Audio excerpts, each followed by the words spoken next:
Hello everyone, this is What If Fanfic and today I'll bring you What If Naruto Trained with the Toads. The link to the story will be in the description.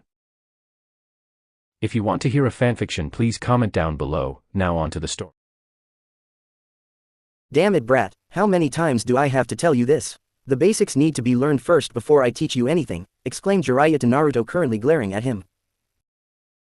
Basics, the basics you want me to learn, I did already. Besides, they involve someone with genin level chakra. I have more chakra in my body than most cages. And that's without Kyuubi in my gut, countered Naruto with Jiraiya waving him off. Bah, excuses, excuses, excuses. You produce more excuses from your mouth than you do shadow clones. Besides, the Kyuubi's power is more important to learn at this point. Something you have been failing to do, said Jiraiya while looking at Naruto with what could only be described as disappointment. I have been trying. It fucking hurts. We have been at this for a year and a half, Arrow Sennin. And all you have done is tell me to draw on the fox's power. You don't say how. You just bark out a command and expect me to do it. I'm not some Kami damned pet, exclaimed Naruto with Jiraiya scowling further. So what if it hurts? It's called pain. Get used to it. You think Orochimaru is out there in one of his bases coddling Sasuke right now? No, he's putting him through the ringer to get him to become the strongest host possible to take over in another year and a half from now, said Jiraiya with Naruto's eyes narrowing. At least Orochimaru is teaching Sasuke. What do you do all day? Peep on women, drink yourself stupid at bars, and going to brothels to fuck some woman with more STDs than a shinobi village has shinobi. And with my money no less, you fucking leech, countered Naruto with Jiraiya now looking increasingly angry at the accusation. Even if it was true, how I spend my day when I'm not teaching a worthless student like you is my business, brat. Besides, consider you paying for my leisure time the cost of learning under such a great shinobi like me, Jiraiya shot back smugly. You were supposed to teach and train me to be a strong shinobi. You haven't done any of that since we started. How are you going to explain this to Granny when we get back in the next year and a half? Challenged Naruto while Jiraiya shrugged. I'll tell her what I feel is true. You suck as an apprentice and it was a waste of time in the 3 years out of the village to train you. Which so far, I have been proven right about, declared Jiraiya while Naruto growled. It is called you putting effort into training your student, you lazy son of a bitch. Not give said student complex material he can't understand all to run off to peep on women just to write your fucking smut, exclaimed Naruto with Jiraiya getting increasingly angry. It's called learn by doing, brat. I'm not going to hold your hand every single day. I'm not going to be around to help you learn this. You want to be strong, stronger than Sasuke in the next year and a half. It's called doing it yourself. It's called stop being a failure and to stop being a fucking baby when things don't go your way. Jiraiya shot back at the boy while Naruto looked livid at his words. You don't do anything. How the Undaime Hokage learned from you is a miracle right now. Hell, he'd probably still be alive right now if Orochimaru had been his sensei all those years ago, exclaimed Naruto while Jiraiya's eyes widened before they narrowed in anger and saw red. And in that moment, Jiraiya stuck Naruto hard, and he didn't stop. He kept hitting Naruto again and again and again while giving the boy zero time to counter, block, or say anything to make Jiraiya stop. You little brat, how dare you say that to me? I trained the greatest Hokage to ever take the mantle since the Shodaime himself. And you insult my legacy by saying he would have been better off with Orochimaru as his sensei? Questioned Jiraiya while he stared down at the barely breathing and bloody Naruto looking up at him with blood in his eyes. Angry defiant blue eyes that said, you fucking bet I do, which only angered Jiraiya even more. You are a failure for a student. A mistake. When this is over, I'm requesting you be put into the shinobi reserves, and confined into the village. With my words against yours, I know Tsunade will side with me on this. So enjoy your time outside of Konoha, brat. This will most likely be the last time you have it, and before you think of running out on me for other places, don't forget the Akatsuki is after to you. I'm the only protection you have right now against them, and even without them being a factor, I would track you down myself to bring back to Konoha to be imprisoned for desertion, said Jiraiya seriously before giving the brat one more final kick to the body. The Sannin stomped off to enjoy his vices and forget Naruto's words. In the image of Minato frowning at him or Kushina's pissed off expression at what he just did to their son. Bah, he needed a hot woman to sleep with and a hard drink to make them go away. Time skipped sometime later. It would be hours before the fox healed Naruto's physical injuries, but the mental ones still remained deep within. Naruto hated Jiraiya right now. Hated the Sannin's words of being a failure. His threats, his recommendation he would bring to Tsunade to have him in the genin reserves. It was an insult. A humiliating insult to any shinobi put there. No self-respecting shinobi worth their reputation would be caught dead there. They did so little and were so weak. Their skill level was the middle area between academy student and genin. Naruto vowed not to be so weak. He needed to get stronger. Stronger to the point where all the past Hokages combined were weak sickly children compared to him. To get so strong that even Uchiha fucking Madara himself would have pissed his fucking pants if they ever crossed paths in life in a hypothetical situation. But how to do it? Leave. Jiraiya would track him down before he got out of the country they were in right now. Besides, the Sanin's words about the Akatsuki were true.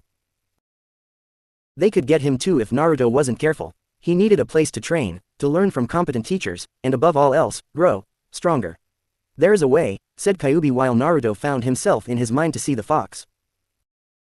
And that would be? Asked Naruto with skepticism in his voice. The toads. Reverse summon yourself to their mountain. Tell them what Jiraiya said to you, advised Kyuubi with Naruto looking unsure. Won't they side with Jiraiya in his actions? Sell me out to him? Asked Naruto with the fox shaking his head. While the fool is their primary summoner, they do not answer to him. Despite what he may say to the contrary, it is quite the opposite. His actions shame him as well as them, but the difference is the fool doesn't care about it. The man is blind to the lives of those around him and their feelings. Whether they are friend or foe, it doesn't matter. You know this intimately with the way the fool has treated you all this time, said Kyuubi with Naruto nodding since the fox saw his memories of his time with the Sannin and was not impressed. So I go to the toads, tell them what Jiraiya has been doing, what he said, and ultimately ask them for training. All the while hoping they agree with me and not him. Why doesn't it sound so simple, even when I say it? Asked Naruto with Kyuubi smirking. Because it's not. While I am confident they will side with you, they still have to keep the fool out of reach of your person. They would need a reason to keep him away from the mountain and keep you there at the same time. All without him knowing you are on the mountain. Add to the fact, if you are missing for a long enough time, Jiraiya will report to your new Hokage, and this will no doubt cause problems for her when word gets out of your sudden disappearance, said Kyuubi with Naruto frowning for a brief moment. Not my problem, said Naruto with Kyuubi looking surprised. Really, I'm surprised you would be so cold to the woman on this. If you don't mind me asking, why? Questioned Kyuubi with Naruto frowning. Because she is family, answered Naruto with Kyuubi frowning. You lost me, remarked Kyuubi. She is from the Senju clan. From what I saw in a beaten-up textbook thrown in the trash once, the Senju clan is related to the Uzumaki clan.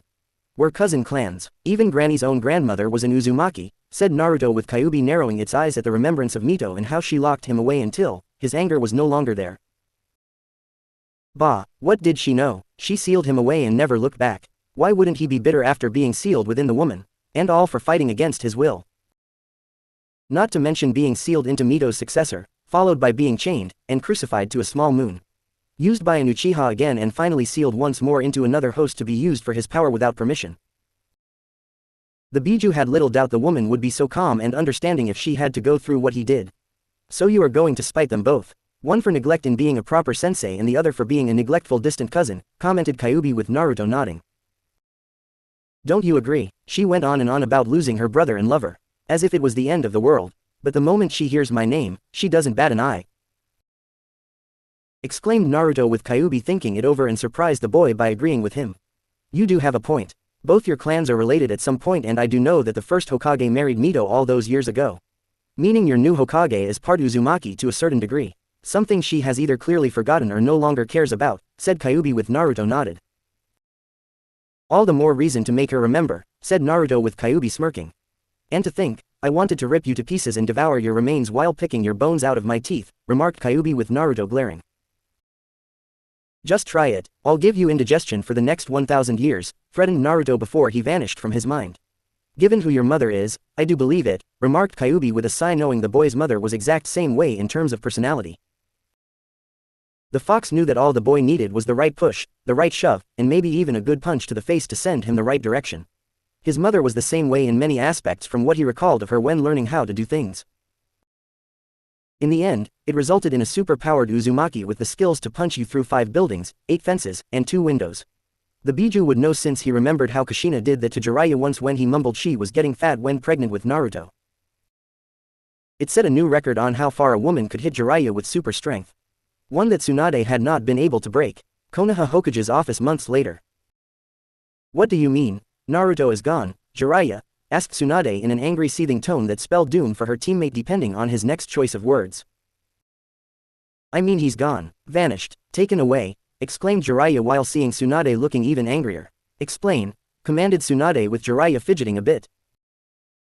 Okay, it all started a few months ago. The brat and I got into argument about stuff one day. Things were said, words were spoken, most of it his fault by the way, explained Jiraiya while Tsunade smashed her fist on the desk. Jiraiya, focus. What happened?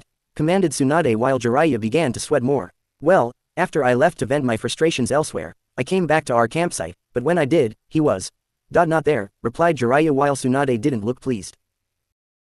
And you didn't become concerned something might have happened to him when you weren't around, because? Asked Tsunade while Jiraiya wouldn't look her in the eyes. Because I didn't expect him to leave the campsite for various reasons, said Jiraiya with Tsunade's killer intent rising. What were the various reasons, Jiraiya? Demanded Tsunade while Jiraiya nervously let out chuckle. Funny thing, I might have mentioned the Akatsuki, threatening to hunt him down to bring back to Konoha to be made a reserve genin if he tried to run, and I also might have violently lashed out at him for saying something hurtful, said Jiraiya before he let out a whimper when Tsunade rose from her chair and looked absolutely murderous. First off, who or what gives you the authority to threaten Naruto and saying I would be placing him into the genin reserves? Second, why in the name of all that good and true in this world did you beat him so badly that he would consider leaving your so-called protection in the first place? Demanded Tsunade, knowing only she had that power and only if the boy was extremely weak without showing any promise at all. His fight with Kabuto when recruiting her to be Hokage showed Tsunade that Naruto had a mountain load of potential. It wasn't my fault. The brat actually had the nerve to say Minato would have been better off learning under Orochimaru of all people over me, that Minato had a greater chance of being alive had Orochimaru been his sensei and not me. As far as I am concerned, the brat deserved his beating. As for making him a reserve genin, I figured after I gave my official report on him being a failure in learning under me, it would happen. Defended Jiraiya while Tsunade was showing incredible willpower to not slug him in the face. And what did you do or say that resulted in him saying such things? And what made you think your recommendation alone would merit him being placed in the genin reserves? Asked Tsunade with Jiraiya frowning and looking away. I didn't do anything, it was the brat. I mean, all he did was doing on this trip is complain and whine about his training, said Jiraiya while Tsunade narrowed her eyes further. And what did you train him in exactly? Asked Tsunade curiously. Well, this and that, focusing on drawing on Kyuubi's chakra, and stuff. Explained Jiraiya weakly while Tsunade marched right up to him and looked the man dead in the eyes. Be specific, Jiraiya, what stuff did you teach him? Demanded Tsunade while Jiraiya slowly took several steps back. Basics. The kid needed to know basics. So I tried teaching it to him. He was failing at it and quite miserably too. I mean, how could a genin not handle the genin-based chakra control training I gave him is beyond me, said Jiraiya while Tsunade's eyebrow was now twitching violently. Jiraiya, do you hear yourself when you talk? Much less think. You just said you were training Naruto as if he had genin-level reserves. Exercises meant for genin with genin-level chakra are slightly higher, said Tsunade slowly like she was talking to someone not all there in the head. Yeah, so? Asked Jiraiya in confusion. This is Naruto we are talking about. Not Kiba, not Shikamaru, not Sakura, not even that prick of an Uchiha. We are talking about Naruto. The boy whose chakra levels are up there with that of a cage. How the fuck is he supposed to do genin exercises with the amount of chakra running through his body? Demanded Tsunade with Jiraiya looking like a light bulb went on his head. Oh, well, when you put like that, shit, said Jiraiya while feeling slightly guilty and stupid right now. What else have you done, Jiraiya? Demanded Tsunade since she knew there was more the fool wasn't telling her. Well, we did focus on trying to draw out the Kyuubi's chakra, but the boy complained the whole time. Saying, it hurts, I am in pain, and my body feels like it's being pulled apart, like a whiny baby, said Jiraiya before Tsunade quickly grabbing him by his shirt and brought him closer to the point where their heads nearly touched.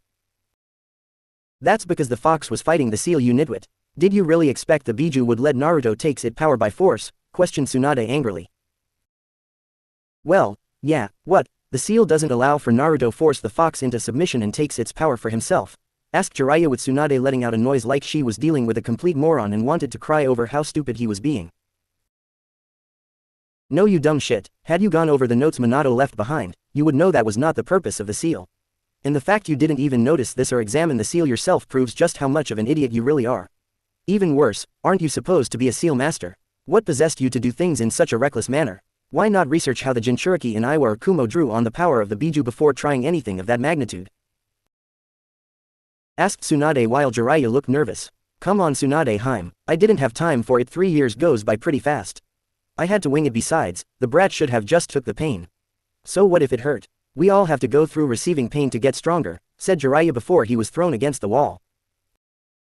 You baka, don't you realize that your method of training was putting his health at risk? Do you even care about him at all? Asked Tsunade while she stomped over to him.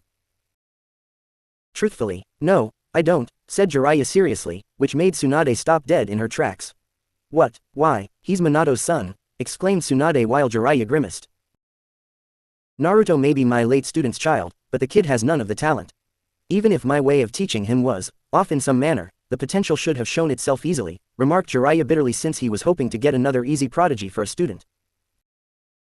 Perhaps your way of training him was wrong. Or perhaps it was the lack of training, said Tsunade in an accusing tone.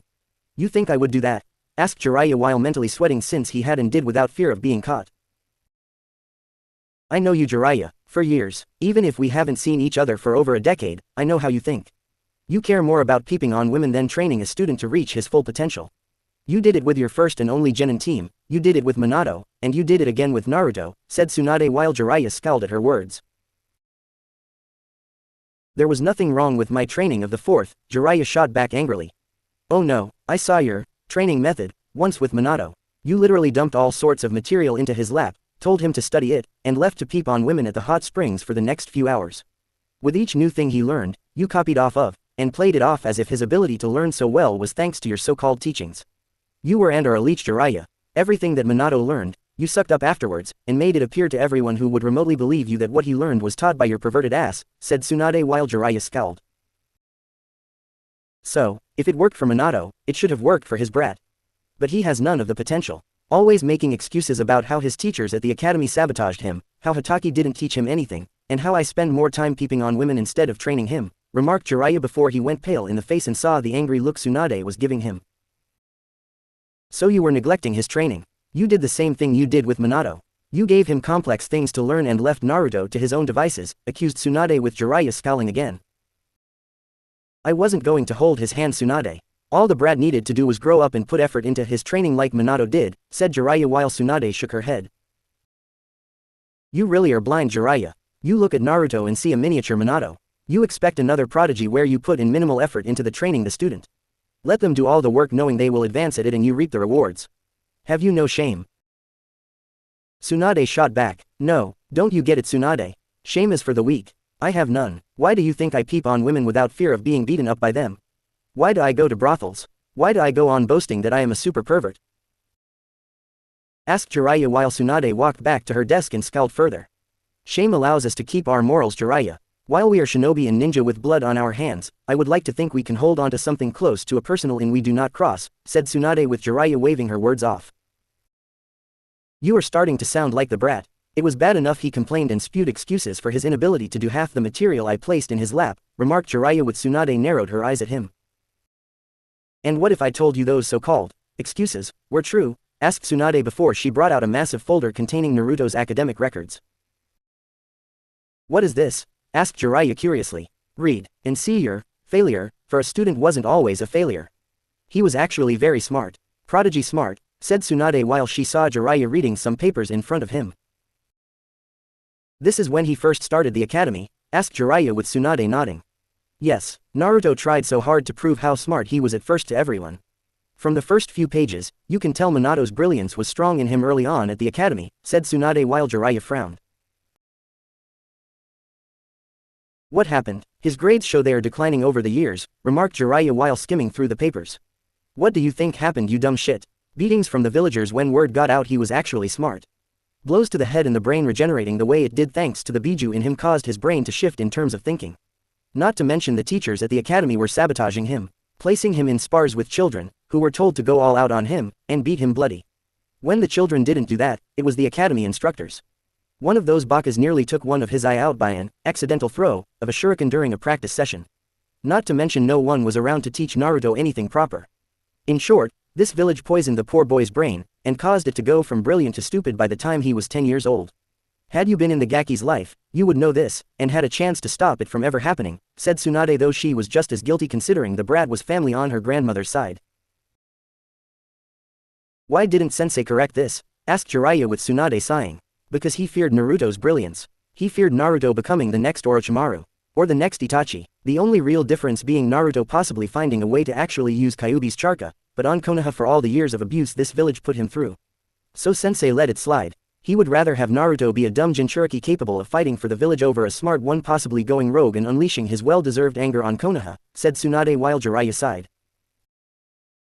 It's no wonder he ran. My beating made things worse, said Jiraiya while Tsunade glared at him.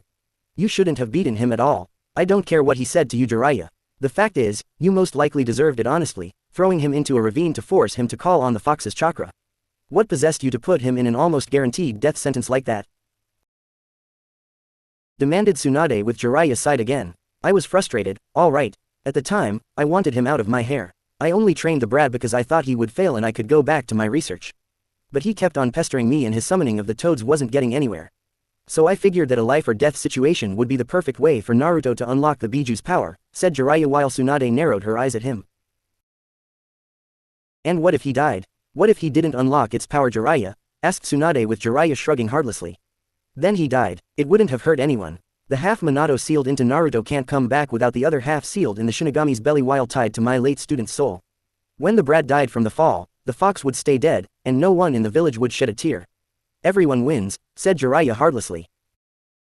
You are being quite cold to your student's only son, remarked Tsunade while Jiraiya waved off her words and ignored the growing killer intent coming off the woman. What, I'm supposed to go all happy in the face at the mention of Minato's son? I don't coddle kids, Tsunade. It doesn't matter who they are or where they come from. I only care about results. If Minato's brat can't produce them for whatever reasons, whether they are real or made up, then the kid can die in a ditch for all I care, provided the Akatsuki don't get to him first to extract the Kyuubi, said Jiraiya while Tsunade finally lost it and threw a paperweight at him, which he barely dodged.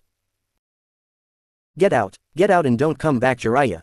Get out of Konoha. Don't stop to peep on women. No stops at the red light district. Get the fuck out of the village. Right fucking now. Exclaimed a very pissed off Tsunade and looked ready to throw her desk at him. And with her super strength, she damn well could. What, you're banishing me from Konoha? Asked Jiraiya while Tsunade stomped over to him. No, you are going on a mission. S-ranked, but 0 pay since you can afford to do it for free, said Tsunade with an evil look in her eyes. What, S-ranked and 0 pay? Questioned Jiraiya with Tsunade nodding. Yes, you are going to find Naruto. You will find him, but you will not bring him back. No, whatever he's doing, it's meant to get stronger. When you find him, I want you to get on your hands and knees, Jiraiya. Get on your hands and knees and beg for his forgiveness for your actions, said Tsunade with Jiraiya looking livid. What, beg him for forgiveness? Have you lost your mind? Asked Jiraiya before Tsunade grabbed him by the throat and slammed him into the nearest wall. You will do this, Jiraiya. You have wronged him on multiple levels, both professionally and personally. Did you think I wouldn't keep track of your movements when I agreed to let Naruto travel with you? I had a slug summons watching your every move, every single action, every horrible thing you ever did when traveling. I know all about how you are spending Naruto's money on your vices. I know how you haven't been training him to fight off the Akatsuki like you said you would. And the training to use Kyuubi's chakra. It's bullshit. We both know the pair assigned to hunt Naruto from the Akatsuki were put together to nullify the use of the fox inside him. How do you expect Naruto to combat them without Kyuubi's chakra if you don't teach him anything else? Did you even try to think about such a possibility? Said Tsunade with Jiraiya scoffing. Of course I did. I figured I would teach him how to use Kyuubi's chakra when traveling around and he learns just about everything else here in Konoha, surmised Jiraiya like it was the easiest thing in the world. Except you didn't teach him how to use it properly, Jiraiya. You put his health at risk. His life at risk. And for what? So you could spend most of your days drinking and whoring while ignoring your student who is eager to learn. Do you know how many legends of the world would jump at the chance to have a student like that? And because of your actions, Naruto has gone off the reservation, and off the map where anyone could find him, said Tsunade with Jiraiya looking away. The brat will come back. He will come crawling back to us soon enough begging me for forgiveness. Not the other way around. You'll see, Tsunade, said Jiraiya while Tsunade looked skeptical. Did you try reverse summoning him with the toads? Asked Tsunade finally. I went to them. They weren't exactly happy with me, remarked Jiraiya while his mind went to the memory of the toads all glaring at him. Flashback Mount Myoboku 2 weeks after Naruto went missing. What do you mean you won't help me locate the brat? Asked Jiraiya while he stared at Gamabunta, Pa, Ma, and the other toads in the room. And none of them looked happy. The fact he left without you noticing after all this time and not coming to us sooner only proves our decision was correct, said Fukasaku firmly. You were entrusted with the Gaki by Minato. Yet you spit on your duties to him and the boy. And for what? So you can write, you smut? Questioned Shima angrily. Hey, what I do when it comes to my so-called responsibilities with my failure of a godson is my choice and mine alone. You have no right to judge me on this. Protested Jiraiya with Gamabunta putting a giant webbed hand forward. Wrong, you had him sign our contract. He is part of our clan now, you cannot do anything that risks his health unless we deem it necessary. Your time with Naruto has left you wanting, declared Gamabunta with Jiraiya scowling at the giant toad. I see he told you everything before running away. Typical, muttered Jiraiya and was given a smack on the head with Fukasaku's staff. I don't know what got it in your head to be so cruel to the boy Jiraiya, but it ends now. We won't allow it. Naruto boy came to us, he told us everything you did on this little training trip of yours so far, and we shudder to think what the remaining time would have been like for him. As such, we decided to take him someplace safe so he can properly train and be ready to face the Uchiha and Orochimaru should it come down to it, said Fukasaku while Jiraiya looked at him in disbelief. You honestly believe that failure can take on the Uchiha, much less Orochimaru? You have no idea how pathetic and weak Naruto is, do you? Questioned Jiraiya before he was hit in the head again, harder. Need we remind you, Jiraiya, that you were weak and pathetic? Failure once when under your own sensei's tutelage. Granted, you still are pathetic, but that's beside the point. The point is, the boy can do so much with the right teacher. He puts in more effort to get stronger than you ever did. It's why you never could perform the Senin Moto to its fullest extent. We see great things with Naruto boy just waiting to come out, and it will never be allowed to come out if you are his sensei, said Fukasaku firmly while he saw the hurt in Jiraiya's eyes. You can train that brat until you're another color pa, he will never live up to the potential you see in him. Not with the remaining year and half left before he had to be back within Konoha, countered Jiraiya while Fukasaku smirked. True, your actions have caused us a considered roadblock to bringing out his true potential. But there are ways around it, namely using that shadow clone jutsu the boy can use, said Pa while Jiraiya frowned in confusion. What about it? He can make copies of himself. Big deal, just because he can make a couple hundred, if not 1,000 of them doesn't make him anything special. They all dispel after one hit anyway, commented Jiraiya with Pa sighing before he hit Jiraiya yet again and several times following the initial hit. Are you that ignorant of the shadow clone jutsu's true potential, Jiraiya? Everything a single shadow clone knows, the original will remember from dispelling. The boy can make hundreds if not thousands of clones. You said so yourself. In a single day, the boy could learn and gain several weeks' worth of training. In a month, years, decades, by the time the boy comes back to Konoha, correction, if he chooses to go back to Konoha, Naruto will make that Uchiha, and your former teammate for a snake look like 90-pound weaklings soaking wet in pond scum, said Pa while Jiraiya seethed hearing this, since he hated the idea of his student being taken from him and being trained to one day become even stronger than the Toad Sannin himself. That's not what the prophecy spoke of, Pa. You know I'm supposed to train him. The Toad Elder said so, exclaimed Jiraiya while Pa scoffed and waved his hand dismissively at the prophecy. Jiraiya, the Elder Toad is getting on in his years. He smokes more and more opium every day to the point where his visions are absolute nonsense. Besides, we warned you not to take them seriously no matter how clear his visions of the future possible were to him. In addition, you were told not to tell anyone about the prophecy due to the rules in place to prevent mortals from interfering in the legitimate ones. Not that you listened to us since you told your damn sensei about it the moment your body landed in Konoha, said Fukasaku while Jiraiya looked away like a child getting caught with his hand in the cookie jar. Yeah, well, I wanted him to be proud of me. I was going to train the child of prophecy. Do you know how many women would have thrown themselves at me for such fame and glory? I would be up to my neck in hot babes all wanting a piece of me, even for just one night, said Jiraiya while Pa hit him repeatedly with his staff. Your lust for the female form and your sensei's approval is not an excuse. You were told to keep such information to yourself. But you didn't listen, and because of your actions, your sensei, and those within Konoha have been trying to control the possible prophecy being altered in their favor. Exclaimed Shima this time in an angrily tone. Would that really so bad? The prophecy working in our favor so Konoha being on top? Asked Jiraiya while seeing the toads glaring at him. Yes, yelled all the toads at once that it shook the very mountain. Fine, you want the brat, take him, train him in some remote area on the mountain or some other part of the world for all I care. It doesn't matter, he's a failure, he was born a failure too. The only thing that makes him special is the fox in his gut and the brat can't even get the beast to submit. To think he's Minato blood, mocked Jiraiya before he left. We're sorry you had to hear that, Naruto-chan. It must have been hard to hear, said Shima while looking behind Gamabunta's right back leg to see an emotionally conflicted Naruto behind it. It was hard to hear, considering I didn't know he was my godfather or that the fourth was my father until now, commented Naruto while his eyes became increasingly furious at the replaying of Jiraiya's words in his mind. Don't let the idiot get to you, Naruto boy. He was a failure for most of his life. The fact Jiraiya had a decent education, sensei, and wasn't a Jinchuriki speaks volumes unto itself. You have been hindered all your life, Naruto boy. But no more. We want you to train here, with us, without interference, and become every bit the shinobi you were meant to be in life. What do you say, Naruto boy? Interested in being every bit the powerhouse your father was in life? Said Fukasaku with Naruto smirking. Now, no Fukasaku-sama. I'm interested in being every bit the powerhouse my father was in life and more, said Naruto with determination while Fukasaku smirked. That's the spirit, Naruto boy. By the time we get done training you, Uchiha Madara himself will seem like a fly to be eaten in comparison, declared Fukasaku with a grin. Good, because that's what I want, so when the time comes, I can shove my fist filled with crow down Konoha's throats. Teach me, exclaimed Naruto with his eyes blazing with a fire the toads had only seen in Minato after they met the young man. End flashback. Lousy ungrateful fly-eating ward makers, grumbled Jiraiya while Tsunade narrowed her eyes at him. Bitch about it later, Jiraiya. I need you to refocus your spy network, focusing on both the Akatsuki and Orochimaru since they are a threat to Konoha, said Tsunade while Jiraiya grimaced. What about my mission to find Naruto and beg his forgiveness? Asked Jiraiya while he saw Tsunade scowl at him. That can wait until later. Naruto is clearly getting his training from the toads, but at a location neither of us can go. Besides, the Gaki will more than likely come back to the village when the time is right.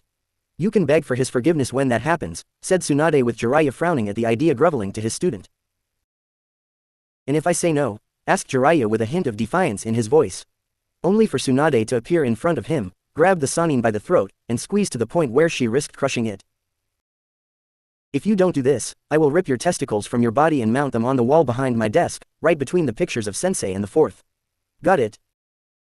Threatened Tsunade with Jiraiya grinning sheepishly at her. Well, when you put it like that, how can I say no? Asked Jiraiya while gasping for air. You can't. Now get out of my office. I don't want to see you back here until you have some results, replied Tsunade before she threw him out of the open window. Jiraiya-sama isn't the only one who should beg Naruto for forgiveness, Tsunade-sama, said Shizune while Tsunade frowned. I don't need a lecture from you, Shizune, said Tsunade before sitting down in her chair with a huff. Considering you don't listen to me regardless, it's not surprising, commented Shizune with a scowl. What do you want me to say, Shizune? Or do for that matter? Find Naruto and say, hey Gaki. Guess what, you and I are distant cousins. We're family. I knew this whole time, but left you to suffer in Konoha alone. Forgive me, after all this time, what would you do in his place? Asked Tsunade with Shizune thinking it over. Well, if I were Naruto, I would probably punch you in the face simply in the belief you deserved it, followed by pranking the entire village as a whole. As a result, tripling your already large pile of paperwork to the point where you throw a temper tantrum, and throw your desk out the window, answered Shizune while Tsunade's sweat dropped. Naruto wouldn't do that, would he? Asked Tsunade with Shizune just smiling at her. Considering his pranking history, you tell me, said Shizune while Tsunade was now crying anime tears. He would do that to her. Damn, when Naruto made his way to Suna, he was not in the best of moods considering his return to Konoha generated a lot of negative emotions from past memories. He had come back to Konoha with his mind clearer, more focused, and a better perspective on life. The toads had taught him everything they had to offer about chakra, including senjutsu, their fighting style to the point where it was flawless in performing the katas without error. There was only one thing Naruto truly needed that he currently lacking right now in life to make things perfect. Life experience. So when word reached Konoha of Suna's Cage Sabaku no Gaara had been kidnapped by the Akatsuki, it was only natural that Naruto go to help his friend. A team consisting of Kakashi, Yamato, Temari, Sakura, Sai, and himself had departed to Suna in the hopes they would stop whatever the Akatsuki had planned. And naturally, they ran into resistance in the form of the Akatsuki. After the group left Suna to find Gaara, the opposition came in the form of two of its members. In the form of Itachi and Kisame. Not that Naruto let them stop him from reaching his goals. So if it isn't Sushi Bitch and the Silent Asshole, killed any other clans lately? Have you spilled the blood of innocent puppies? Asked Naruto in a mocking tone. Look at him, Itachi. 3 years away with the Sannin and the brat thinks he is hot shit, remarked Kisame while Itachi said nothing. Year and a half. I parted ways with that perverted fool when it became clear his way of teaching wasn't teaching at all. Honestly, teaching me to tap into Kyuubi's chakra in order to fight you two better was not one of his better ideas. It's like someone fighting a house fire with toad oil. It doesn't work and makes things worse. So I spent my remaining time training under the toads themselves, said Naruto while Kisame kept on grinning while Itachi's eyes narrowed slightly. So you spent your time with some talking webbed ward makers. Big fucking deal. It still won't help you against us, said Kisame while Naruto grinned viciously. If I'm not such a big threat to you, why is Itachi still trying to cast me in a genjutsu with his eyes like he has with everyone else? Asked Naruto while Itachi's eyes narrowed even more. So you found a way to make yourself immune to genjutsu. Interesting, said Itachi while Naruto suddenly scowled. You can stop with the praise, Itachi. I know why you two butt buddies are here, and it's not to insult us or speak small praises at what I do. I also sense you two aren't the real deal. You hide it well, even showing the various abilities one would find in both the real Itachi and Kisame. But Uzumaki's sensory perception can see through that weak shit, and right now I see two corpses being used as puppets to hold us off while my friend is being killed. So drop the jutsu and stand aside, said Naruto while Kisame grinned. Or else what, brat? Demanded Kisame, before he was suddenly and violently kicked in the midsection by Naruto, sending the man flying back well over 200 feet. Fast and strong, thought Itachi, while glancing over at Kisame, who had reverted back to the dead body they obtained for this jutsu. Fun fact about senjutsu, it can really hurt people when you strike them in a vital bodily area, said Naruto before he glared at Itachi. I am curious, how are you blocking my Sharingan's power? Asked Itachi, curiously. Simple, I'm mixing senjutsu and the Kyuubi's power through my body in perfect sync. When heading here, I spent that time gathering up as much of it as I could. Mix it just right with what is sealed in my gut, and no genjutsu you have from your shitty eyes can stand in my way. Not even the second level you have in your back pocket, said Naruto with Itachi frowning further. So you know, remarked Itachi, with Naruto scoffing. Of course I do. Sasuke basically bragged as much on how an Uchiha gets one of your cursed eyes to that stage. I got further information from the toads on how it works. It's a good thing I don't consider your brother my best friend, or else the bastard might get what he wanted. Aside from killing you, of course, said Naruto while Itachi frowned further at him. You should reconsider. You could learn a lot from him, and forming a bond would be for the best, said Itachi, while Naruto snarled. Been there, done that. What did I get for my efforts? Insults, a broken neck, and 2 Chidoris to the chest. I think I'll pass on the whole friends with the Uchiha concept. It's not healthy, said Naruto while Itachi frowned at him, since he needed the two of them to be friends so Sasuke could get the eyes needed to become stronger. Naruto's resistance to reforming the bond of friendship with Sasuke was hindering the plans of the Uchiha clan slayer, and Itachi didn't like it. He wanted Sasuke to gain the next level of the Sharingan, so when both Uchiha fought next, Itachi could give his eyes to Sasuke and become an Uchiha worthy of ruling over their rebuilt clan. But Naruto was being difficult, and it seemed Sasuke himself had been responsible for causing the damage. The Kyuubi Jinchuriki's time with the toads had clearly made the boy stronger. Stronger than anyone would most likely prefer him to be in life. Not only that, but the toads had provided a mentality of where the boy no longer took crap from anyone, and was not as forgiving to someone who hurt him. Again, it created a problem for Itachi. One he now had to fix in the future, but do it in a discreet manner away from the Akatsuki. A pity, no matter. You are only a mean to an end, said Itachi, while Naruto smirked at him now. So are you, said Naruto before he moved faster than even the fake Itachi's eyes could follow, and was struck across the face where the eyes were located with the blonde's chakra. And leave large scar on the face of Itachi, with enough chakra behind the strike to tear flesh from its body. And damaging the eyes of the fake body the Uchiha possessed. A Rasengan to the fake Uchiha's chest, and he was down for the count before Naruto used his chakra again to dispel the genjutsu his team was in. Before they could ask what had happened upon seeing the 2 unknown bodies around them, Naruto was already heading for where he sensed Gaara's fading life force was located. A Rasengan to the barrier set up to keep them out did the trick, and Naruto entered to see Shukaku being extracted from Gaara. Before the 2 Akatsuki members sent to retrieve the young Kage could speak, Naruto did something that would shock them, the Konoha team, and the other projected members of the Akatsuki in the room. Naruto took out tri-pronged kunai before throwing them at Deidara and Sasori. Oh, said Deidara with a start, since being a former Iwa nin made him recognize what just happened. Shit, finished Sasori before Naruto appeared in a flash, striking with another kunai to Deidara's skull and a senjutsu-enhanced kick to Sasori's side. Sasori's puppet body shattered into 100 pieces, but the puppet within the puppet had escaped, if just barely. But before he could do anything, Naruto was in his personal space, putting his fist into Sasori's puppet chest where the blonde sensed was where the remaining anchor of life binding the puppet master was placed. Any last words before you die? Growled Naruto angrily. I know Orochimaru is your enemy. He is mine too. I have a spy within his ranks at nearly the highest level. I was meant to meet up with him in the next 2 weeks to obtain the Sanin's future movements. I now give you this chance to kill him in my place, said Sasori while Naruto narrowed his eyes at him. Location, said Naruto while Sasori whispered it into his ear before Naruto crushed his heart within the puppet body before turning to the still shocked members of the Akatsuki staring back at him. The Kyuubi Jinchuriki, we meet at last, remarked Pain from his projection after a long moment of silence while still trying to process the fact the boy used the Yondaime's most feared jutsu. He would have to talk to Tobi and Zetsu about that in private. And you must be the leader of these assholes. What does that make you? Biggest asshole of them all. Remarked Naruto while Pain ignored the insult. What, call me an asshole with you? You are so fucking lucky I'm not there right now, kid. I could kill you easily and sacrifice you to Jashin himself. Said Hidan through the projection. Am I talking to you? No, then shut your mouth and suck rope, said Naruto while the man he insulted went on a cursing rant and spewed out more threats while the one next to him let out a chuckle.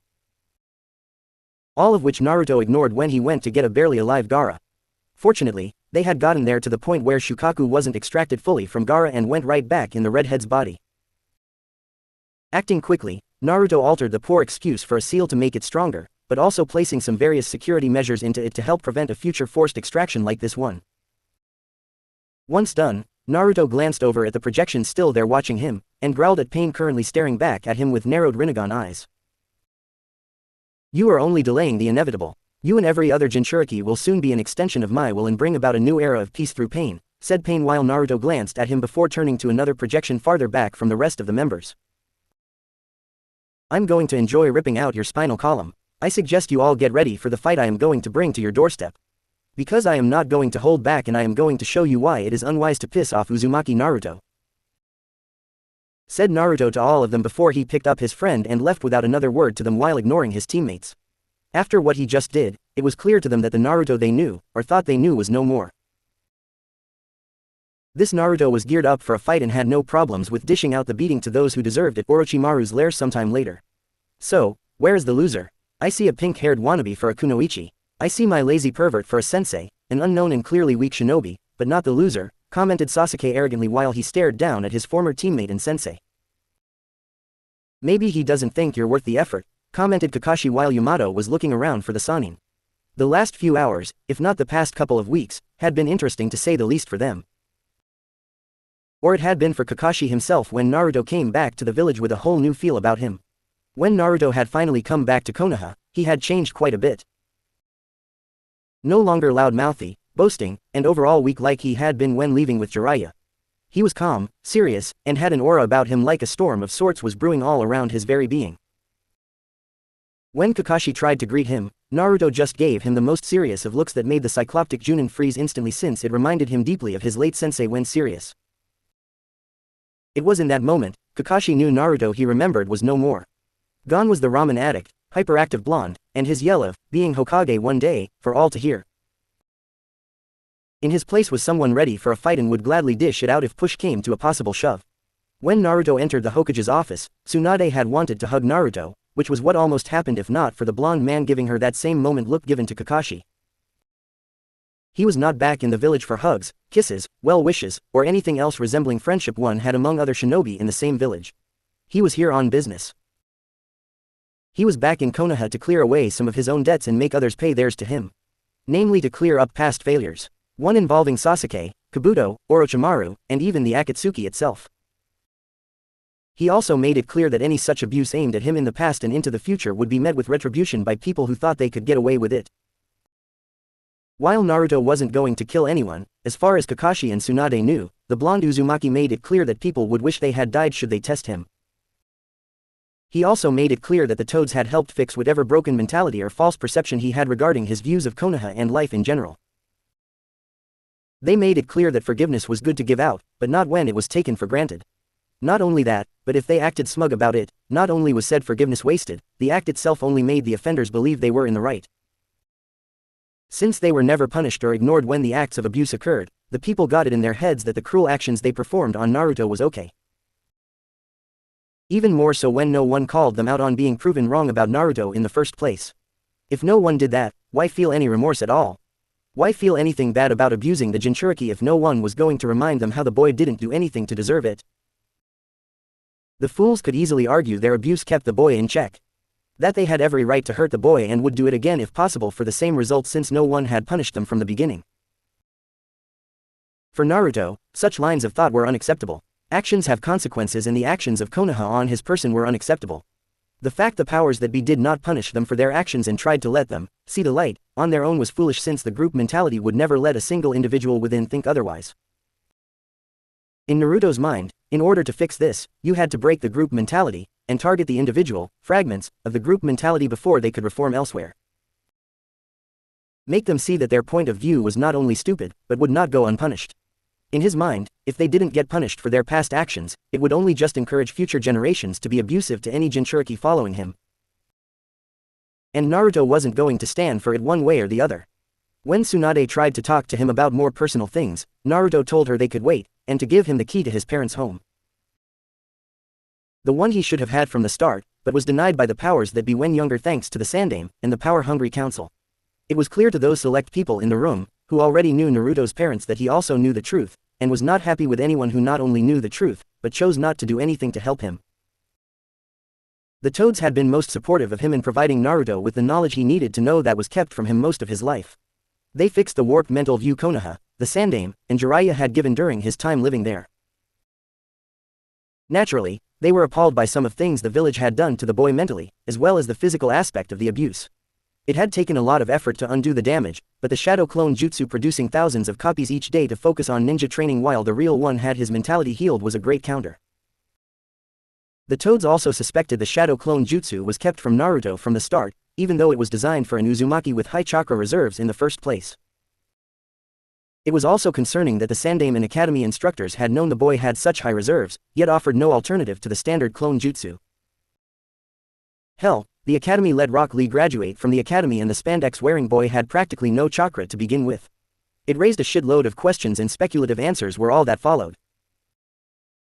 Again, the Toads suspected foul play, even more so when all the instructors told Naruto to try harder and pay more attention in class, despite the fact teachers kicked him out whether Naruto didn't anything to warrant it or not.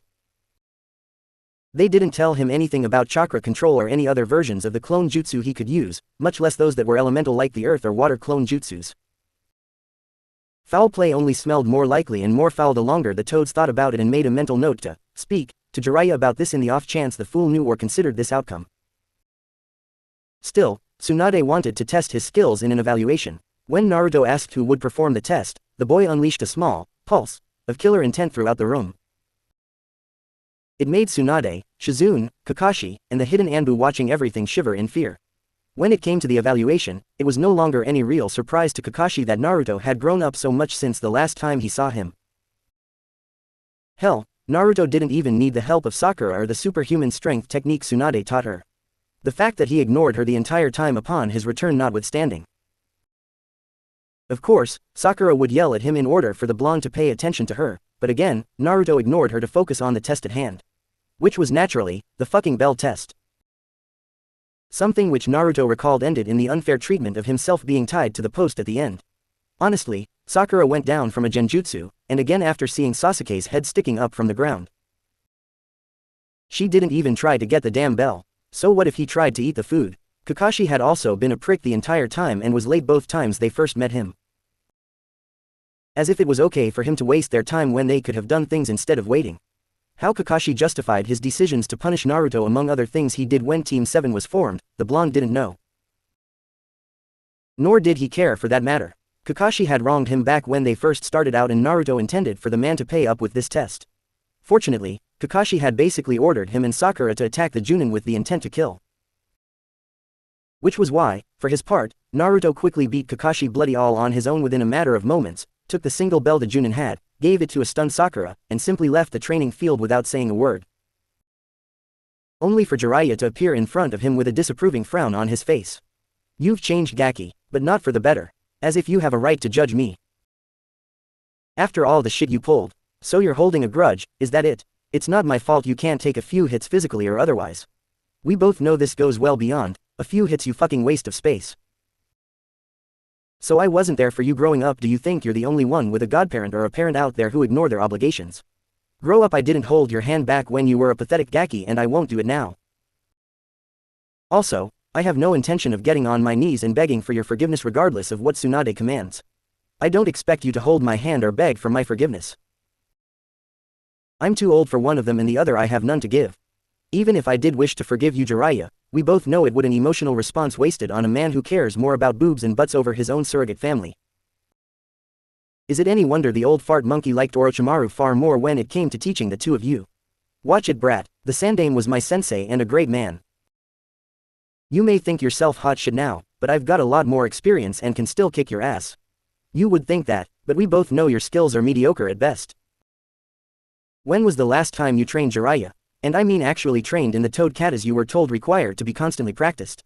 When was the last time you had an actual fight with someone? The answer is simple, it's been a very long time. If I went all out right now against you at your best, I could wipe the floor with you, and still have enough energy left to go on a mission without slowing down. Tough talk for a brat not even 16 years old yet. It's not talk, I can back it up right here. Right now the only reason I don't, is because I am heading to see Hokage for a mission.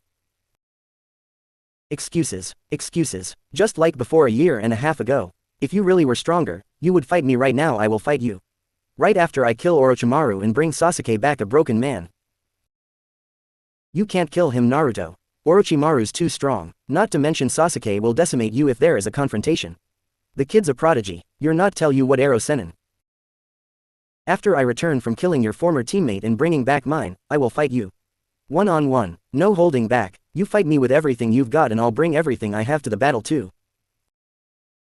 Agreed, done. I just hope you're ready to admit how outclassed you are against a man of my skills Gaki. And I hope you understand just how stupid you were to neglect me all those years ago after I leave your body broken on the ground. And just so you know, if I see a moment in time where I can kill you, I'm taking it this isn't going to be a simple spar Jiraiya. This is going to be an all-out war and I intend to not only win, but see to it you are never the same again as a result. Oh, and one more thing. Your so-called sensei wasn't the god of shinobi. He was the god of hypocrisy.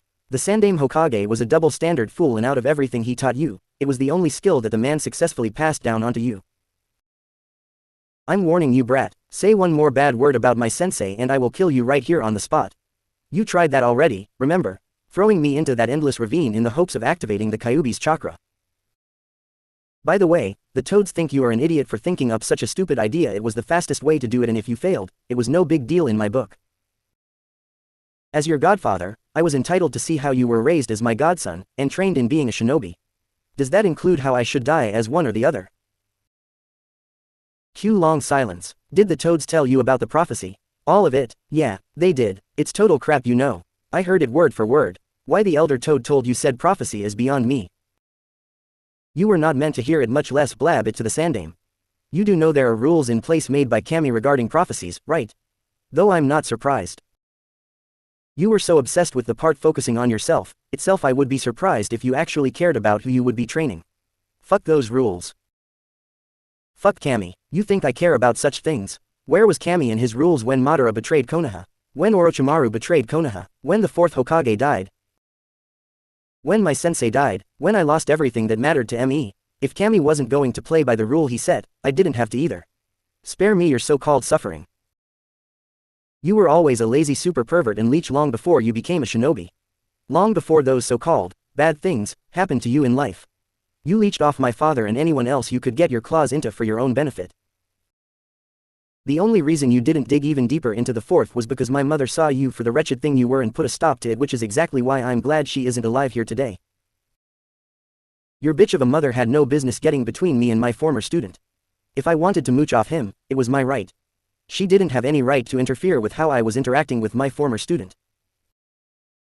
Even though she was married to him, my mother wasn't exactly pleased with you when she overheard a conversation to convince my father that it was okay to have piece of kunoichi ass on the side, so if my mother got too bitchy, he could always go to another woman for comfort. Not to mention, you told my father how the people of Konoha did not really care for my mother that much because she was considered a foreigner, and having a kunoichi from Konoha on the side as a secondary option was more tolerable. How do you know about that? Both of my parents each left a piece of their souls in the seal as a failsafe of sorts should it falter from stress and strain. They were very angry with you and Konoha as a whole when I told them about my life. They see your actions as a betrayal of their trust in being a responsible godparent. When you die, they will be having words with you on the subject. Kakashi still shivered at the memory, especially the last part. The Junin knew Kushina was a woman you did not cross. ever. Even Orochimaru, for all his sadistic tendencies, knew pissing the woman off was worse than an angry Tsunade catching Jiraiya peeping on her. It seems that the loser has become even more stupid since the last time I saw him, said Sasuke arrogantly before he suddenly gasped in pain and grabbed his neck when feeling an intense burning sensation. Or maybe Kakashi is right. I don't see you as a threat or challenge to me anymore, said Naruto behind Sasuke moments later with the Uchiha's eyes widening. How did he get behind me without sensing him? Thought Sasuke before he turned around and attempted to cut the blonde in half with his sword. Or for said Naruto in front of him to explode and sent him flying back down towards the Konoha team below. Or rather that would have happened if not for Naruto coming at him from the right, kneeing him in the rib. This was followed up by one to the left punching Sasuke in the face.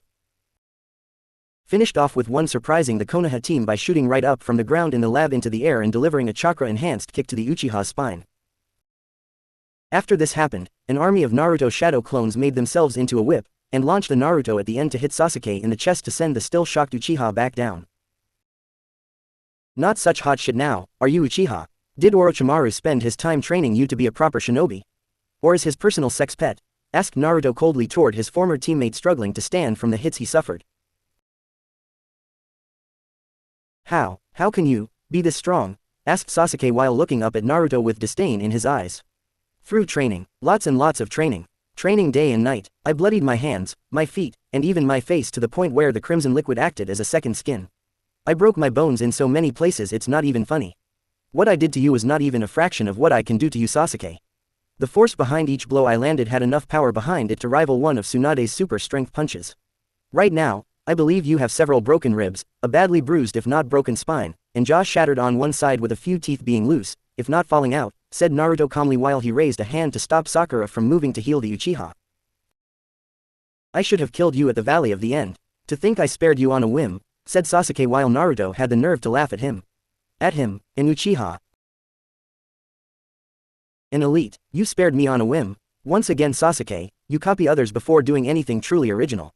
I spared you first. I could have ripped right through your Chidori with my Rasengan or led my attack rip your face clean off while taking those eyes Orochimaru wanted so badly right out of their sockets. But I held back. I held a lot back. Orders were to use force if you resisted were authorized, but it wasn't lethal force. You however, had no such restraint, and came at me with the intent to kill. You threw everything you had at me and I came back for more. Your victory over me Uchiha was a technicality. Nothing more. Stated Naruto while Sasuke was seething and tried to use his curse mark only to find he couldn't. My power, the curse seal, I can't use it. Stated Sasuke in shock while he had assumed Naruto had put some kind of suppressor on him. You're just realizing that now. I killed Orochimaru and as a result the curse seal on you was destroyed before I even made my presence known to your soulless ass.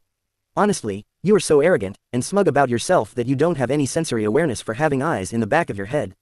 Your belief that no one would even dare attack the mighty Uchiha Sasuke from behind is so strong that your awareness a shinobi should have for such things completely sucks, said Naruto while Sasuke seethed further. Impossible. There is no way you are near Orochimaru's level. Or Kabuto's, exclaimed Sasuke before he winced in pain from trying to push himself and was having a hard time breathing. I train to the point of exhaustion each day Sasuke. With my stamina and chakra, I can train all day into the night. It got to the point where Pa and Ma Toad threatened to halt my training if I didn't get any sleep at night. One point, I was training so hard they caught me sleep training, and had to watch me until they could figure out how to stop it, said Naruto while Sasuke snarled at him. You used the Kyuubi for your training, didn't you? Orochimaru already told me all about it, your dirty little secret. You used its power like a crutch to get stronger. Without it, you are nothing. Exclaimed Sasuke with Naruto scoffing. As if you are one to talk. Who used Curse Seal Stage 2 on me at the valley at the end? Who has the Sharingan? You want to talk about crutches in order to get stronger. Yours is practically in your blood. You copied Lee's taijutsu for the Chunin exams rather than learn how to do it the old-fashioned way of learning it yourself because you can't do it the old-fashioned way. And what did it get you? All those fancy moves required having a lot of stamina. You may have copied the forms of his taijutsu during the month spent training, but you lack the meat behind it. I didn't make that mistake. I can go toe-to-toe with Maeda Guy, Rock Lee, and Kakashi here at the same time all day while barely breaking a sweat. I imagine that's not the case with you Sasuke. I imagine you can barely stand if you were to spar with Orochimaru or Kabuto while going all out, said Naruto while Sasuke spat blood out of his mouth. Fuck you, said Sasuke while Naruto smirked. No thanks Sasuke, I'm straight. Unlike you, I don't run away from beautiful women to be with a creepy snake pedophile and his equally creepy butt buddy. When we get back to Konoha, you are going to answer for your crimes. You will answer for everything, traitor, said Naruto before he kicked Sasuke right in the face with enough force to knock him out. Was that really necessary? Asked Sakura while Naruto glanced at her coldly. If you had paid attention to half the things Tsunade should have taught you, Sakura, you would know the body language Sasuke was giving off before my arrival clearly showed he was going to kill you all. He would have swooped down, killed you all, and not lost an ounce of sleep over it. Hell, I imagine he would paraded your bodies all over the place for anyone to see in the hopes of pissing me off. Still think it was too much? Said Naruto before he put chakra suppression cuffs on the Uchiha before sealing Sasuke into his one-of-a-kind prisoner scroll created so prisoners could be easily transported back home if caught alive. You don't have to be so cold, Naruto, said Sakura with a frown since she was finally having a conversation with him, but was barely considered civil. Well, when you have 2 assassination jutsus rammed into your chest, and have your neck broken by Ravine High Pile Driver, you can judge whether or not the user of such moves deserves to be treated with kid gloves, commented Naruto before walking away and ignoring the shocked look from his former teammate. Naruto couldn't wait to show them off and rub it in everyone's faces what he had made when allowing his mind to think of new things to create. Hokage's office sometime later. If I wasn't looking at the proof before my very eyes, I would have thought all of you were meant for an insane asylum, said Tsunade after Naruto took out 2 scrolls and unsealed one. The one holding the heads of Orochimaru and Kabuto. Though one head was arguably that of a giant white snake, it was definitely Tsunade's and Jiraiya's old teammate. Seeing is believing, Tsunade, said Naruto professionally while deciding to no longer call her Granny, like he used to do, not out of respect. No, she didn't have his respect. Not anymore, not her, not Jiraiya, not the late Sandaime, not Kakashi, none of them did, especially the adults. They all knew the truth. You have to be pretty fucking blind, deaf, and dumb not to know the truth of who was the boy's father. Naruto was especially angry at the Inuzuka clan since he knew they should have been able to tell right away thanks to their sense of smell being enhanced. I mean, all they had to do was smell his scent, and compare it to the memory of his late parents. As for Tsunade, she had a look of sorrow in her eyes at not being called Granny, since it was his own weird way to show some measure of respect. While the nickname was in a way a shot at her growing age, it was not meant to be an insult, at least not anymore, and was missing it in some strange way. How did you kill him? Asked Tsunade curiously. Simple, I pissed him and Kabuto off. I had them make the first move. Wasn't hard, just had to provoke the one weakness Orochimaru and Kabuto had left, said Naruto like it was the easiest thing in the world. What weakness was that? Asked Tsunade curiously with the others listening intently. Easy, it was their pride. I attacked and insulted their pride. I insulted the intelligence of Orochimaru first. His so-called ability to cheat death and mocked him for fearing it. I called him a lowly parasitic worm who wets himself in the presence of the Shinigami. I also needed to make sure Kabuto didn't try to cool his head, so I proceeded to insult him next. I did this by mocking Kabuto for being so loyal to Orochimaru. I also called him Orochimaru's personal butt buddy and liked to have the Sanin's extended tongue and cock slithering up his ass because he didn't have any other purpose in life when it came to serving the Sanin.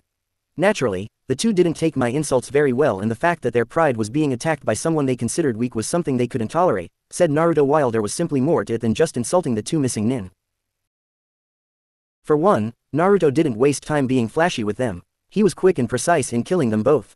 Kabuto died first, cutting the man's chakra scalpel-covered arm off at the elbow, followed by the head with standard Anbu sword he had acquired from the traitorous and emotionally stunted Sai had done the job. Naruto had killed Sai because he knew something was off about the pale-skinned and emotionally challenged boy.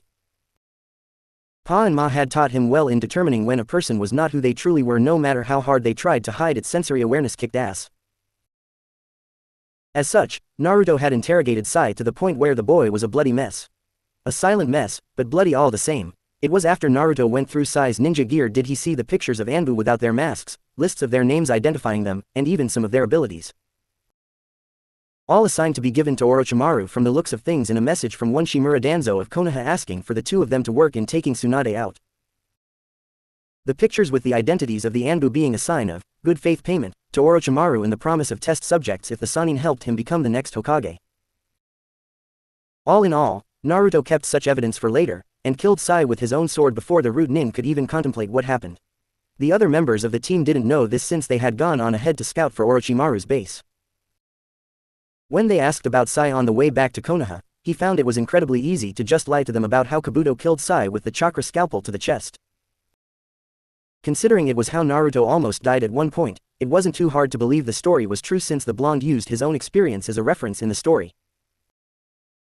This way, the group would believe the story, and make the lie more believable when giving his report. The look of remembrance on Tsunade's face would be seen by Kakashi, Yamato, and Sakura, so they wouldn't have any reasons to doubt it. Add the body was dumped off the bridge into the river below during the fighting would make it impossible for them to find Sai's corpse, which was actually burned into ashes, so there was no chance in hell of finding it. As for Orochimaru, he was pissed off that Kabuto was killed so easily, and quickly by Naruto, to the point of instantly going all out on the Kyuubi Jinchuriki. Naruto did the same with the area around them being turned into completely different terrain. When Naruto went to Four Tails, the Sannin had tried to use his sword on him in the hopes the poison in it would end the blonde's life, only for Naruto to surprise him by grabbing the sword when extended at the last minute, yanked the Sannin forward, and sliced him in half with his claws. Orochimaru was able to recover by reattaching both halves together, but no sooner did he do that, Naruto was on his back, sinking both claws and teeth into the Sannin's body, sending corrosive, flesh-dissolving, Biju chakra into the man, who barely shook the Jinchuriki off of him before shedding his skin-like body to save his life, only to be met with a Biju bomb, which he tried to shield himself with using the triple Rashomon jutsu. It almost didn't work, but the blast was stopped. As for Naruto, he was on the Sannin again before he could quickly recover, and began weakening Orochimaru considerably. Until finally, Orochimaru had no choice, but to change into his giant white snake form to combat Naruto in his four-tailed state. The battle soon became one of pure skill, agility, wits, and just the right timing mixed in with some raw animalistic fury from both sides. With the one instance where Naruto grabbed the discarded and forgotten sword during the battle Kusanagi near him and sliced the Sannin's head clean off his body. Shortly after, Naruto stabbed the head into the brain for good measure, a couple dozen times to be exact, and burned the large white carcass looking to be made up of multiple tiny snakes to ensure there was no way the Sannin could continue to live. One sealed up snake head later, the blonde was off to deal with Sasuke's traitorous ass. I find it hard to believe, Naruto. You're strong, unbelievably strong, but to take down someone like Orochimaru, much less Kabuto together, is difficult to accept, said Tsunade skeptically. And yet here we are with the proof sitting on your desk. Oh, one more thing before I forget, said Naruto before he took out a scroll and unsealed it to reveal Sasuke's battered form now in front of the woman's desk. A kick to the Uchiha's ribs by Naruto and the groan that followed from the beaten body on the groan proved he was still alive. Anbu, take the traitor away. No one is allowed to see him except Ibiki, Anko, and myself until I say otherwise. If anyone else tries to see Uchiha Sasuke, I want you to arrest them, commanded Tsunade with the Anbu nodding and left the room with the Uchiha being carried off. When can I get my pay? Asked Naruto with Tsunade sighing since she missed the loudmouth brat who would smile and shout about being Hokage. She still believed he would be Hokage, but would not have that same caring smile. Now he was all seriousness. What did he learn during his time away from Konoha and Jiraiya? Did they, her sensei, and Tsunade herself scar him that badly? Here is the pay stub for both the completed mission, the bounty for killing Orochimaru and Kabuto, and the retrieval of Uchiha Sasuke. Present that to the bounty pay room and they'll give you the money you deserve, said Tsunade with Naruto took them, but did not smile at her. Unlikely. If they are the same idiots who were there 3 years ago, they still owe me back pay for not providing the appropriate amount of cash from my previous missions when the Sandaime was alive. This includes the bounty for the 2 Akatsuki members I killed back Suna when rescuing Gaara, said Naruto while Tsunade frowned since she didn't know that. Did you tell my sensei about this when he was alive? Asked Tsunade curiously while also making a mental note to pay that section a visit. I did. The Sandaime said he would look into it. I waited 2 weeks for him to fix the problem. He never did. I always assumed it was because there was a lot of red tape on his end considering what I am to people in this village, said Naruto while Tsunade sighed and mentally cursed her late sensei for acting the way he did with the blonde in front of her. I'll handle it, Naruto. If they give you any trouble, tell them I will be down shortly, and will be looking over everything myself if necessary, said Tsunade with Naruto frowning at her. Funny, he said the same thing. Don't bother interfering, I'll handle them myself, said Naruto before leaving with his pay stub. What happened to you, Naruto? Why are you being so cold? This isn't like you, said Tsunade with Naruto stopping at the door. Normally, I wouldn't be like this, but after spending time away from Konoha and been taught things I was denied for years, I felt change was necessary. Why do you care? I would think a mature version of myself would be an improvement over the stupid one you first met 3 years ago, said Naruto before walking out the door. Should we be worried, Hokage-sama? Asked Yamato with Tsunade sighed and waved the concern off. No, Naruto has a lot of anger in him at the moment. Anger put there by this very village and brought to the surface after being away for so long. If he wants to vent some of the anger out, let him do it maybe afterwards. It will open the eyes of these morons down below what it means to abuse a child, and act like it is no big deal simply because said child is a Jinchuriki, said Tsunade before the door opened again and 3 people she didn't want to see were now in the room looking as serious as ever. So it is true, the Jinchuriki killed both Orochimaru and Kabuto, commented Danzo while Tsunade narrowed her eyes at him. He has a name, Danzo. You would do well to remember that, warned Tsunade, but it was clear the old war hawk didn't care about that right now. He never did, asshole. Did he explain how it was done? Demanded Kaharu while staring at the giant white snake head that was Orochimaru's face. He did, but I'm under no obligation to tell you, said Tsunade while all 3 elders frowned at her. Tsunade, you know it is imperative for us to know these things. First the 2 Akatsuki members. Now Orochimaru and Kabuto, as members of your council, we demand that you tell us how strong the Jinchuriki has become. Demanded Homura while Tsunade grit her teeth in anger. You demand something from me. You dare say that to my face. You demand to know the answer to your question. Of me, your Hokage. Questioned Tsunade while the old man tried to keep his courage up despite her anger. The Jinchuriki is quite powerful, Tsunade.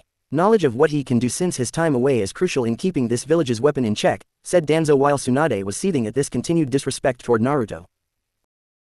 It was bad enough Jiraiya did it and even her when she first met the brat, but these 3 were clearly going to be disrespectful to Naruto until the day they died. Which she was hoping would be soon. He has a name, Danzo. If you can't even say his name, don't be in the same room as me or him. In fact, if you can't stand the idea of referring to him by his name, I suggest you simply kill yourself now. No one in this office will disrespect him while I am Hokage, said Tsunade while Danzo scowled and the other 2 elders looked shocked. Tsunade, you can't be serious, protested Kaharu. You want to talk serious? Jiraiya hasn't been training the boy for the last 3 years. In fact, Jiraiya has proven himself incompetent in that area, and has done it on purpose.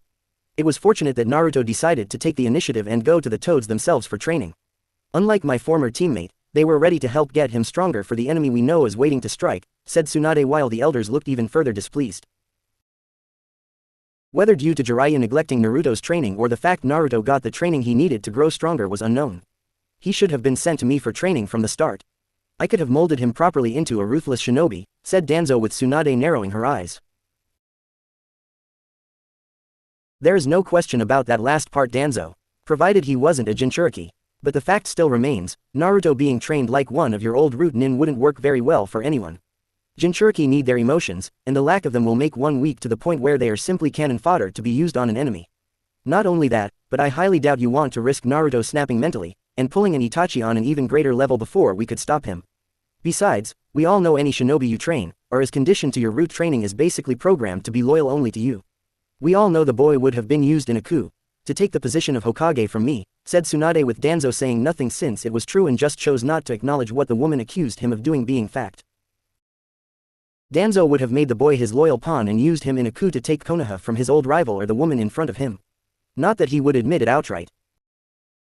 Let the woman in the Hokage's seat accuse him of possibly snagging the Kyuubi Jinchuriki for his own purposes. His silence spoke nothing, yet everything to Tsunade, but without proof, it was just her spouting off nonsense. Which worked fine for him since it made the woman look inadequate in being Hokage.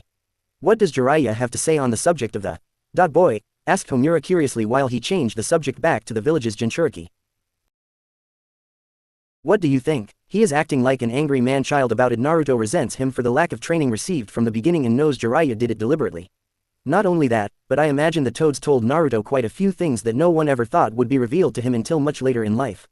Certain things we would rather take to our grave before letting see the light of day, commented Tsunade while the elders now had a look of fear on them. Even Danzo, they wouldn't dare. Hiruzen forbid the boy from learning anything until he was ready, exclaimed Kaharu while Tsunade scowled at her. And when would this sense of readiness be determined, Kaharu? When we were all on our deathbeds? When Naruto himself was old, gray-haired, and too weak to do anything if he felt like it? Besides, Sensei only forbid Konoha shinobi from telling him.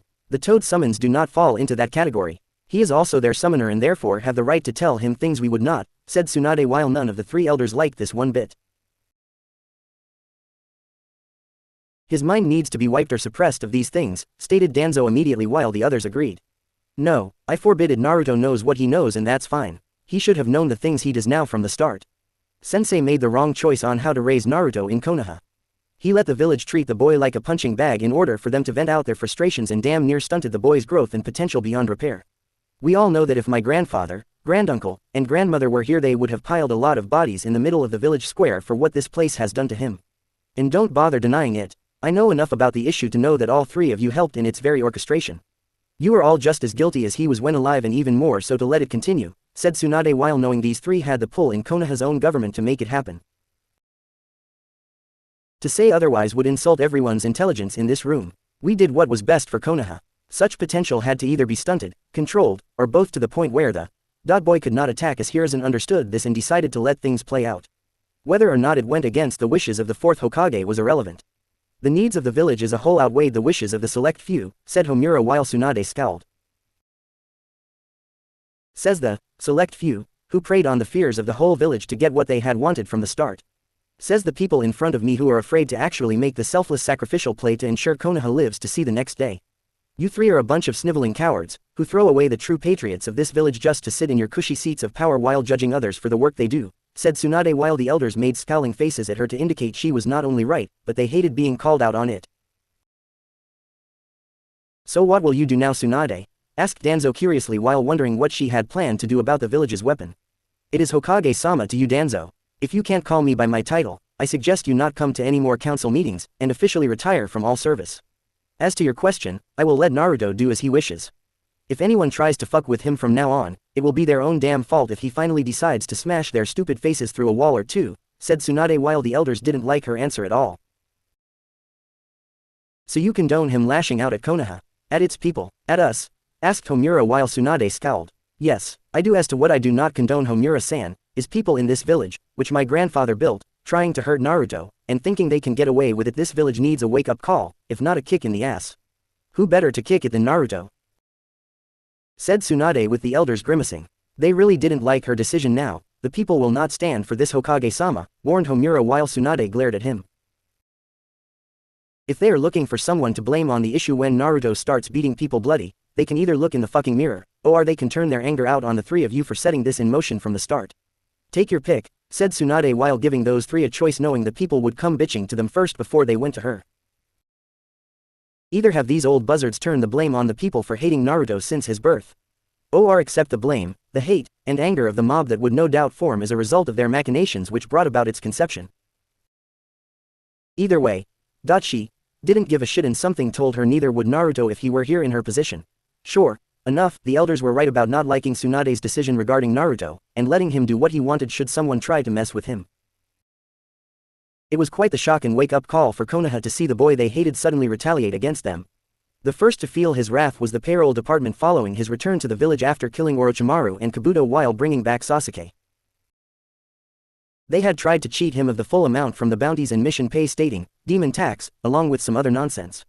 All with cruel smiles on their faces since they had done it before to him without fear of being punished by the higher-ups and Tsunade's Hokage predecessor. If anything, they were encouraged to do it. Naruto's response, beating them bloody before throwing their bodies in front of the hospital. Naturally, the idiots wanted to press charges against him, and make a big deal about it before the Hokage. And why not? The people usually bitched and complained to the third about the brat, even when Naruto didn't do anything at all. However, they weren't dealing with the Sandaime Hokage. They were dealing with the Gondaime Hokage. As a result, Tsunade said she had absolutely no problem pressing charges against Naruto, provided they admitted to screwing the boy over for years on his mission pay, and had no doubt tried it prior to the beating he dished out on them. It made them go pale in fear, knowing full well that admitting to such things to the Hokage would result in prison time and all assets were liquidated before being transferred to Naruto. In short, Tsunade effectively shut them up, and to prove there were no hard feelings, the idiots in question were transferred out to another department that didn't involve Naruto at all, but with significantly reduced pay on their end. Sadly, it didn't end there with those bakas. As time progressed, Naruto had not received a warm welcome from many of the people in the village, and he was not inclined to stand there taking it. The end result was piles of bodies being sent to the hospital every other day, regardless if they were shinobi or civilian. Naturally, people tried to pressure Tsunade into doing something to bring the demon under control again, or anything that would return things to the status quo, which basically involved having Naruto as their punching bag again. Tsunade told them no, and that they were getting what was coming to them for their own mistreatment of the boy since it was unwarranted from the start. If they wanted to file charges, it was their right, but she reminded the poor victims that doing so would require an investigation on her part into their past, and any previous actions they did to provoke Naruto into attacking them in the first place.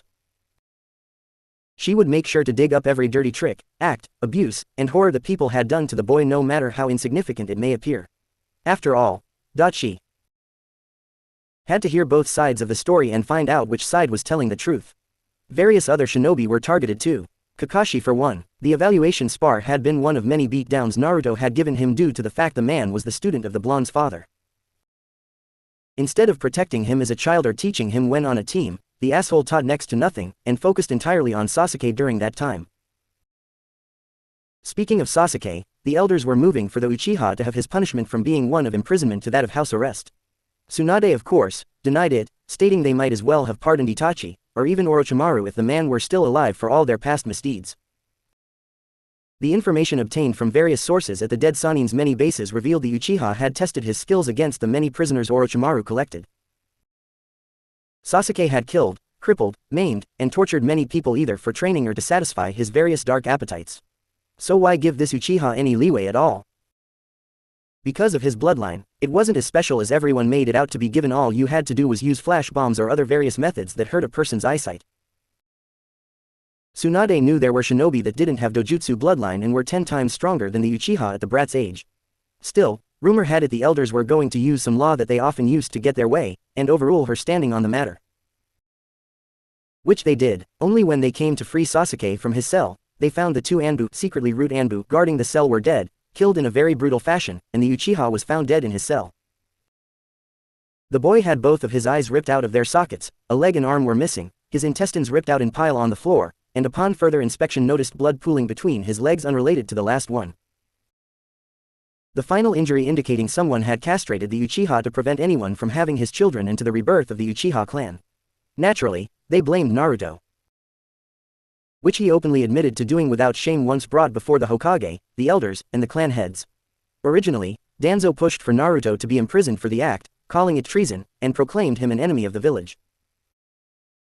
He never realized it until the blonde's trap was sprung, as Naruto wanted the War Hawk to make a spectacle out of this during the trial. Naruto had called Danzo out on his own patriotism for being a supporter of Orochimaru before the Sannin even went rogue and recruiting the snake into root.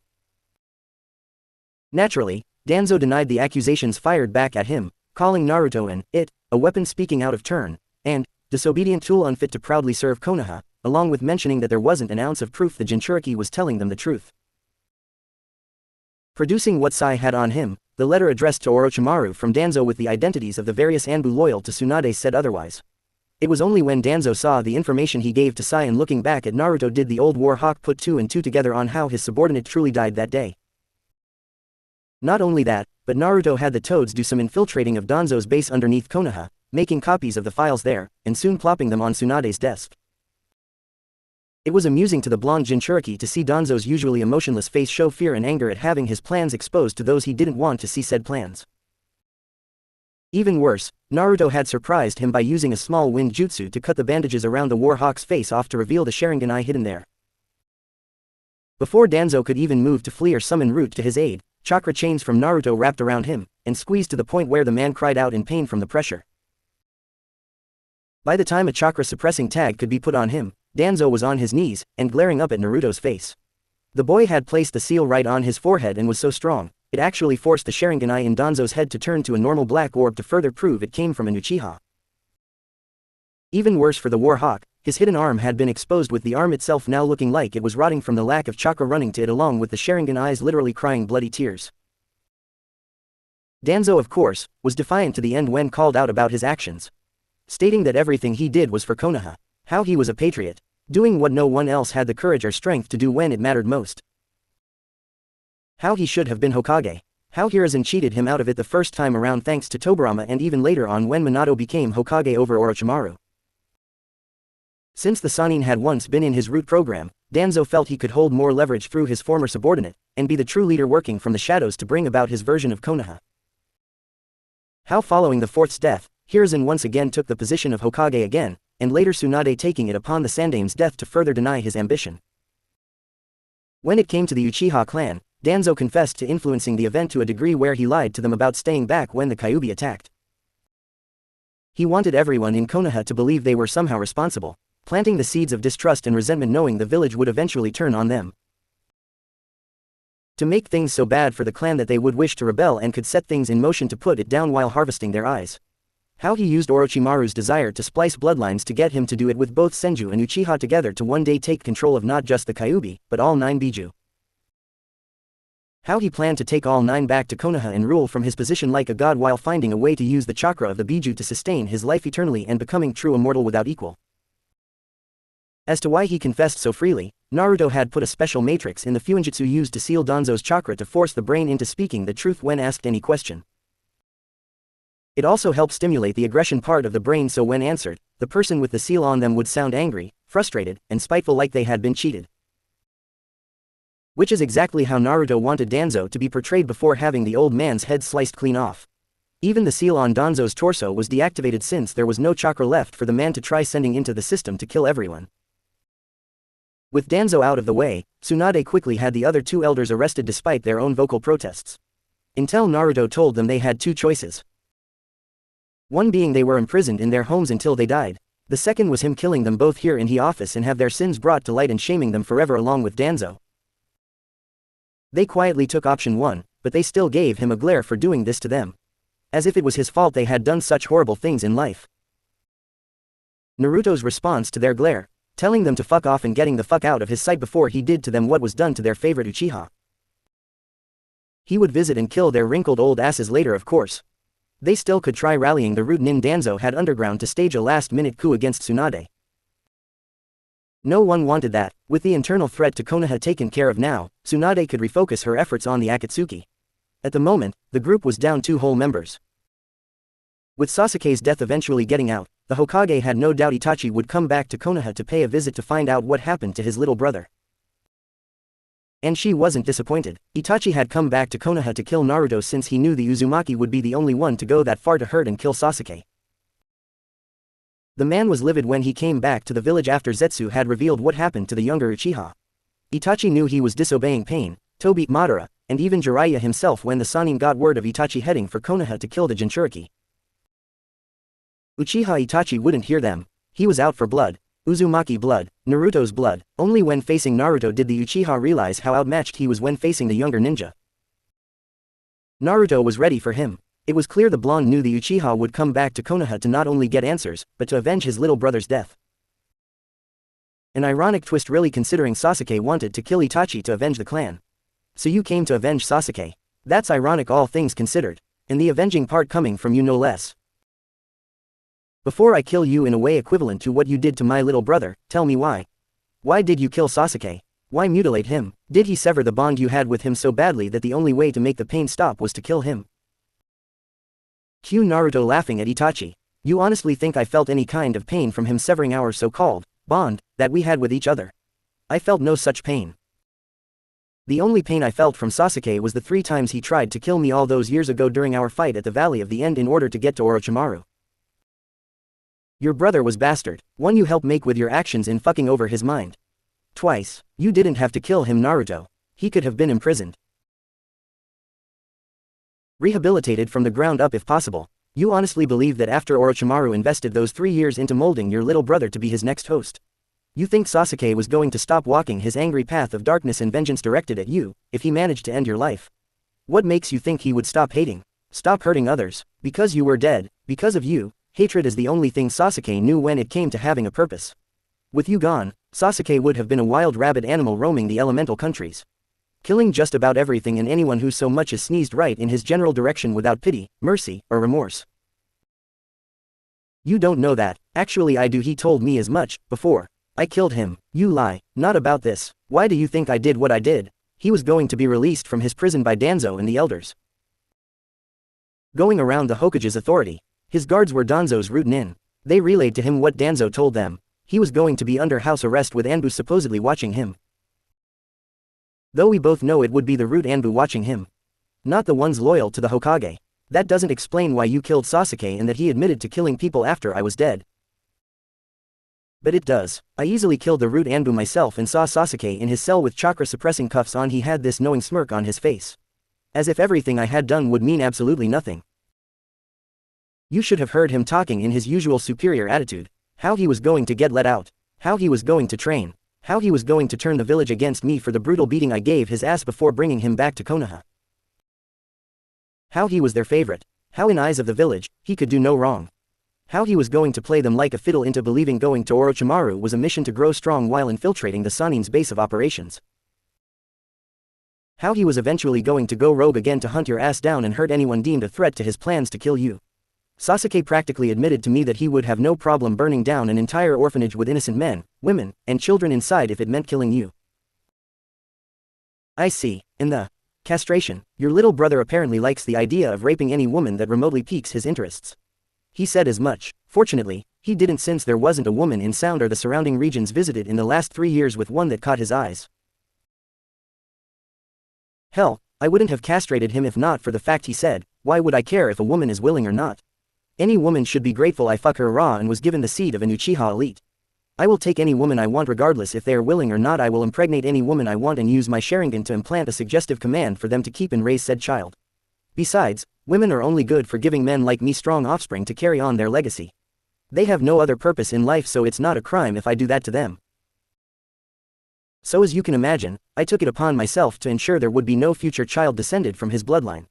My brother did not say that. He wouldn't admit to doing such a thing or wanting to do such a thing. I have it on tape and on camera. The Hokage had a hidden camera implanted in his cell long before he was put in it. No one knew about the camera except her, Shizune, and myself. Not even Danzo or the elders knew it existed. She figured Danzo might make a play on Sasuke and wanted evidence of his actions in recruiting the Uchiha into roots so she could handle him her way. Personally, I wasn't about to stand around and let those two play politics, and risk letting the issue of Sasuke's punishment get muddied or hidden under the rug. I took the direct approach to the matter, and as a result, I was able to fully expose Danzo's schemes. I also know you aren't the traitor the Sandaime and Konoha painted you to be following that night.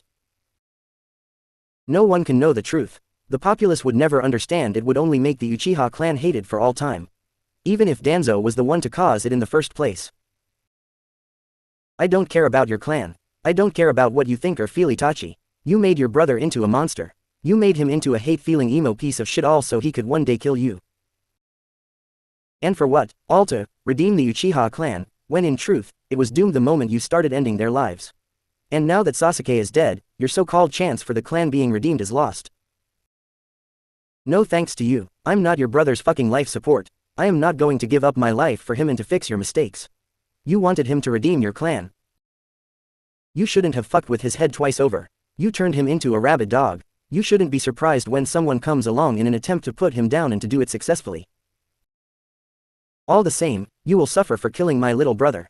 You will suffer for not carrying out your purpose in life. The Sandaime saw you as the village's sacrifice to save us from destruction. You were meant to be used as such repeatedly over time. The fact you refused to accept this truth is a betrayal of his trust in you, a betrayal of this village, and one to my brother. I will not stand for it, says the man who killed nearly all of his kin. As for the Sandaime, he can take his legacy and go fuck himself. The man I looked up to as a boy was a lie. It was always a lie. To cover for his mistakes, his shame, and his weaknesses in being sentimental to the wrong people. He was soft on Danzo. He was soft on Orochimaru. He was soft on your clan. And he was soft on Sasuke. You call my actions a betrayal. What about yours? You didn't have to kill all of the Uchiha, but chose to do it anyway. So tell me, Itachi, who is the true traitor between us? The shinobi who officially is one and makes them through his actions? Or the shinobi who puts them down? Cue silence. It seems we have nothing left to talk about. Agreed. Goodbye, Itachi. Send my regards to that bastard you call a brother in hell. You first, Jinchuriki.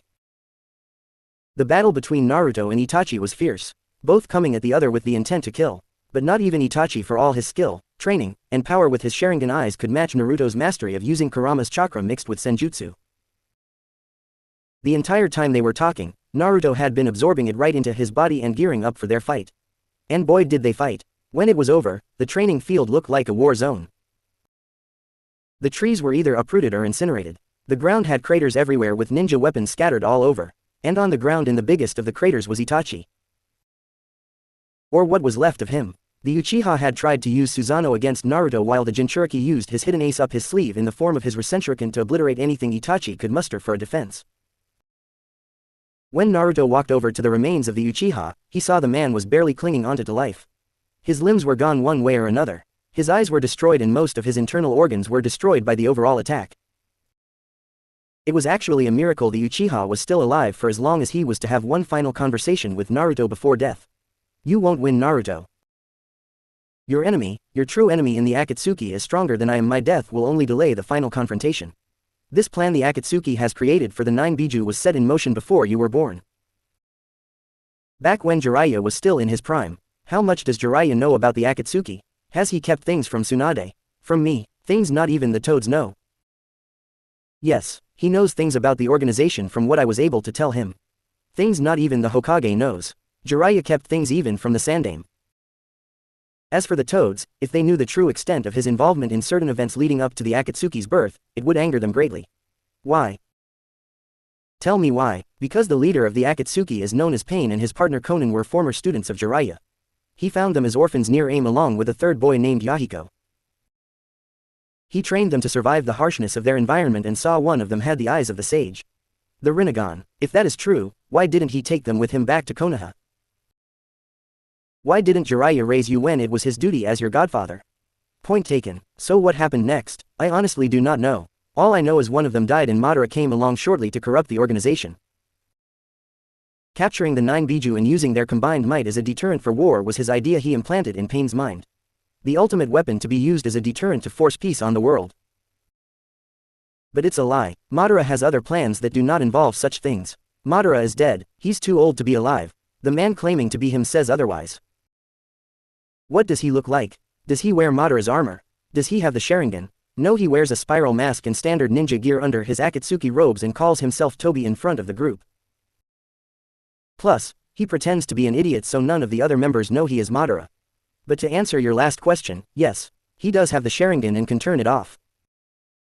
Only an Uchiha can do that, so the man is clearly from my clan. Which further proves he isn't Madara. The real Madara would never do such a thing in front of anyone. Acting like an idiot and hiding behind a mask is not something the real Madara would do. His pride would never allow it. He's clearly an Uchiha, but clearly not the most infamous one. Nevertheless, he calls himself Madara. He was the one who attacked the night of your birth and ripped the Kyuubi from your mother's body to take control of it. Only someone like Madara could that in the past. I figured as much from what the fox showed me from his own memories of that night with my parents dying. Doesn't matter. I know enough about the fool to plan a proper defense against his little time-space manipulation and transparency technique. When the time does come, I'll crush the Akatsuki, and any who support them. You swim against the tide. You will drown in the attempt. Perhaps, but I have no problem making waves that will set change in motion before I do a kunai to the skull later. And Uchiha Itachi was no longer alive. After he did that, Naruto found Tsunade had come with a small army of Anbu, the clan heads, Junin, and Jiraiya, with the last one glaring at the Jinchuriki. Of course, Naruto wasn't surprised the man was upset with him. Not only did the blonde Uzumaki prove he was strong, but he had killed Jiraiya's only spy that high up in the Akatsuki organization. Never once did he show concern for Naruto's own health or the fact Itachi no longer acted as a spy for him when coming back to Konoha to kill for revenge. Of course, Tsunade was also angry, but surprisingly, her anger was not aimed at Naruto for killing Itachi. He didn't do anything wrong despite Jiraiya saying otherwise. No, the woman's anger was aimed at Jiraiya for not informing her of Itachi being a spy in the first place. She also felt the truth regarding the Uchiha clan plotting a coup and Itachi doing it in order to spy on the Akatsuki should have been brought to her attention after becoming Hokage. Jiraiya disagreed, stating if he told her where some of his key spies were, it would make his value as a spy master diminish. Plus, the less she apparently knew about who his spies were in various parts of the world, the better. Plausible deniability were the two words he chose to reference, but Tsunade thought differently since Jiraiya's current handling of Konoha's spy network had become, well, crappy. From what Tsunade had gathered since Jiraiya had been out of the village for 12 years to provide Konoha with information, which he passed along to the Sandaime, the informants were not reporting in on time or their information was vague at best. Some had threatened to quit unless given an increased paycheck and holding the information they held as key leverage. Others threatened to go to the enemies of Konoha to provide them with the key information they held in exchange for immunity for past spying. Others simply wanted out because the Toad Sannin had found them in dire straits at the time of first meeting them and continued to blackmail these people unless they played ball with the pervert. Some of these spies were women, and from what Tsunade had been able to carefully read, in between the lines of course, her former teammate had gotten far more than just the information from their spying from them. If it wasn't from the fact they were in such valuable spots and needed for them, Tsunade would pull those spies, especially the women, out with those willing to take over. But she knew replacing old spies with new ones was extremely tricky, and there was also the fact, if she assumed correctly about some things, Jiraiya would never let those female spies go on living knowing the tables would turn on him in terms of who was blackmailing who. If these women, if allowed, told the various people in positions of power about Jiraiya, and what he did to them in order to obtain their loyalty as spies among other things, it would not only severely damage his already questionable reputation, but put Konoha in a bad light too. It seemed no matter what, her former teammate for a pervert left a big fat stain or stink on Konoha that no one could remove no matter how hard they tried. Even worse, Jiraiya had some debts of his own outside the village that were not on the books and had conveniently forgetting about. Until they came to bite him in the ass. The first one was the issue with the Nadeshiko village, which was waiting for Jiraiya to honor his promise he made to the former leader of said village years ago. The kunoichi from said village named Takiwa came with Shizuka to Konoha after hearing about Naruto killing so many S-ranked nin and the other rumor he was Jiraiya's student. Tsunade had admitted the boy was Jiraiya's student, and using the term loosely, for a short time, but had a falling out over the teaching methods. Again she used the term loosely, the Sanin used during that time frame. After hearing what Jiraiya had promised, Tsunade had all the more reason and desire to smash her former teammate's head into the ground before breaking every other bone in his body. Starting with the tiny one he had between his legs, since that seemed to be where his damn brain seemed to relocate itself 98% of the time. As for Jiraiya himself, the pervert had conveniently made himself scarce when hearing how two kunoichi from Nadeshiko had come to Konoha. Fucking coward. As for Naruto, he accepted the challenge, but on the condition of choosing to nullify any marriage arrangement between them. If he was going to honor the agreement made by Jiraiya, his possible future bride would have to be strong enough to make him sweat a bit to earn the right to be his future wife. After all, if she wasn't strong enough to last against him in a drawn-out fight, how can she be good wife material for him to marry? If he was not impressed, the arranged marriage would be nullified, and that would be the end of it. Shizuka found it acceptable, and surprisingly so did Takiwa, who smirked at how Naruto was able to turn their village's laws against them. Shizuka hated those laws that said she had to fight the man who would be her future husband if he won against her. The man she loved was dead, and closing off her heart was the only thing left for Shizuka to do. Even with Naruto's condition, Shizuka still wanted this whole mission to end, and just let him win by default. If not for her kunoichi pride and the pride of her village being at stake. Besides, Naruto had made it clear the only way for this to work one way or another was the woman going all out against him. And so they fought, with Tsunade and Takiwa as witnesses to the event along with a few curious Konoha shinobi. Only to have a pest and puppeteer named Kokuyo, who wanted Shizuka for himself, and to rule Nadeshiko like a king, to interfere in the fighting. Of course, he was easily crushed thanks to Shizuka destroying his puppet, and was quickly arrested by the Hokage for his entering the village illegally. The fight between Naruto and Shizuka continued, with the latter trying to hit the former with everything she had.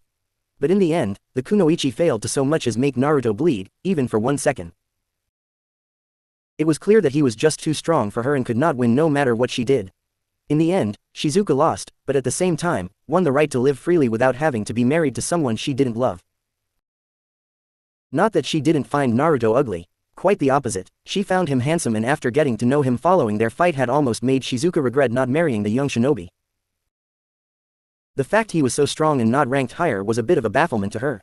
It was only when he openly admitted to being a Jinchuriki did she understand his rank being that of a genin while everyone else was Chunin or higher.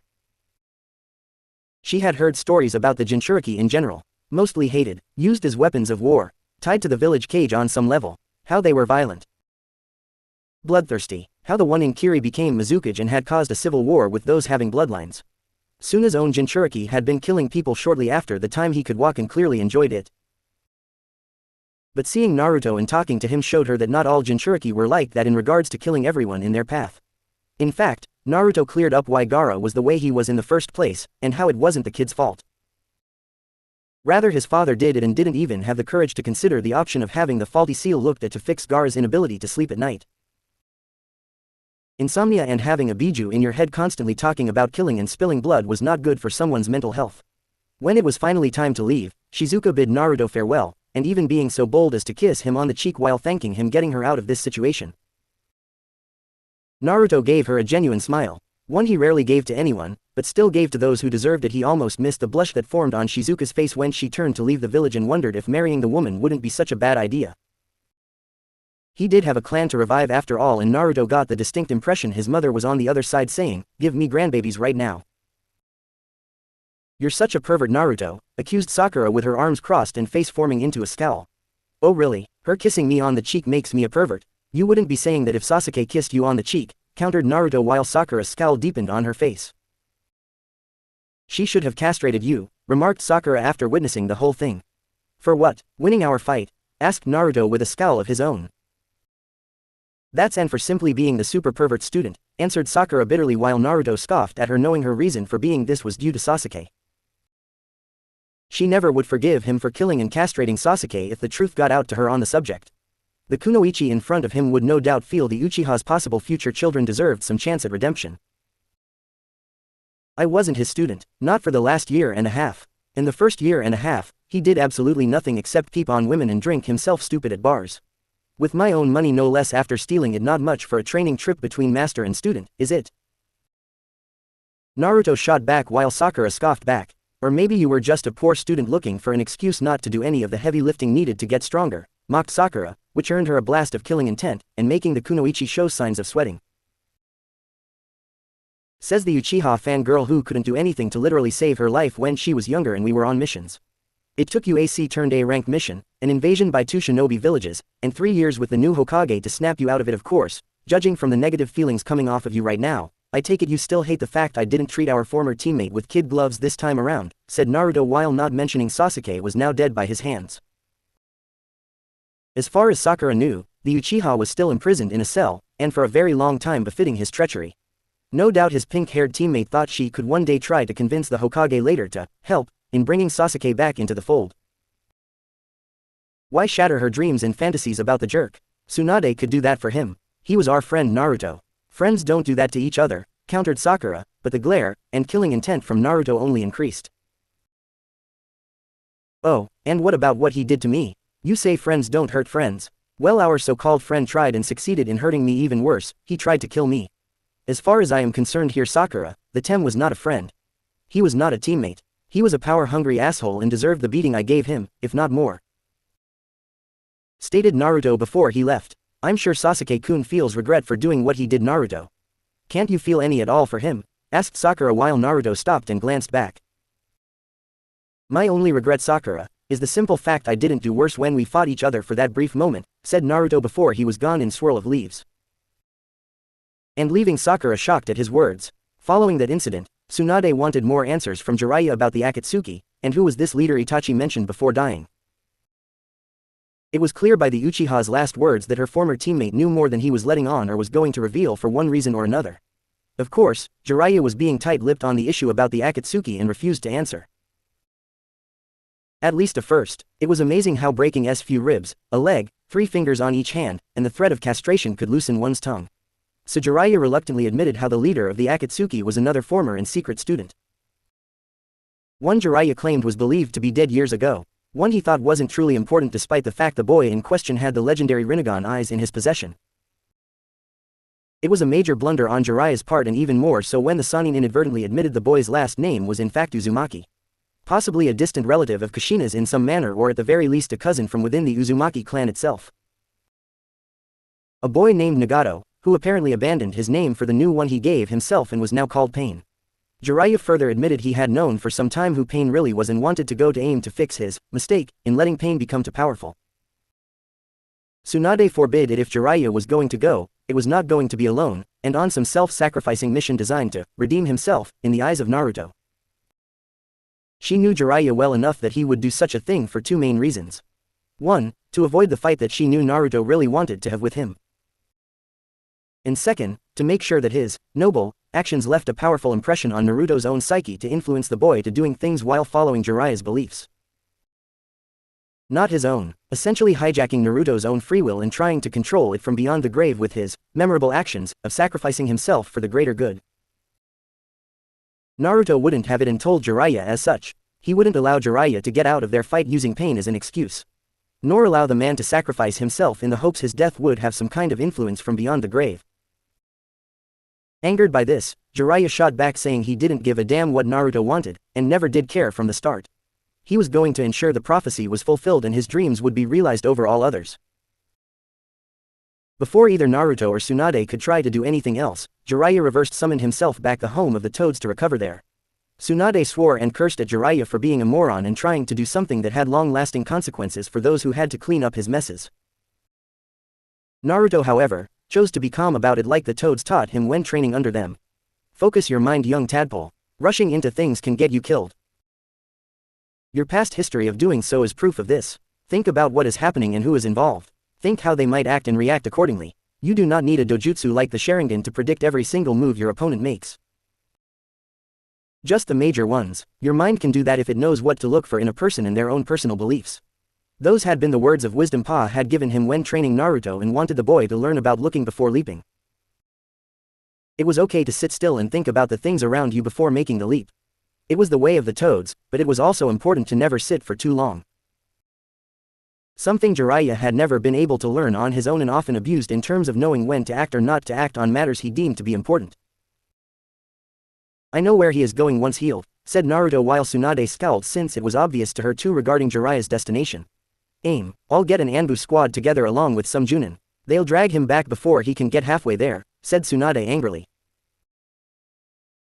There is no point, he'll be there before the group can be deployed.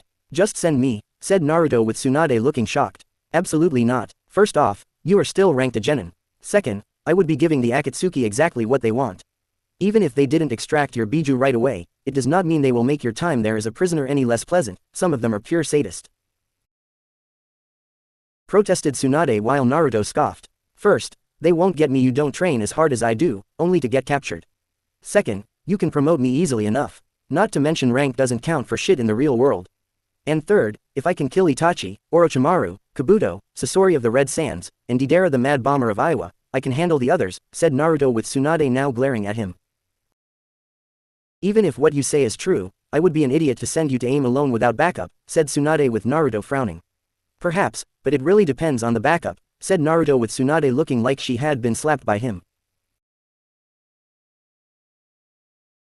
You're suggesting the ninja ISEMD would backstab you? Questioned Tsunade while she saw Naruto's glare intensify. In a heartbeat, all those years growing up and I was getting beaten, they watched. Some even went as far as to join in. They knew who my father was. They knew enough about Fuinjutsu to know the difference between prison and prisoner. They care? No, why would they? Who was going to remind them of their oaths to the fourth? Who was going to enforce it? The Sandaime. He gave the order. Force the Kyuubi Jinchuriki into submission. Make sure he is nothing like his mother. Like his father. Make him weak. Reliant on me, reliant on those I tell him to be reliant on. You haven't rotated out the Anbu when becoming Hokage, and I can easily sense those in your office looking at me with hatred. You assign any of them to provide support, they'd sooner sell me out to the Akatsuki, and make up any story they wanted, said Naruto while Tsunade winced since what he told her was true. What do you have in mind? Asking Tsunade with Naruto shrugging. As I said, you just have to send me. We both know it will take some time for Jiraiya to heal from the beating you just gave him. The Toads are more loyal to me over him. The moment he pops out of their realm, they will tell me. Once that happens, I'll head to aim and stop the fool from doing something stupid, said Naruto while Tsunade grimaced. Fine, considering your actions since coming back and your level of power, if not your strength, I'm promoting you straight to Junin, said Tsunade with Naruto looking a tad surprised. Are you sure you can do that? Won't the rest of the shinobi forces who hate my guts go throw a fit? Go on and on about procedure, and exams, and all that crap. Don't I have go through promotional ranks one at a time instead of skipping them? Questioned Naruto with Tsunade shrugging since she understood his surprise. He was expecting her to simply promote him to Chunin now, followed by Junin in the distant future sometime later. I'm the Hokage. I can promote and demote whoever I like to any rank I like if they are qualified enough. Honestly, those exams are all meant to draw clients to our village on a large scale, and to get the potential Junin for their jobs. I can easily do that just as much after word gets out on how many S-ranked shinobi you recently killed, said Tsunade smirking at Naruto. Well, better late than never, said Naruto with a smirk of his own.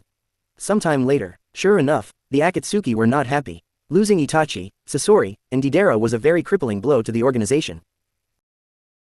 They needed to turn things around. Not to mention they needed to gain new recruits and an increase in finances.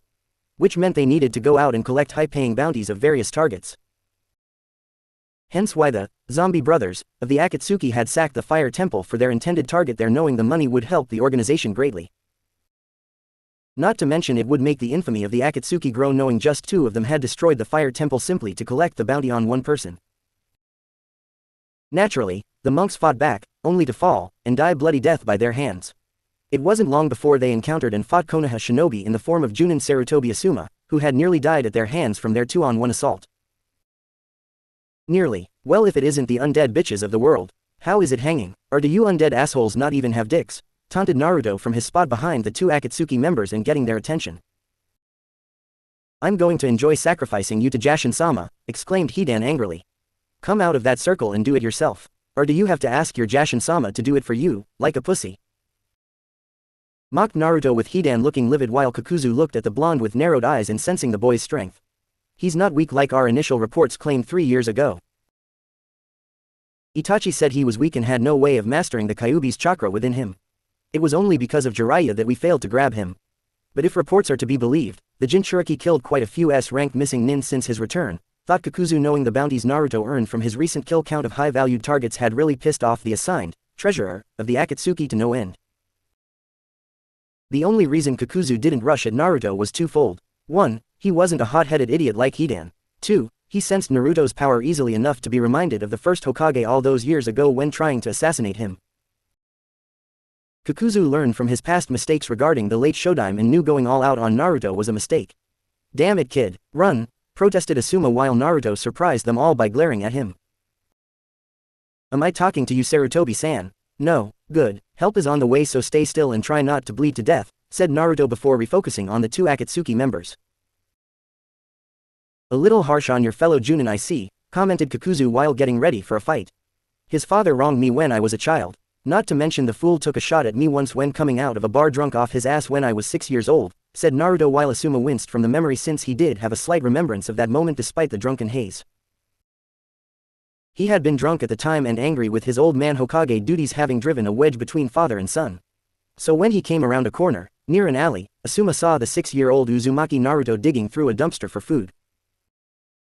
The young Hiruzen knew who the boy was and scowled in his drunken state and seeing the brat his father was interested in for so long. Why couldn't his father pay more attention to him?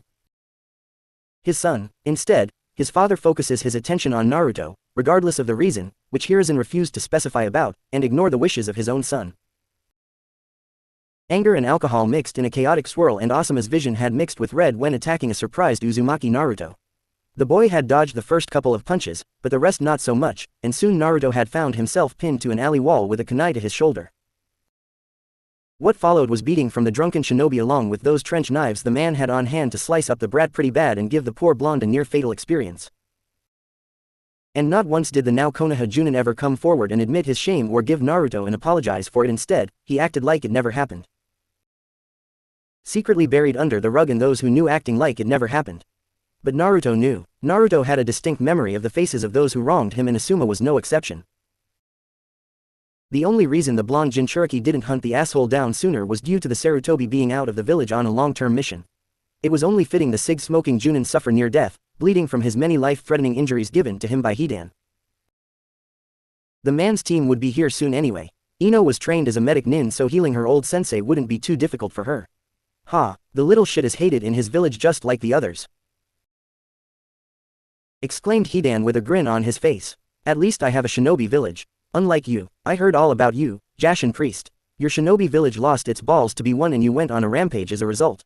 Must have hurt to know your village didn't have what it takes. Did you cry, whine like a bitch, maybe even peed yourself like a little baby while crying like one? Asked Naruto with a grin on his face while Hidan looked like he was ready to explode with rage. Only before he could, a shadow clone of Naruto struck from behind, and kicked Hidan in the back of his head. The force behind it sent him flying out of the circle he made for himself to use against Asuma and ended the ritual. You fucker, yelled Hidan while Kakuzu frowned. Calm yourself, Hidan, he's upsetting you on purpose so you make mistakes, warned Kakuzu while Hidan snarled. Not hard to do, all it takes is insulting his impudent god and the moron goes on a tirade lasting for hours, taunted Naruto while Hidan was foaming at the mouth. I'm going to gut your fucking ass, exclaimed Hidan when a shadow clone of Naruto shot out of the ground behind the priest, but this time took his head off with a wind-coated kunai. And surprisingly, the man's head kept on talking while cursing before Naruto's shadow clone punted it to another one holding a box with ceiling tags on it. Before Kakuzu could do anything, the shadow clone along with the box were both gone in a puff of smoke. "What did you do?" asked Kakuzu curiously. "My shadow clone reversed summon to the Toad Clan's mountain. They are going to use their sage arts to purify Hidan and sever his connection to Jashin." "Are you upset?" questioned Naruto with Kakuzu shrugging. "Honestly, no, Hidan would always curse, yell, shout, and be an annoyance whenever we partnered together. Going on about his religion and how great it was when compared to everything else. I'm honestly surprised the Akatsuki kept him. The world Pain wishes to create does not sit well with someone like Hidan being a part of it," answered Kakuzu while Naruto stood there watching him. "Which explains why you never moved to help him," commented Naruto while Kakuzu shrugged again. "He would have done the same to me if I were in his position. We were only put in the same pairing simply because we can't kill the other. Hidan had previous partners who died by his hands simply on impulse to appease his god. My 5 hearts prevented that," said Kakuzu while Naruto's smirk grew. "Until now," said Naruto before a rumbling came from the ground. Kakuzu's eyes widened when the ground erupted with dozens of chakra chains wrapped around him along with his various hearts. Struggling to escape, Kakuzu struggled to escape, but found it wasn't possible, and soon felt each heart being stabbed by the chakra chains. "You were stalling so those chains would make their way through the ground to me," said Kakuzu while his remaining heart was being squeezed by the chakra chain around it. "No shit. I'm an Uzumaki. If my mother can do this, why can I?" asked Naruto before he commanded the chain to squeeze hard until the remaining heart it was crushing exploded, and thus killing the missing nin of Taki. "Thanks Gaki, you are a lifesaver. If you weren't here, I would be finished," said Asuma while Naruto simply walked over to him and punched the badly injured man in the face and knocking the Junin out. "Shut up," whispered Naruto before walking away from the bleeding man to seal up Kakuzu's body just as the second generation Ino Shikacho arrived. "Whoa, what happened here?"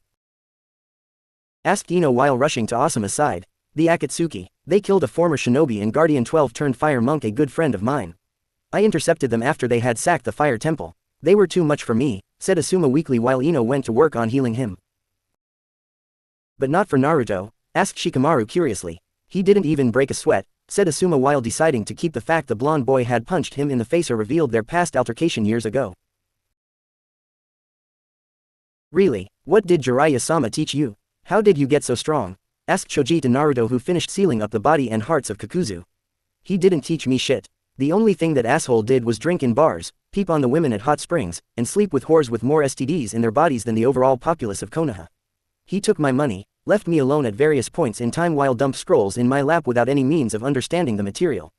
As to how I got so strong, I trained with the actual toad summons and learned more from them during my 1.5 years than I did with the perverted asshole," said Naruto coldly before he glanced at Asuma, who was looking a tad nervous. "Naruto?" asked Shikamaru curiously while seeing the look between the blonde and his former sensei. "Don't worry about it, Shikamaru. Just remembering a certain moment in time, not unlike now, but with different people in different positions. Talk to Sarutobi there, he knows all about it afterwards. Come see me. The story your former sensei tells you may have quite a few truths retracted on his end in order to hide his shame," said Naruto before he left them to look at Asuma, who was again looking increasingly nervous. "Asuma-sensei?" asked Ino with Asuma closing his eyes and letting out a sign. "It's a complicated story, I'll tell you later. Just let me heal. I need to collect my thoughts on certain matters," said Asuma while looking up at the sky while Ino continued to heal him. "Aim sometime later. This is unacceptable. We have lost practically over half our members in just a few short months. The rings taken from the corpses have been destroyed save the one off of Hidan's headless body, but that just be speculation at this point," said Pain angrily at how things had spiraled downward for them while Conan was watching him from a distance. "We need to recruit new members. Find a way to replicate the destroyed rings," remarked Conan while Toby shook his head. "Those rings were one of a kind. We can't make new ones yet, not without doing some serious research and finding the means to make more. It could take years, decades, time you do not have, time that we do not have," said Toby in rare serious tone. "Where is Kisame?" asked Conan since he wasn't here. "He went out to capture Iwa's 2 Jinchuriki alone. I was going to send Zetsu or even Toby here with him, but the man refused. He said taking on 2 Jinchuriki might make things interesting for him," said Pain while Conan narrowed her eyes. "And you let him go?" asked Conan while Pain nodded. There was no point in refusing him. Besides, if we sent either Toby or Zetsu with him, I have no doubt they would have been targeted by the man's sword. We do not need one of our stronger members deciding to lash out at those who remain like a wild animal. I trust Kisame to channel his bloodlust properly and report when possible to us once the job is completed, said Pain while knowing it was best to unleash Kisame against their enemies over stopping him. He would let the monster run free. Their enemies would hunt and eventually kill Kisame, but Pain also knew the monster of Kiri would take plenty of them down before that did happen. As a result, Pain knew the number of his enemies from the 5 shinobi villages would be diminished significantly. Shame, you were going to need him, commented Jiraiya, who came out of the shadows with a serious look on his face. Hello sensei, it's been a long time, commented Pain while Zetsu and Tobi decided it was time to vanish back into the shadows. Not long enough, I see you have changed since the last time we saw each other. At least Conan became every bit as beautiful as I believed, replied Jiraiya with a small smile to the woman. If you are done having perverted thought about Conan, I think it's time you explained your presence here, said Pain while Jiraiya's smile left him. To fix some mistakes I made in the past. Namely with you, answered Jiraiya with Pain staring at him impassively. You have known of our activities for some time, yet you are personally interfering now of all times. Why? Questioned Conan while Pain watched Jiraiya's body movements. Personal reasons, commented Jiraiya while Pain knew that while it was the truth, it was also a lie. Half-truths Jiraiya-sensei, you always hated it when we told you lies are half-truths. Don't tell me you have become a hypocrite since the last time we saw you, commented Pain, as he recalled a time when Jiraiya always demanded they tell him the truth, and hated how the 3 orphans of AIM would try to deceive him. Enough talking, time to end this, said Jiraiya while Pain nodded. Agreed, Conan, do not interfere, ordered Pain while Conan nodded and took several steps back. You underestimate me Nagato, you always did, said Jiraiya with a smirk before he summoned Pa and Ma to his shoulders. Nagato is dead, I am Pain. As to underestimating you, I was a child, believe you were someone to look up to when growing up. Now I find myself staring at a man who plays the fool to hide his failures and inadequacies during his lifetime of being in the shadow of everyone around him, commented Pain while seeing Pa and Ma Toad remaining calm despite Jiraiya's scowl.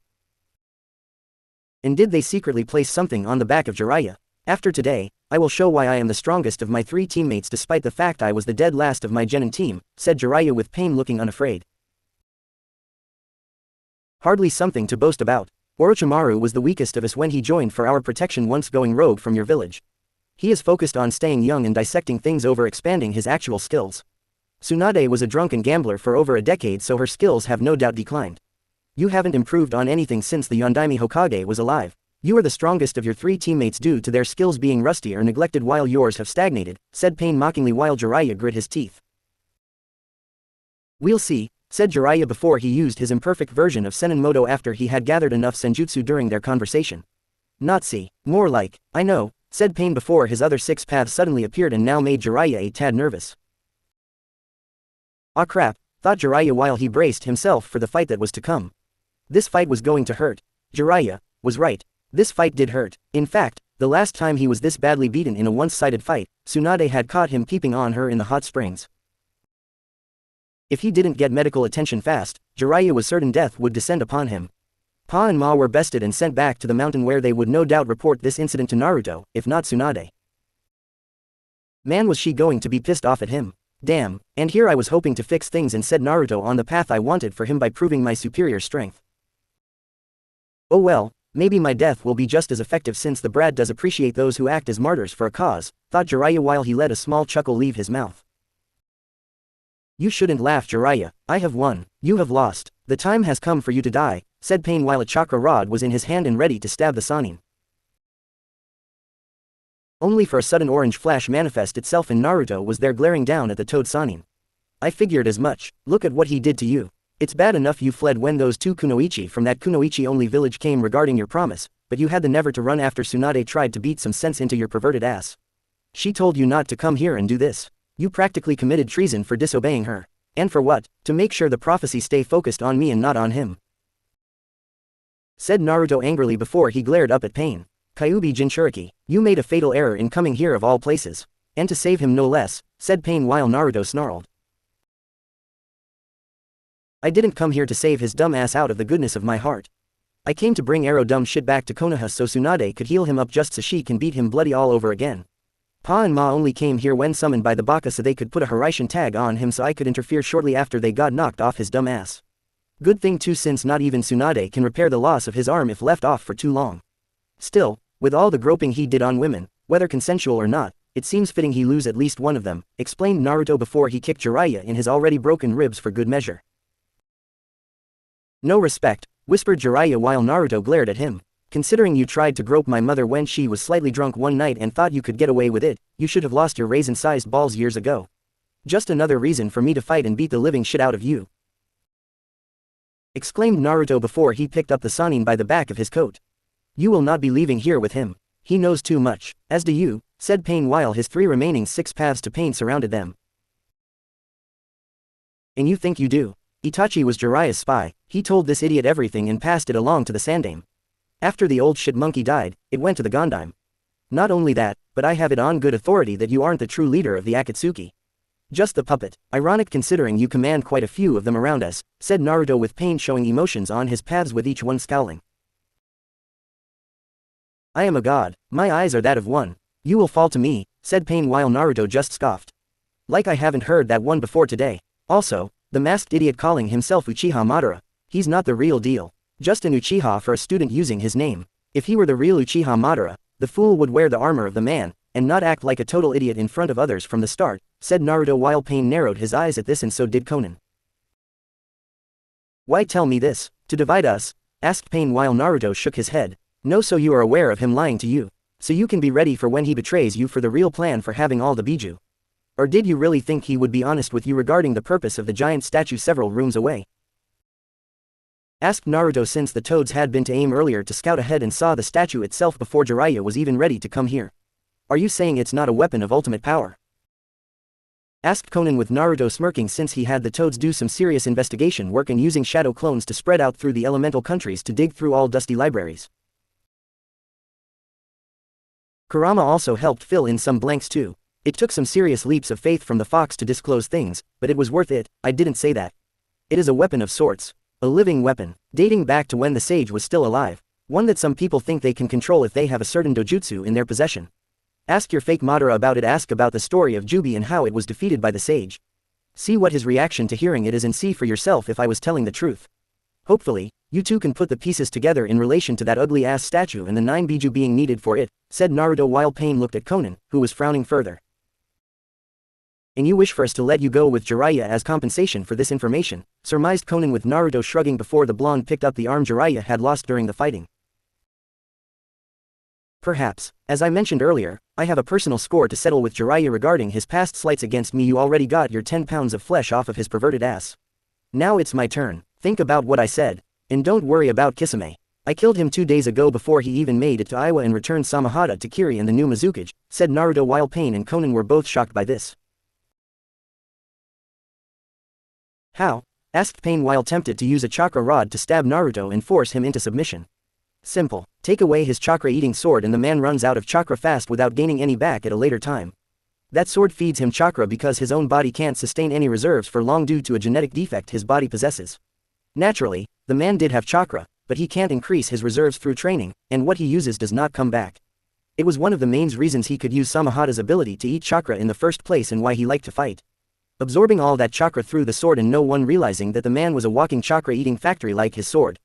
But, if you take away the ability to use it, and go on a full-out fight with someone like me, you lose in the long run, said Naruto while Pain didn't look happy with that piece of information.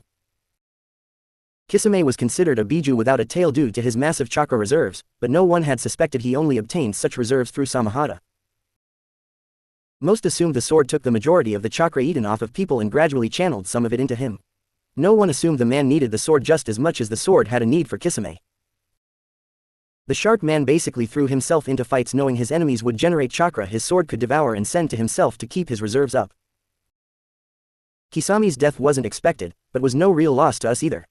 In times of peace like what I wish to accomplish, people like him fade from existence, or lose all purpose in life.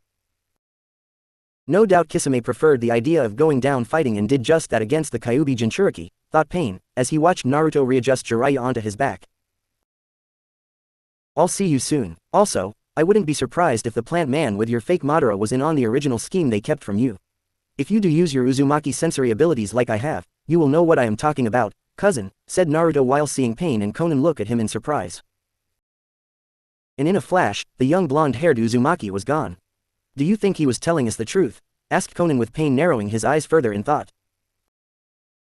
I do not know, but I have a way of finding out. First, I need to replace my lost paths. Once they are replaced, we will get our answers, said Pain while wanting to know the real plan the supposed Madara was keeping from him. Konoha Hospital sometime later. You are a baka, do you know that? Do you have any idea just how stupid you are for pulling a stunt like that?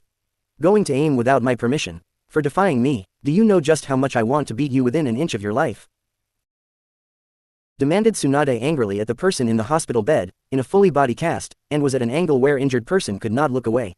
Tsunade-sama, given his condition I don't think, said Shizune, but was silenced by a glare. Do not pity him, Shizune. Jiraiya deserved his near-death experience. He's lucky I was even able to save and reattach his arm. With enough physical therapy, he just might get it to work properly. Though personally, I wish Naruto had just left it to rot so he would have one less hand to molest innocent women with, said Tsunade while she continued to glare at Jiraiya with all her anger. You should have let me die, mumbled Jiraiya while Tsunade's glare increased. I should have done a lot of things in my life, Jiraiya. One of them should have been your castration for peeping on me in the hot springs instead of just beating you within an inch of your life. I also should have returned to Konoha sooner to help watch over my distant cousin from the Uzumaki clan.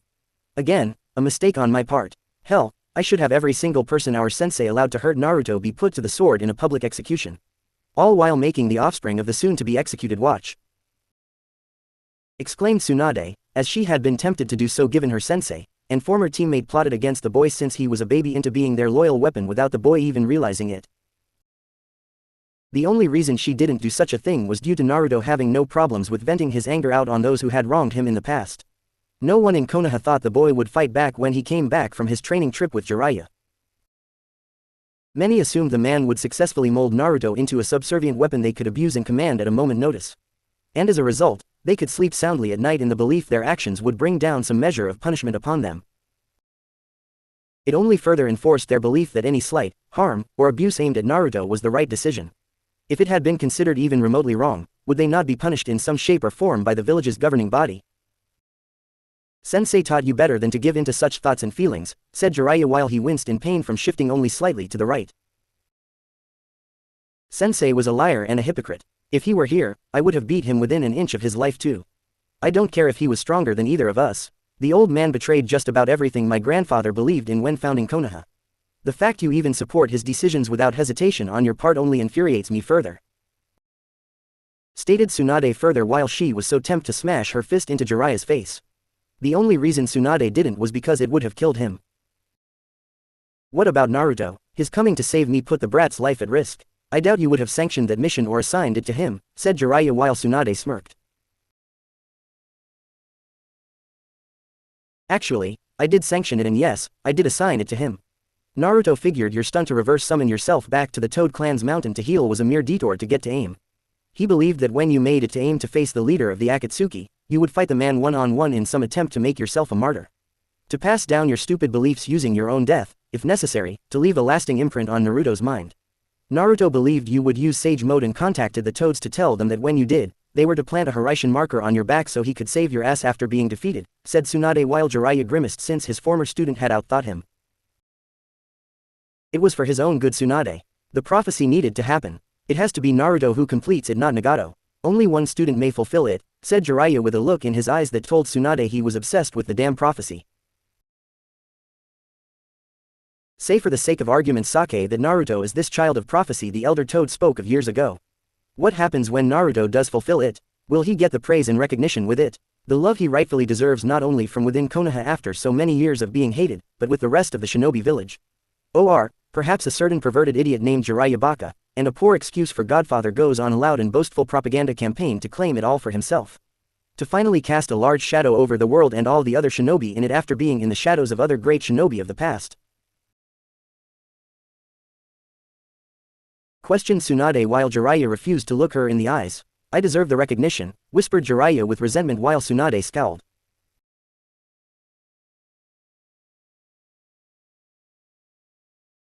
So Naruto does all the hard work, puts his life on the line, nearly dies, and for what? Also you can eat it all up saying, I trained him, ladies. Spread your legs for me. To every woman around you. He does everything while you mooch off his success and take the so-called fame and glory for yourself, like a leech. accused Tsunade while Jiraiya was now scowling behind his cast-covered face. I am his sensei, not to mention his godfather. I can do what I wish and how I wish in regards to him and his development, said Jiraiya with Tsunade looking more pissed off. Not anymore. Naruto has disowned you from your so-called rights as godfather. He did it shortly after he returned to Konoha from training with the toads while you were off peeping on women at the hot springs. I stamped the order myself. I also made it clear in the brat's records how you failed him as a sensei with your past actions, so no one can argue in your defense, said Tsunade while Jiraiya looked livid. You had no right, Tsunade, protested Jiraiya while Tsunade glared even harder. You forget, Jiraiya, I am an Uzumaki by blood on my grandmother's side. Not only that, but the Senju are cousins to the Uzumaki clan. I can trump your claim of guardianship on that alone since we are related by blood, countered Tsunade with Jiraiya snarling.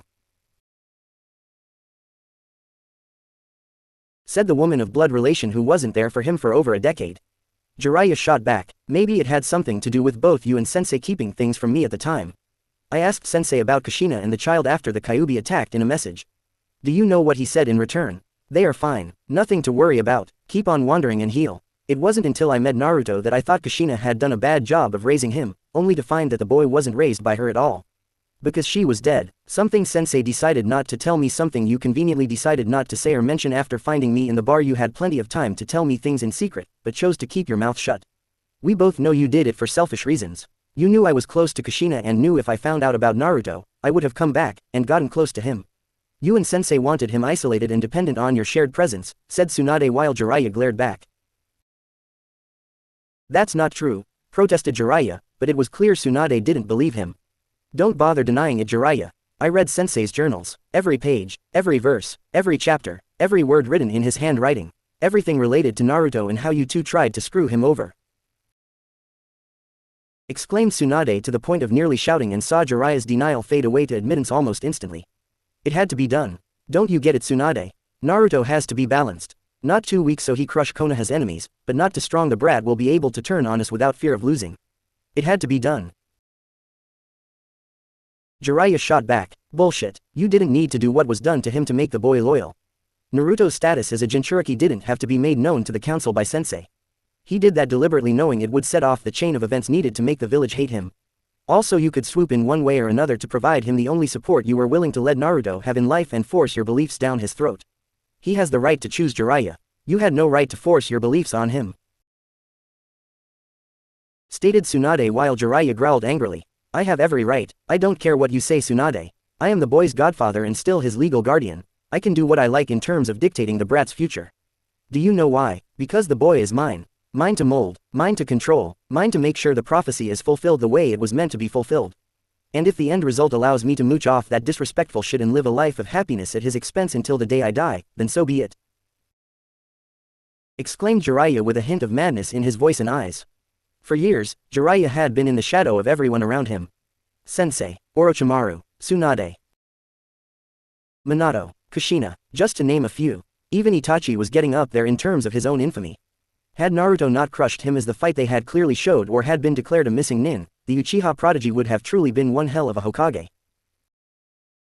But Jiraiya was tired of being in the shadows of others. His first book, Tales of the Gutsy Ninja, was a complete flop. His perverted books were loved, yet all the women hated the fact he peeped on them in order to get his inspiration. Something which he felt should be considered an honor. He proved his greatness with his transparency jutsu and trusty spy network, but was openly ignored for Tsunade's own super strength and her top-notch medical skills.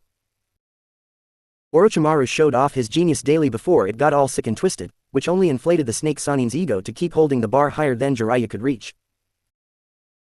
Even after it got sick and twisted, people still revered the snake man's genius, and left Jiraiya in the dust. Fuinjutsu, Minato and Kushina had it down to the point where they surpassed him on the subject like it was a piece of cake. His transparency jutsu, spy network, his Ika Ika Paradise series, mere footnotes in history compared to some of the exploits of others in Konoha. Even some Junin, who had died bravely in the last shinobi war, were treated with more respect over himself. And all because they weren't perverts or super perverts like himself. He was tired of it. Where was his fame and glory casting shadow? Where was his army of people giving him respect? Where were the people who look at him with respect and fear? Where were the looks of envy, of desire by the women? The answer, they were focused on everyone else but him.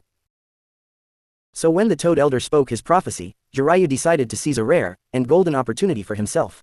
To take his prophecy and mold it into something Konoha could control,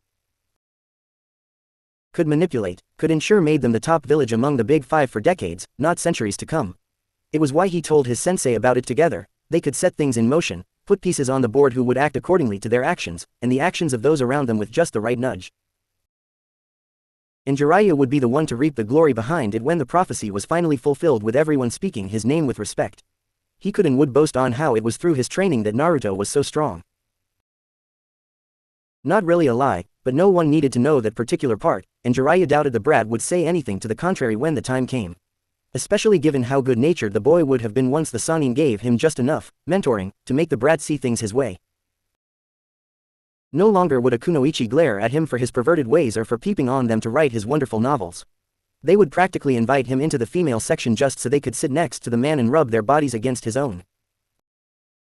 He would have so much female tail around him, it would be incredibly easy for Jiraiya to write 1,000 Ika Paradise books. All the while basking in the glory of his greatness and truly be respected by everyone of his peers.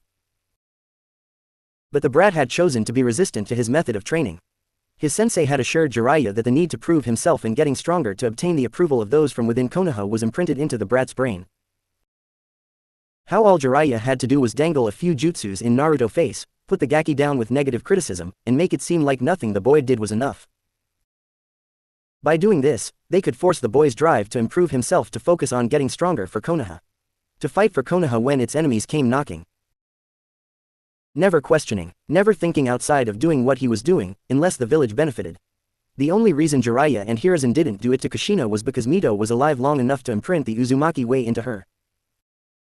Added Minato's own good-natured self not having the strength to break her beliefs or way of thinking only made trying to control her next to impossible. Hiruzen and Jiraiya had to start fresh with a newborn babe without parents to influence the brat in order to make their various dreams a reality. The Kyuubi attack the night of Naruto's birth was very much unexpected, but the hidden opportunity was too good to pass up. A Jinchuriki babe, no parents, no friends, and no family to influence the boy made him a blank slate for them to write their intentions on. They just didn't believe the stubbornness of the Uzumaki clan, and Kushina would pass on to Naruto despite the many attempts to stamp it out of him. Both physically and mentally. By the end of his little rant, Jiraiya could only stare back at a silent and deadly serious Tsunade currently staring down at him with a look he couldn't quite understand. There was disgust, loathing, anger, definitely lots of that, and yet behind all of it was a plan to make him suffer. I see. Well, Jiraiya, I hope you feel your actions were worth it, because now is the time to see what your actions have produced in the coming month, said Tsunade while Jiraiya frowned at her words. What do you mean? Asked Jiraiya with a hint of worry. Simple. I'm going to heal you. Every wound, past and present. I'm going to use all my medical skills and knowledge to fix your broken perverted body, answered Tsunade while Jiraiya and Shizune looked confused. Not that I am complaining, but... Why? Asked Jiraiya in confusion. Because I don't want you having an excuse for when Naruto fights you. So you can't complain when Naruto shows you what your stupidity has done. So Naruto can enjoy taking your fully restored body and breaking it into pieces before leaving it to rot. So I suggest you enjoy the feeling of your body being back to its prime state, Jiraiya, because after Naruto destroys it, I'm not healing you, I'm not saving you, nor will Shizune. If you want medical aid after Naruto destroys you, I suggest you go seek a back alley doctor, said Tsunade while Jiraiya was shocked by this. You honestly think the brat can win against me when I'm at full strength? Asked Jiraiya with Tsunade giving him a cruel smirk. Of course I do. Have you seen the list of S-ranked nin he's killed recently? And in such a short time? When was the last time you took on so many S-ranked shinobi in such short amount of time and won? Not only that, but he saved your ungrateful ass from suddenly being killed by another tucked away former student within grudge, said Tsunade with Jiraiya grit his teeth. You mentioned he used the Hiraishin to have us escape pain. How did he do it? Asked Jiraiya while Tsunade smirked at him. He has access to his parents' home, remember? Minato was a genius in Fuinjutsu and so was Kushina. If there is one thing Naruto excels at besides shadow clones, it is in using Fuinjutsu in a way that many would consider to be scary, said Tsunade while Jiraiya looked livid.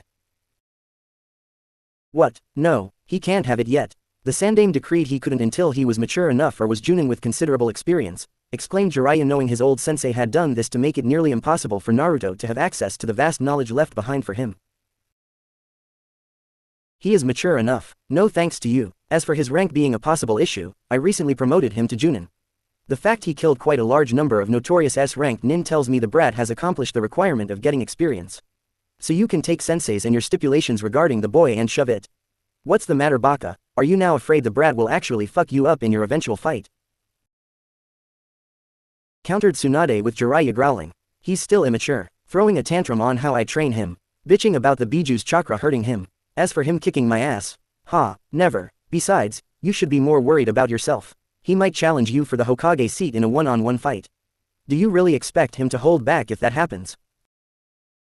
Asked Jiraiya while Tsunade just smirked at him. Fight him? Hardly. Within the next 2 or 3 years, I'll give the damn hat to him to run Konoha how he sees fit, said Tsunade while Jiraiya fumed inside at her doing this. You can't. There is a law in place. One sensei has locked in so Naruto could never have his dream fulfilled, said Jiraiya while Tsunade frowned. And what law is this? I know all the laws in Konoha. There is nothing in the books that says Naruto can't become Hokage, replied Tsunade while let out a small chuckle. Oh really? Check along the lines of requirements. Sensei always had contingencies in place for almost anything. So in the chance Naruto did get nominated to be Hokage, a law was put in place to deny him due to his Jinchuriki status, said Jiraiya while Tsunade was furious about this law. When did this happen? Demanded Tsunade, knowing it could be repealed if the daimyo signed off on it. Shortly after the Gondai Mizukage and Jinchuriki Yugura started his bloodline civil war within Kiri. Sensei used it as an excuse to create a law banning any Jinchuriki in the village from being Hokage. He said, we can't afford Konoha to have future Hokage who is like the Gondai Mizukage and one too strong to stop or rebel against, with the clan heads and elders supporting the decision. So you see now Tsunade. The dumb brat can't be Hokage. His dream was always meant to be just that. A dream, a hopeless dream he could never accomplish. An impossible task. Said Jiraiya while Tsunade seethed for a moment. I can repeal the law, Jiraiya. The elders and Danzo are dead. Homura had his throat slit and Kaharu was found with the woman's body hanged using her own intestinal tract. All within their own home. The clan heads won't deny Naruto or his dream. He's more than earned it. Sensei played off their fears. I will change their minds through Naruto's deeds, said Tsunade with Jiraiya glaring at her.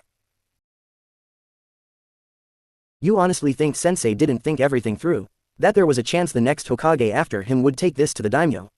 This action was supported by the fire daimyo himself. You want the law repealed? You have to go right through him, and I doubt he will do it. Hiruzen has told him enough about Jinchuriki in general to make the man believe they are too dangerous to be put in a high position of power. The Gondai Mizukage only reinforced this, and despite Sabaku no Gara being Case, we both know the fire daimyo thinks that the wind daimyo is an idiot. Naruto's dream of being Hokage is just that, a dream. Exclaimed Jiraiya, since he did not believe the fire daimyo could be convinced to help change that law. We'll see about that, Baka. I still have a trick or two up my sleeve when necessary to deal with daimyos. Plus, Naruto's shinobi record shows he is far from what the Gondai Mizukage ever was when ruling Kiri. All I have to do is show him how our sensei was pour lies into his ears, and the foolishness of supporting those lies will be for him in the future if Naruto is denied becoming Hokage, said Tsunade while Jiraiya just growled at her. As if the fire daimyo will believe you. Sensei was a well-respected shinobi and Hokage during his time, countered Jiraiya while Tsunade smirked. And I have enough evidence and dirt to throw on said respected time to make the fire daimyo realize he was being played like a fool by said man, Tsunade shot back. You would do that to our sensei? Where is your loyalty? Demanded Jiraiya while Tsunade scowled. My loyalty is to my family. My cousin, both of which you, Danzo, the elders, sensei, and the rest of the village have betrayed multiple times over. Do not speak to me about betrayal, Jiraiya. I am not going to just sit by and let people run my family's legacy into the ground. Nor will I allow those betrayals to stand and to set a cruel precedent letting people believe such things are allowed. Besides, why should I be loyal to Sensei after all of his betrayals to my family and Naruto? Would you? Exclaimed Tsunade while she saw Jiraiya narrow his eyes behind his cast. He was our sensei. He deserved our loyalty. You and Orochimaru spat on it. I am the only one truly deserving to be called his student, spat Jiraiya while Tsunade scoffed. Oh yes, such a remarkable title. And what has your loyalty to the man gotten you for siding with Sensei and his ridiculous plans? You being in a body cast and soon to be in another one after Naruto finishes breaking it into tiny brittle pieces, said Tsunade, since her reasons for betraying the Sandaime were pure and for good reason, since the man had betrayed her first along with everyone associated with the Senju clan. Orochimaru simply did it out of pure spite because their sensei chose Minato to be the fourth Hokage over him. Not to mention all of the illegal experimentations done that resulted in the Sannin going rogue. The brat can't and won't hurt me. He doesn't have the stomach for it. I'll beat him like I did a year and a half ago, commented Jiraiya in an arrogant tone. Considering his tally of S rank missing nin he's killed, I highly doubt it. remarked Tsunade, since she knew the brat was itching for a fight with Jiraiya and training almost every damn day. The boy was becoming a regular juggernaut, ready to run over anyone deemed his enemy and wasn't looking back. Kushina had been that way in many aspects. Caring, kind, and loving one moment. But piss her off, she was an evil red-haired demon from which there was no escape. She would run you over to get to her target if your mind, body, and even soul somehow managed to stand in her way. Kushina's power and skill as a kunoichi had been so great, the woman made battle-hardened war veterans weep, and piss themselves at the sound of her name. And now it seemed Naruto was showing himself to be the same way and being a force of unstoppable power capable of doing the same as his mother. Tsunade almost couldn't wait to see the Gaki smash Jiraiya to pieces. Sometime later, Pain was not amused, not in the slightest. He had approached Zetsu under the impression of a mission and had begun to specify the details of said mission when Conan struck. The paper woman was a master in using any and all things paper-related thanks to her skills honed over the years of training in warfare. As such, it was incredibly easy for Conan to send a paper with a seal on it to the back of the plant man's neck, and cutting off its ability to use chakra. Before either half of Zetsu could say anything about it, once the seal was applied, Pain had grabbed his head and ripped out the plant creature's soul. And got all of the creature's memories, making Madara believe Zetsu's darker half was in fact the Uchiha's will implanted into it for manipulating events to one day bring down the big 5 shinobi villages. To set all the events of the last 2 generations following the official death of Madara into motion. To one day weaken the shinobi villages one by one to the point where it would be easy for Madara to win against them, even if they all rallied together to form an alliance to defeat the Uchiha. How Madara had secretly planned to come back from the dead using the Rinnegan and Tobi, who was in fact was the thought-believed dead Uchiha Obito, to do it. Once brought back, restored, enhanced, and ultimate never capable of dying, the most powerful Uchiha in its history would crush the Big Five before betraying Obito at the last moment. Only for Madara himself to be betrayed by Zetsu and the real person who put their will into Zetsu, and it came in the form of woman, who was in fact the Sage of Six Paths' own mother. Otsutsuki. Kagaya. Pain also got all the memories of Zetsu and the plan the rabbit goddess herself had given the plant man to use the 9 Biju to bring about the Jubi in order to bring about her way of peace. Which essentially involved using the moon, an infinite Tsukuyomi, and locked everyone into cocoon-like things forever. This could not be allowed to happen in his Rinnegan eyes. While Pain did want peace, he did not want it to happen this way. For it wasn't peace at all, it was genocide of the entire human race until all that was left was Kagaya herself. What do you want to do? Asked Conan while Pain looked at her. We do not need the others. They were mere agents to get us what we want. First, we remove Tobi from the equation. Once done, we will hunt the Jinchuriki ourselves from most power to weakest, said Pain while Conan frowned. Even if it means killing your cousin, Uzumaki Naruto? Asked Conan with Pain just nodding once. Uzumaki Naruto may be my cousin to some extent, Conan, but I won't let such a thing stop our dream of peace becoming a reality. It cannot be stopped simply because the Kyuubi Jinchuriki is part of something long since broken and scattered to the winds years ago. We will bring about our version of things, but without inference from outside forces seeking to manipulate us, said Pain while Conan nodded, though she was unsure how they could do this without the other members of the Akatsuki and the rings outside of their own and Tobi. Shall I contact Tobi? Asked Conan while Pain nodded. Tell him I have an assignment for him. One only his unique talents can provide in moving the plan forward and back on track, said Pain, knowing he would need to draw the man in close. He might suspect something, said Conan while Pain looked completely calm. I'm sure he will be suspicious. But it is a risk we have to take, said Pain while knowing the masked Uchiha's ability to phase out for a short period of time and teleporting would need to be negated first. I hope you know what you are doing, Nagato, said Conan, knowing that for all of the masked man's display of stupidity in front of others, Tobi was far from stupid. So do I. Still, one should not underestimate him. We have done that for too long. In the event I should lose to him, I have one final assignment for you. One only you can carry out, said Pain while Conan nodded.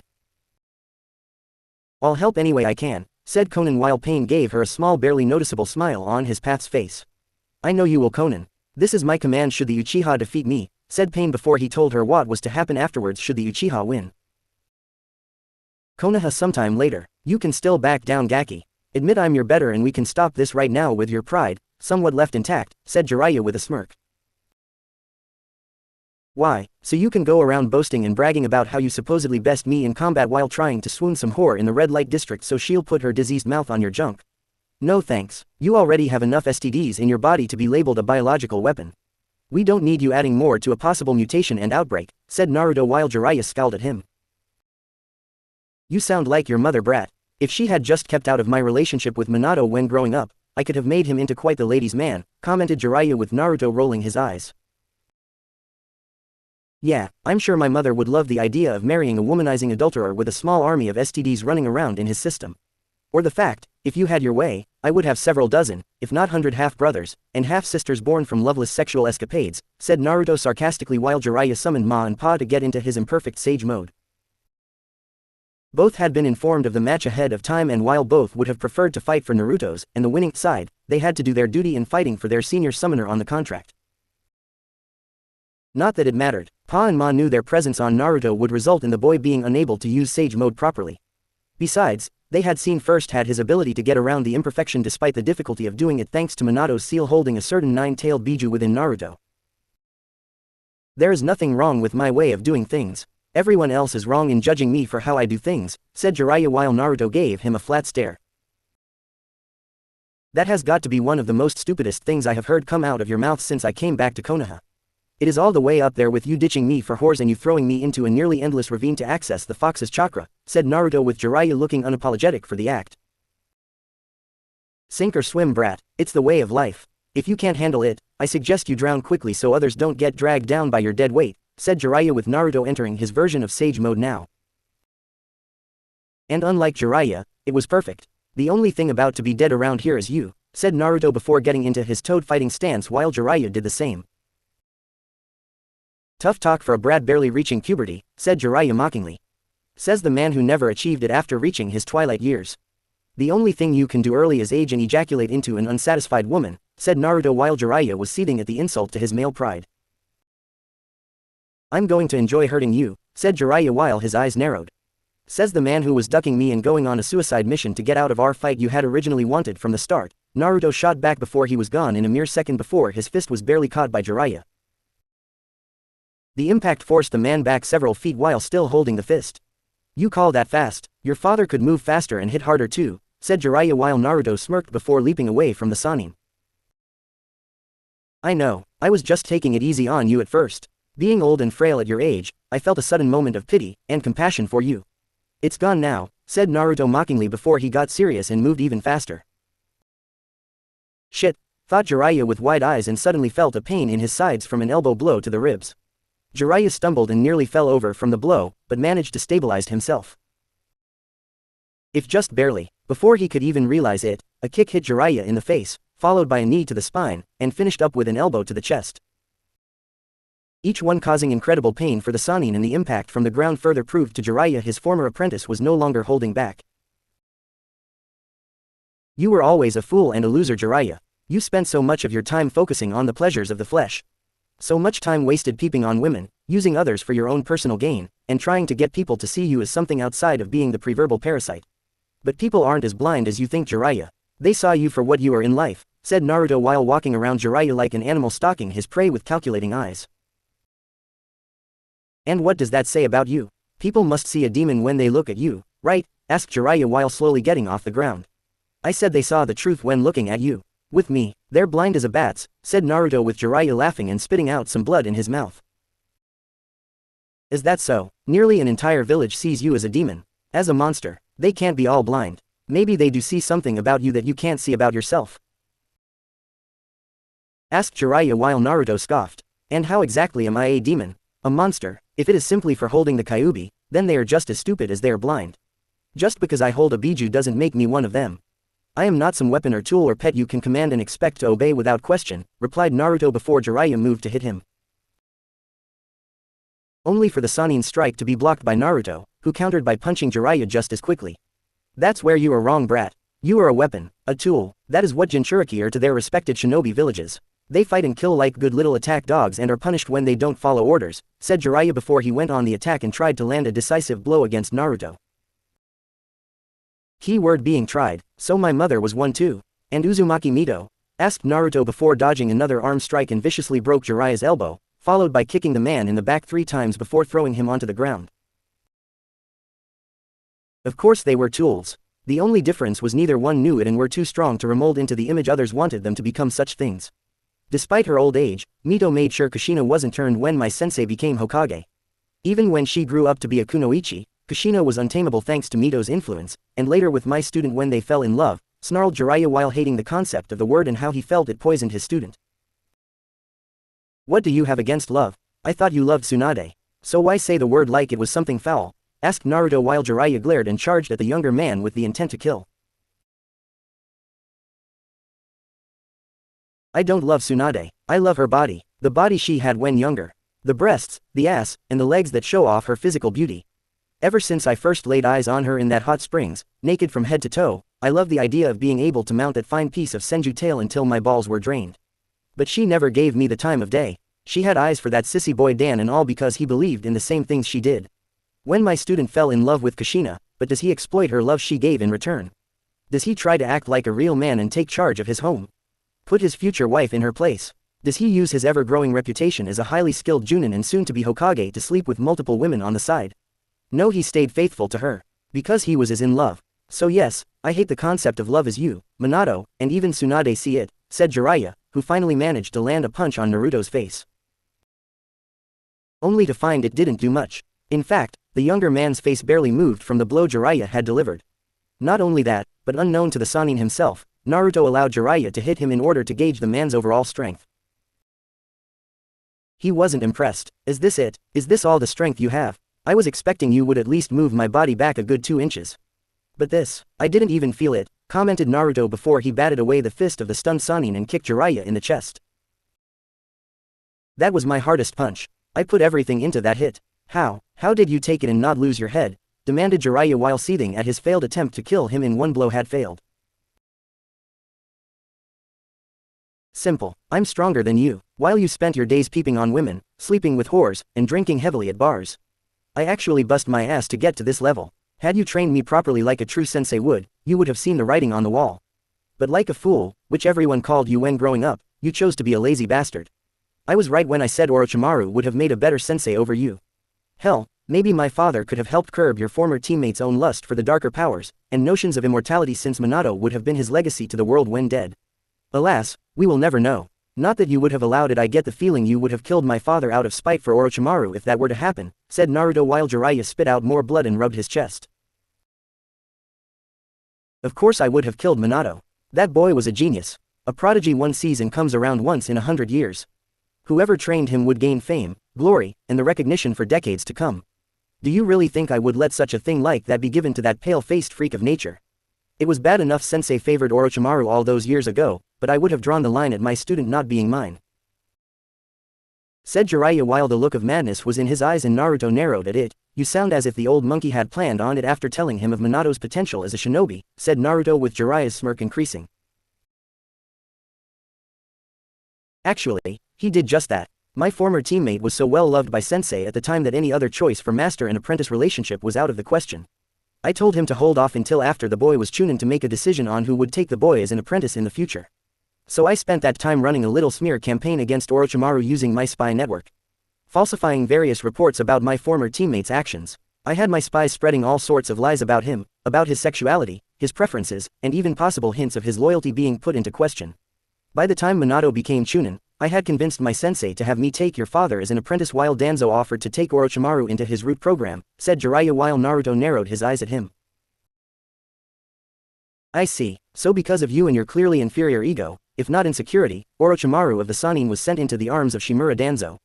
Right into the hands of the emotion-hating war hawk who twisted your former teammate into the sadistic psychopath Konoha has, until recently, been shaking in fear over. And for what? Also the big whiny baby named Jiraiya could get his bottle. Asked Naruto before landing a few punches and kicks to various parts of Jiraiya's body and making the man stumble. Minato was mine, the prophecy stated as much. Anyone I trained is mine to do with as I see fit. Don't you get it? The prophecy bringing about peace with me as the sensei of the child of prophecy is all that matters. My name will last throughout the ages as the very person who trained him. I will have my great legacy and my shadow stretch far and wide throughout the ages of time. Nothing will stop it, do you hear me, brat? Nothing. Exclaimed Jiraiya with the madness in his eyes and the last bit of sanity snapping like a rope being stretched to its limits. Actually there is someone who can stop it, me, replied Naruto before he was upon Jiraiya and began to ruthlessly beat the man to a pulp. No genjutsu, no jutsus of any kind. Just all-out fists, arms, feet, and legs beating up the Sannin without mercy. Ma and Pa had long since left Jiraiya during his little rambling of a speech and decided to leave the fool to the beating he so rightfully deserved. Not that Jiraiya would sense them leaving. The man's imperfect sage mode was so imperfect, he wouldn't be able to sense it was gone until he did something that required the use of such a form. By the time Naruto had stopped beating the Sannin into the ground, the body was too broken to move, or even make a twitch of any kind. It wasn't surprising when it was over that Naruto had gone to such lengths to beat Jiraiya into oblivion. After all the things he had done, the actions he performed, which caused the actions of others to flourish and cause unimaginable pain to others around him. Without remorse, without any form of empathy toward the people he harmed as a result. And for what? Also he can exploit the lives of women around him and use his so-called fame and glory to sleep with as many of them as possible. Hence why Naruto poured all his hatred into those blows, all his pain, suffering, rage, and anger into each hit. Each blow designed to destroy Jiraiya physically, so when the man did regain his mental faculties, they would shortly be broken, knowing his former student had brought him low. That both had fought at their best and it was the student who came out on top. And without any form of excuse Jiraiya could try to conjure up in order to save face. Damn Gaki, and I thought I had beat him bloody when he peeped on me all those years ago in the hot springs, commented Tsunade while she saw Jiraiya was in even worse shape since that moment in time so long ago. You already beat him within an inch of his life. The only way to top it was to beat him within a fraction of that. Not to mention he deserved it, said Naruto while knowing Jiraiya was just barely clinging to life and would soon die if Tsunade didn't stabilize in the next 2 seconds. Literally, true, but even still, I didn't think there was any way you, or anyone else for that matter, could top what I did. Of course, you are an Uzumaki on your mother's side. The clan was always said to do the impossible when others said it was impossible, said Tsunade while she, very reluctantly, stabilized Jiraiya despite part of her whispering that the man should just be left there to rot and die. Especially after everything he just admitted to Naruto and her during this fight. What Jiraiya didn't know was that prior to his arrival to the training ground, Naruto had placed a very large and powerful seal around them. One which Tsunade activated after her old teammate arrived when his back to the woman. It was designed so everyone in it would be compelled to speak the truth about a subject, no matter what the topic.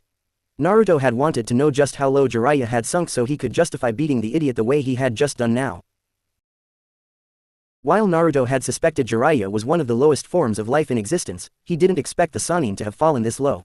To think, due the man's childish actions, spurred by some stupid prophecy, the fool had caused in his former teammate to join Root.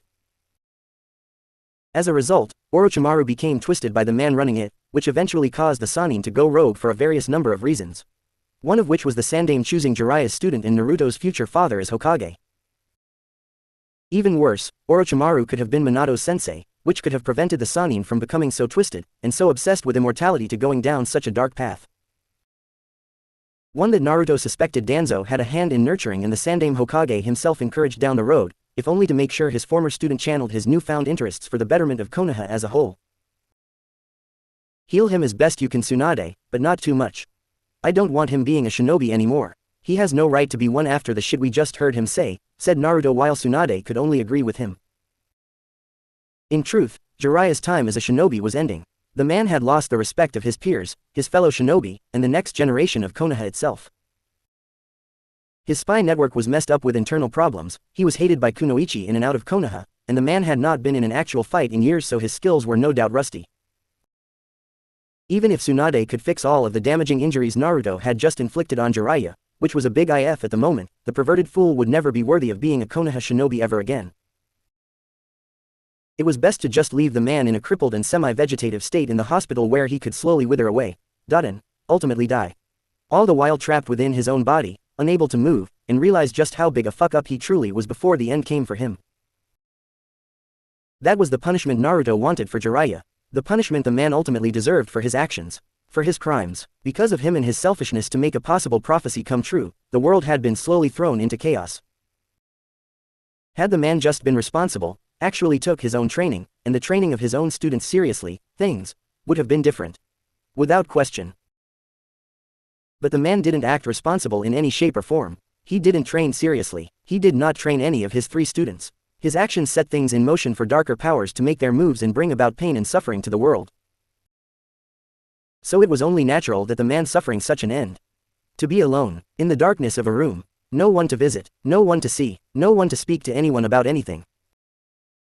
Unable to move without feeling incredible pain. A true hell if there ever was one.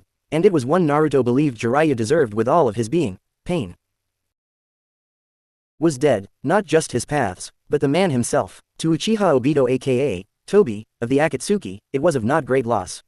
The man was dying for some time now and was only alive due to his Uzumaki genetics. What did matter was the Uzumaki had somehow learned of the Moon Eye plan via Zetsu's death and decided to ruin it. Not only did the fool Nagato manage to weaken him during their fight, but stalled him long enough for his paper bitch of a woman to take the Rinnegan eyes once belonging to Uchiha Madara and leave aim for Konoha. He would have pursued Konan, but Nagato had used the last of his chakra to create a barrier seal tied to his life force that prevented him from leaving it.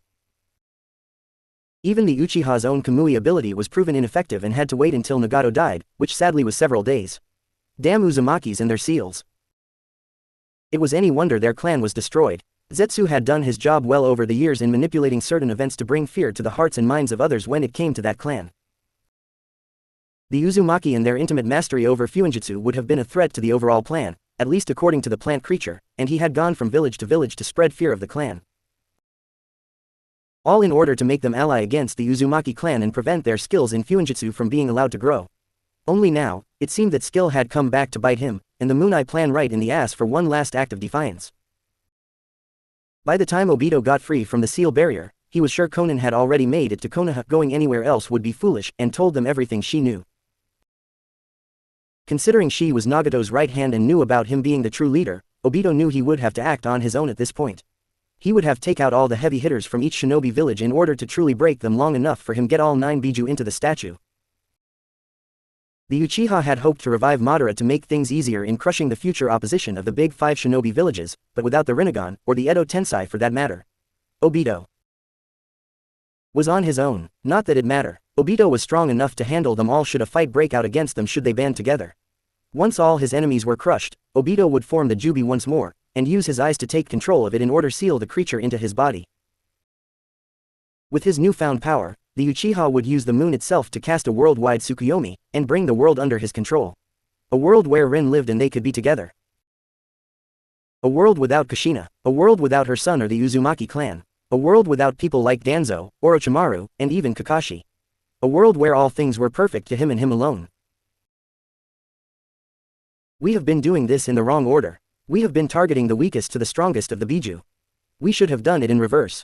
So that is what I will do with the Kyuubi under my control. I can have it attack Konoha within its own walls, and go or Kumo next. Once done, I will target the other shinobi villages until they are broken, and disorganized with their Jinchuriki dead or badly wounded. Once I obtain all 9 beasts, I will seal them into the statue here in aim while under my Sharingan's power so there will be no screw-ups. Said Obito to himself before leaving via Kamui. He never noticed blackish gray tone looking more like a statue was watching him silently before it went, poof, to report his findings. Konoha Hokage Tower sometime later. Konan was a big help with this intel. To think Uchiha Obito was alive all this time and even Madara himself to a point, commented Tsunade while reading the report Ibiki had given her after Konan had submitted to his interrogation. Konan even placed a preservation jar with the Rinnegan into the Hokage's hands as a show of good faith of her willingness to cooperate. Everything she knew and Nagato knew from the past to their recent actions had been written up into multiple reports for the Hokage to read. The Yondaimi's second student going rogue, and all because of what those white Zetsu creatures impersonating Kiri Nin did to his third one. Madara must have realized in order to turn Obito against Konoha, he would have to take away what mattered most to his new student. That's just cruel, said Ibiki with a sigh, since it was cruel to turn someone into a monster just so you can carry out a plan you think you made up, but really didn't. What do we do with the eyes she gave us? Asked Naruto, who felt it was necessary to hear what became of his father's remaining 2 and thought to be deceased students. Hard to say. We could destroy them since Obito wants them badly for his plan to revive Madara and use his former sensei to put us on the defensive. Or, I could transplant them into someone who can handle them, said Tsunade with Naruto looking surprised, and so did Ibiki. Not to question your judgment or ideas, Hokage-sama, but the latter you just mentioned doesn't seem to be a wise choice here. Those eyes are said to be the most powerful if not most legendary dojutsu the world has ever known. The Rinnegan is said to once belong to the eyes of the sage himself. To give someone those eyes would be risky. Countered Ibiki with Naruto nodding. Yeah, and who would you choose? You can give it to the nicest guy around and he could still use those things with the intent of being a real power-hungry jerk thinking they could do whatever they wanted. Added Naruto with Tsunade nodding since it was true. Plus, from what Tsunade knew about the origin of the eyes in question, anyone with them could come to the belief they were invincible. Considering what happened, how the user of these eyes had called himself a god intent on bringing pain to the world, it was no real surprise. Still, Itachi had one candidate, though whether he could take the change or the power that went with it was debatable. When Konan delivered these eyes, she mentioned how after saving Jiraiya Baka's stupid life, you told her along with pain that he was in fact your cousin. A fellow member of the Uzumaki clan like yourself, said Tsunade with Naruto nodding and frowning at the same time. Yeah, I just wish he didn't go down the route he did. What was Ero Sennin thinking when he didn't take them with him from AIM? An actual member of the Uzumaki clan and he could have brought to Konoha. My mother could have had a fellow clansman to talk to when growing up here. His presence here could have shifted the events when the fox was freed by Uchiha Obito on the night of my birth.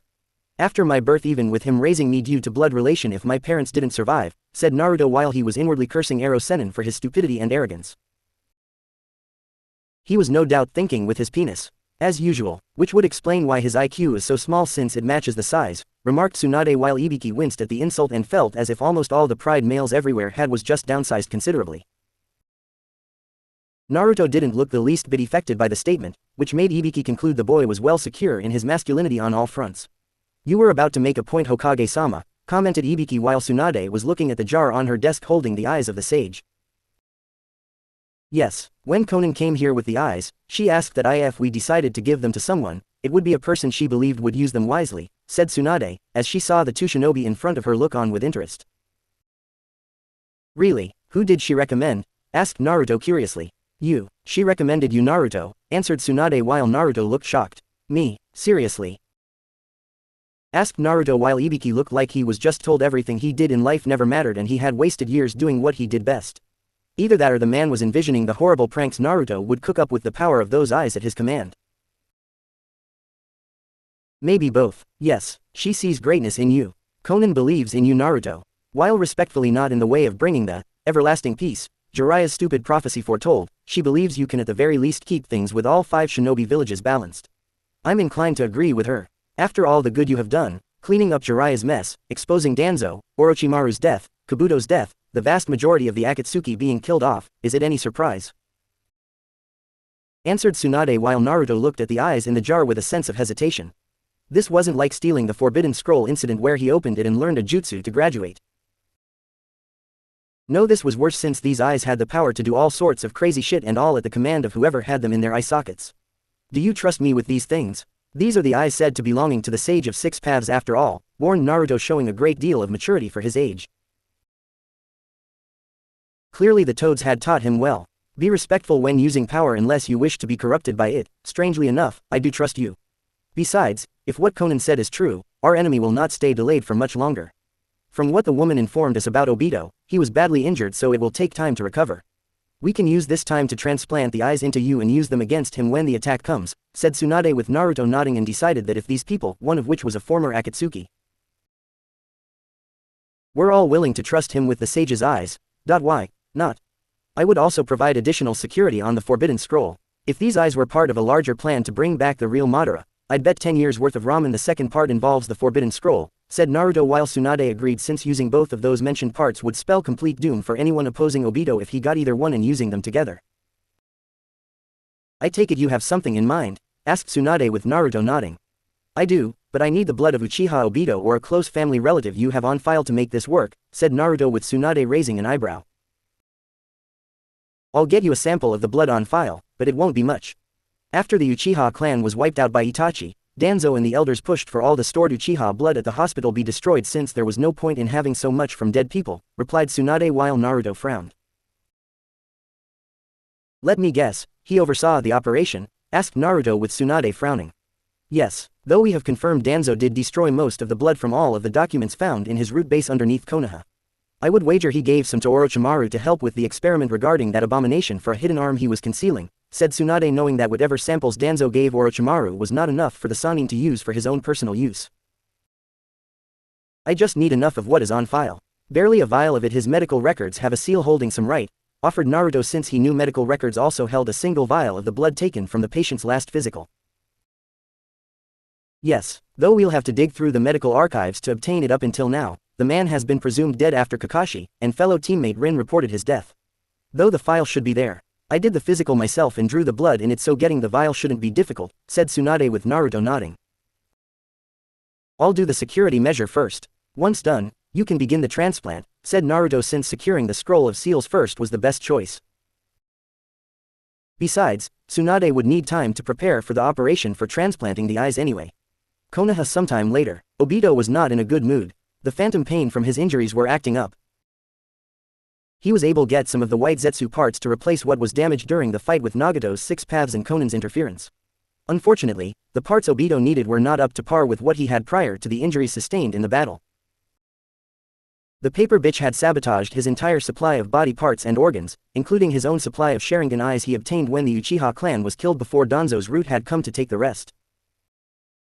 No matter, once he had the forbidden scroll of sealing, the Uchiha intended to unleash a whole shitstorm down upon Konoha before targeting the other shinobi villages. He just needed to subdue some of the stronger Junin-level shinobi in the village before he used them for his sacrifice to bring back a few notorious S-ranked nin of legend. One would be Uchiha Madara, of course, but Obito wanted some extra muscle he could call upon to protect him when getting all 9 Biju sealed into the statue. Using Kamui, the Uchiha entered the Hokage's office knowing she wasn't there so late at night unless it was a major emergency. Walking to the safe where the scroll of sealing was located, Obito easily used the combination he knew would open it. In a rare act of sheer stupidity to those wearing the hat, the combination had never been changed since the time of the Shodaime Hokage. The combination itself was meant to be known only to each Hokage in power, but there were times when a certain select group of people learned it as a sign of trust by the Hokage in question. But in Obito's case, it was in the form of Orochimaru when he joined the Akatsuki after he went wrong. The Sandaime during the Third Shinobi War had planned to retire and was going to name Minato the Yondaime Hokage in the coming weeks. Orochimaru had gone wrong soon after before joining the Akatsuki and unknowingly revealed it to him under the powerful hypnosis the Sharingan can create on someone. He could have used it to get the Edo Tensei, but at the time, Obito didn't know Orochimaru even knew how to use the jutsu. It wasn't until the Sannin used it when attacking the Sandaime did the man realize what a lost opportunity it had been on his end. One he now planned to fix here and now, only this time, the end result would favor him. Outside of Konoha's secret location, Naruto smirked when he saw Obito appear in front of him. A look of shock behind his masked face was no doubt there since he was looking around frantically. No doubt he had just touched the forbidden scroll of seals and the next dot was found here. No sooner had the masked Uchiha appeared did Naruto give the signal and a barrier went up around the two men. Hello Toby, or should I call you by your real name, Uchiha Obito? Asked Naruto while Obito glared at him behind his mask. So you know, commented Obito before his eyes widened when he saw the blonde's eyes and the fact they were no longer blue. Conan told us a lot about you. Not to mention the toads are excellent for spying. I just needed to have some of them who are indigenous to aim hoping around. No one is the wiser. Not even you. They have been spying on you and the Akatsuki for some time and telling me all about your movements. Add to the fact Nagato killed Zetsu after ripping out his soul. I know the truth about the reason behind your actions, and how you are just a puppet for the real mastermind behind this, said Naruto with Obito scowling before he removed his mask to reveal his scarred face. Madara does not control me, my actions are my own, said Obito while Naruto scoffed. Madara, I never said it was Madara. Hell, he was being used like a puppet too. Black Zetsu was never Uchiha Madara's will. It was Kagaya, the mother of the Sage of Six Paths. She tricked Madara into thinking Zetsu's will was his own. Zetsu was going to use you, Madara, and everyone else they could get their hands on to fulfill her ambition to one day return to the land of the living after being sealed away by her own sons during their battle, explained Naruto while Obito narrowed his eyes at him. No, the Moon Eye plan would have brought peace. Zetsu explained it to me in great detail. There is no way he could make that up, said Obito while Naruto shrugged. Oh, the Moon Eye plan was real. But you wouldn't be the one to use it, Kagaya would be the one to use it. She would trap us all in the infinite Tsukuyomi just like you wanted to do, but unlike your version of things, those who oppose her would either be dead, or be trapped in the genjutsu living a lie created within own minds until eventually, we die. Answered Naruto while Obito looked livid at his words before calming down slightly. It doesn't matter. The Moon Eye plan will bring about peace to the world. With it, I will be able to have Rin by my side. With it, my dream will become reality. With it, no one I care about will die while those who are insignificant will not longer exist. Exclaimed a now clearly deranged Obito while Naruto frowned. Even after hearing the truth, you still want to go through with this. All for what? A girl that is dead and can't come back to you unless she is an illusion. A fake made from your own imagination and memory of her. What happens when you get tired of her, Obito? When the joy from being in the illusion and lie become too painful to handle whenever you see the fake standing there? Will you destroy the illusion? The genjutsu itself, when the lie becomes more painful than the truth? Asked Naruto while Obito looked angry and was not amused. My world will become real. My world is all that matters. Rin is all that matters. I will have Rin back. One way or another. Exclaimed Obito while Naruto scoffed again. If that were true, why not use the Edo Tensei to bring her back? You could have tricked Orochimaru into doing it and wrestle control of her from him using your Sharingan. Hell, you could have asked him for the hand signs for the Edo Tensei. But you didn't. Why? Because you know if you do, the real Rin would disapprove of your actions. You want to live a lie because the fake Rin wouldn't care and you can lie right to her face every time if the question ever came up. Face it, Obito. You want to live a lie because the truth is far too painful to live in and the very thought of ending your life for the next world scares you even more. All because we both know that if you did die one way or another, the place where Rin now resides, you cannot enter. Ever. Said Naruto harshly while Obito seethed in rage at his words. Since deep in his heart, Obito knew the words spoken by Naruto were completely true. Deep down, the Uchiha did fear his own death. After all he had done, the things he had helped orchestrate, the lives taken, good lives, honest lives, Obito knew where his soul was going upon his death. It was going south, the deep south. Rin was no doubt located in heaven and happy there. He could have used Edo Tensei once learning it or used his Sharingan to make Orochimaru do it before taking control afterwards. But as Naruto had said, Rin would have seen his actions and disapproved of them. Yelled at him, screamed at him, she would have denounced his actions, denounced their friendship. She would have called him a monster. So yes, Obito chose to create a lie, create a false Rin, simply because the fake one would not care, would not hate him, would not judge him, because the lie was easier to handle over the truth this world produced. But was he going to openly admit it, and to his late sensei's brat? Hell no, shame. Your opinion means nothing to me. All that matters is my ambition becomes real and Rin is by my side. While you, your father, mother, and every other person opposing me are removed from existence.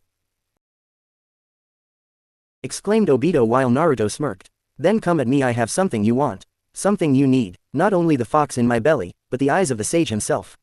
This barrier will ensure no one interferes in our fight. It will also nullify your ability to use Kamui just in case you decide to act like a fucking coward and retreat. Just like you did with my father when he bested your stupid ass, said Naruto while Obito clenched his teeth and fist. And yet I was the one to walk away from the fight alive. Not him. His victory over me was hollow. He died. His wife died. You were left to rot in a village that hates your guts. That will keep hating your guts, even if you become Hokage. I imagine it will be difficult to rule over a village that would sooner burn itself to the ground over accepting you as its ruler, said Obito mockingly while Naruto shrugged. Well, if the people don't like me as Hokage, they can either kill themselves or leave the village and go live in a cave. When it comes to the arrogant, the bigots, and the overall assholes Konoha has produced, I honestly don't give a fuck about them. If they were to be attacked right here, right now by an invading force, I would simply let them die. I would spare only those who were worth sparing, said Naruto openly without shame in his heart. Your parents would be disappointed in you, commented Obito with Naruto smirking at him. Not really. They both left a piece of themselves inside of the seal as a failsafe just in case things went south in holding the Biju at bay. I told them everything that happened to me during my childhood and everything else following it. They agree with me in my way of thinking that I should protect only people worth protecting and say, fuck you, to everyone else in the village. Oh, by the way, the fuck you part 1 just quoted, that was addressed to you too. In fact, my mother went on a rant calling you a crybaby bitch, who wouldn't be able to satisfy any woman, let alone Rin, because of your inadequately small dick was equipped with a quick shot motion attached to it, while her hair came alive. It was actually quite a sight, said Naruto while seeing Obito looking even more enraged. I should have slowly killed your bitch of a mother after I ripped the fox from her gut, exclaimed Obito angrily. Yeah well, as she so adequately put in her rant, fuck you too, said Naruto with Obito now moving to injure and take the eyes from the blonde Uzumaki. Only for Naruto to grab the offending hand reaching for the eyes. You're fast, but I fought and trained under people much faster, said Naruto before he was stabbed in the gut by a kunai in Obito's freehand. They should have trained you to be smart instead of fast. I'm taking the fox from you and I'm taking those eyes, stated Obito, but was shocked when the Naruto in front of him went, proof, in front of him. It was a shadow clone. and found a pair of hands grabbing his ankles to yank him into the ground. They did. In fact, they trained me to be both smart and fast. Shame it couldn't be said for you and your clan. One would think that the student of the Yondaime Hokage and Uchiha Madara himself would have actual brains to go with his so-called strength. Of course, it is no real wonder you are considered to be a disappointment, said Naruto after popping up from the ground and staring at Obito with amusement. I have more knowledge and skill in my right hand than you do in your entire body, said Obito before getting out of the hole after using his chakra to burst out of it violently. That might be true, if not for the fact masturbation doesn't count as a skill. If it did, you would not doubt be considered a prodigy in the field, mocked Naruto while Obito's face now matched the color of his eyes and charged the Uzumaki in a fit of rage. I'm going to fucking murder you. I'm going to rip the fox out and turn it on Konoha. I am going to laugh as the Kyuubi spills the blood of this village. Any and all friends you have here will die and I will laugh as they are all slaughtered. Exclaimed Obito while he launched himself at Naruto with pure taijutsu while his Sharingan eyes were spinning. Difficult to do when you can't even land a hit on me, said Naruto before he caught Obito's fist with his bare hand and kneed the Uchiha in the balls, hard. Your father wouldn't have done that, gasped Obito before Naruto did it again and the struggling Uchiha wondered why he didn't phase through the hit. I'm not my father, and to answer the question no doubt running through your head, the seals I placed on you along with the barrier also nullified your little pussy move. I mean honestly Uchiha, phasing when someone tries to hit you. What, you can't handle a punch from someone? A kick? I've been punched, kicked, stabbed, and poisoned since I was a child. Yet when it comes to taking hits from someone like me, the first thing you want to do is phase through it because of your fear of a little pain. Ha, some big bad Uchiha you claim to be Madara must have been desperate to choose you as a student before his death since taking a single hit practically makes you want to pee yourself like a baby, mocked Naruto before quickly head-butting Obito while the Konoha headband on his forehead did extra damage. Seals? When did he put seals on me? Was it his shadow clone? Thought Obito before he was struck again and again by Naruto with the blonde shattering the Uchiha's right leg. You are weak Obito, it's no wonder you hid yourself from everyone with that fucking mask. You didn't train, you didn't fight, you simply use your fucking Sharingan eyes to do the leg work. But take the powers of the dojutsu away and fight someone like me on even ground. You're just a weak chicken shit pansy. Stated Naruto before taking out a kunai covered in wind chakra and sliced it across Obito's face in an X formation causing both Sharingan eyes out of the Uchiha's sockets. In addition, the piece of him that were the spare Zetsu parts, such as his arm he had taken from storage had been sliced off next. Obito would have screamed out further in pain, but Naruto flipped the kunai until the ring base of the weapon hit the Uchiha right in the jaw 4 times. 2 to the left side and 2 to the right. The force was strong enough to break Obito's jaw entirely and had his tongue cut off next. It wasn't supposed to end this way. My dream, my ambition, I could have been with Rin again. My precious Rin, thought Obito while blood came out of his mouth while only the darkness of being recently blind was there to greet him. Don't feel back Obito, if you must know, your former teammate Hatake Kakashi is a failure in his own right too. I was his sensei's son. Yet what does he do? He trains the Uchiha on my team and leaves little old me to fend for myself when it came to training. And do you know what happened next? My said teammate goes rogue, using those very same skills my sensei taught him against me to kill me all for the sake of power. All to kill his fucking, far more experienced as a ninja for a big brother. Well, it doesn't matter anymore. After today, the Uchiha clan will be no more. The clan will be dead and will only be a myth or story parents tell their children, said Naruto before slicing off Obito's real hand at the wrist. I need to do something. Anything. Minato-sensei, Kushina-san, Rin-chan, hell, even Kakashi Baka. Someone, please help me, thought Obito before he heard Naruto's final words to him. Goodbye Obito, may you and the rest of your power-hungry clan rot in the lowest pits of hell alongside Orochimaru, Kabuto, Danzo, and the other members of the Akatsuki you helped bring into its ranks. Shinra Tensei, exclaimed Naruto while using a move that Konan had told him about and explained further that any other powers the Rinnegan was capable of doing would reveal themselves in time. That was how Nagato did it and he didn't really share all of his skills with her. As for Obito, he was completely obliterated from existence. All that was left was a dark black blood smear on the ground. Something Naruto burned for good measure. He didn't want anyone trying to collect DNA samples from the Uchiha's remains. Good job Naruto, at this rate, you will bleed the treasury dry of funds with all of the missing nin you have been killing off, commented Tsunade while the 3 squads of Anbu were behind her in case things went south for Naruto in the barrier. Yeah well, it is what it is, said Naruto before the barrier went down. I was expecting more from him, remarked Tsunade about Obito. The guy hasn't been in a real fight since the one he had with my father the night I was born. Even when he did, the jerk was evasive, always using his Sharingan to even the odds against him with the phasing and teleportation he used, answered Naruto while wondering how his father could have been challenged by Obito at the time. Though to be fair, the man was dealing with rescuing his newborn son, his wife who just gave birth to said son, and a giant nine-tailed fox rampaging around Konoha. Your actions will no doubt reach the other shinobi villages. If the Tsuchikage doesn't have a heart attack soon after hearing how you killed off so many missing nin, he will once word of your heritage reaches his ears, said Tsunade, knowing it wouldn't be long before she had to announce Naruto's heritage to the village and the storm it brought with it. So long as he and I will let old grudges die with my father, I don't give a crap. But if he starts something, I will end it, said Naruto while Tsunade nodding since she respected him for that. While Minato struck fear into the heart of Iwa and the Sandaime Tsuchikage during the Third Shinobi War with his Hiraishin no Jutsu, Naruto and what he just did to so many S-rank missing nin would make them shit their pants. I hate to say it, brat, but at this rate, you'll take the hat from me in another 2 or 3 years, commented Tsunade while Naruto smirked. Maybe I should get it sooner. Having to walk in on you nursing a major hangover from drinking too much the previous night seems a valid enough reason to give me the hat, said Naruto while Tsunade glared at him. Watch it, brat, I can still punch you all the way to Nami if you piss me off, threatened Tsunade and shaking her fist at him. What was that, did you say something? Asked Naruto while giving her an eye smile. Oh, that's it, come here, brat, I'm going to smash your face in, exclaimed Tsunade while she chased Naruto around the training ground and the Anbu watching now sporting a sweat drop coming down the back of their masked heads. Should we say something?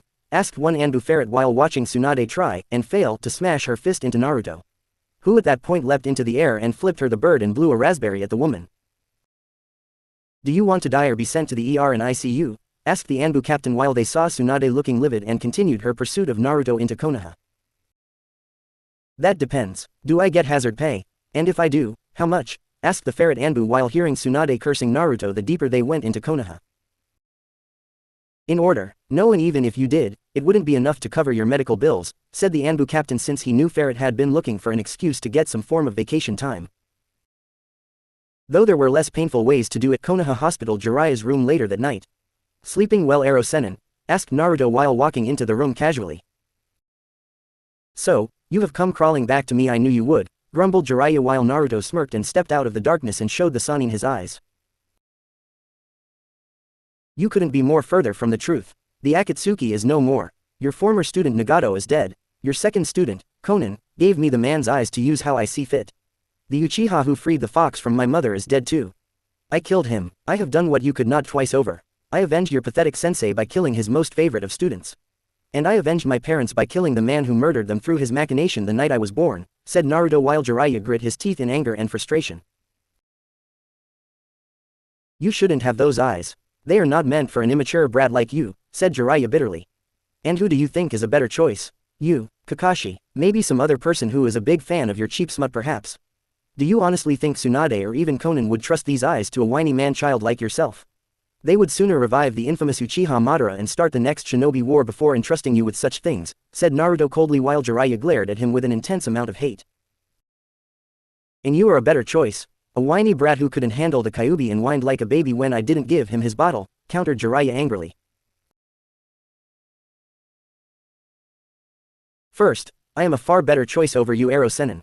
The toads did what you could not and would not do. They took my training seriously. They saw greatness. They knew your way of doing things was a fast track to a quick death simply because you didn't do shit. As for whining like a baby, aren't you being tad hypocritical? How many times did you whine to your feces throwing sensei when he favored the snake over you in terms of your training?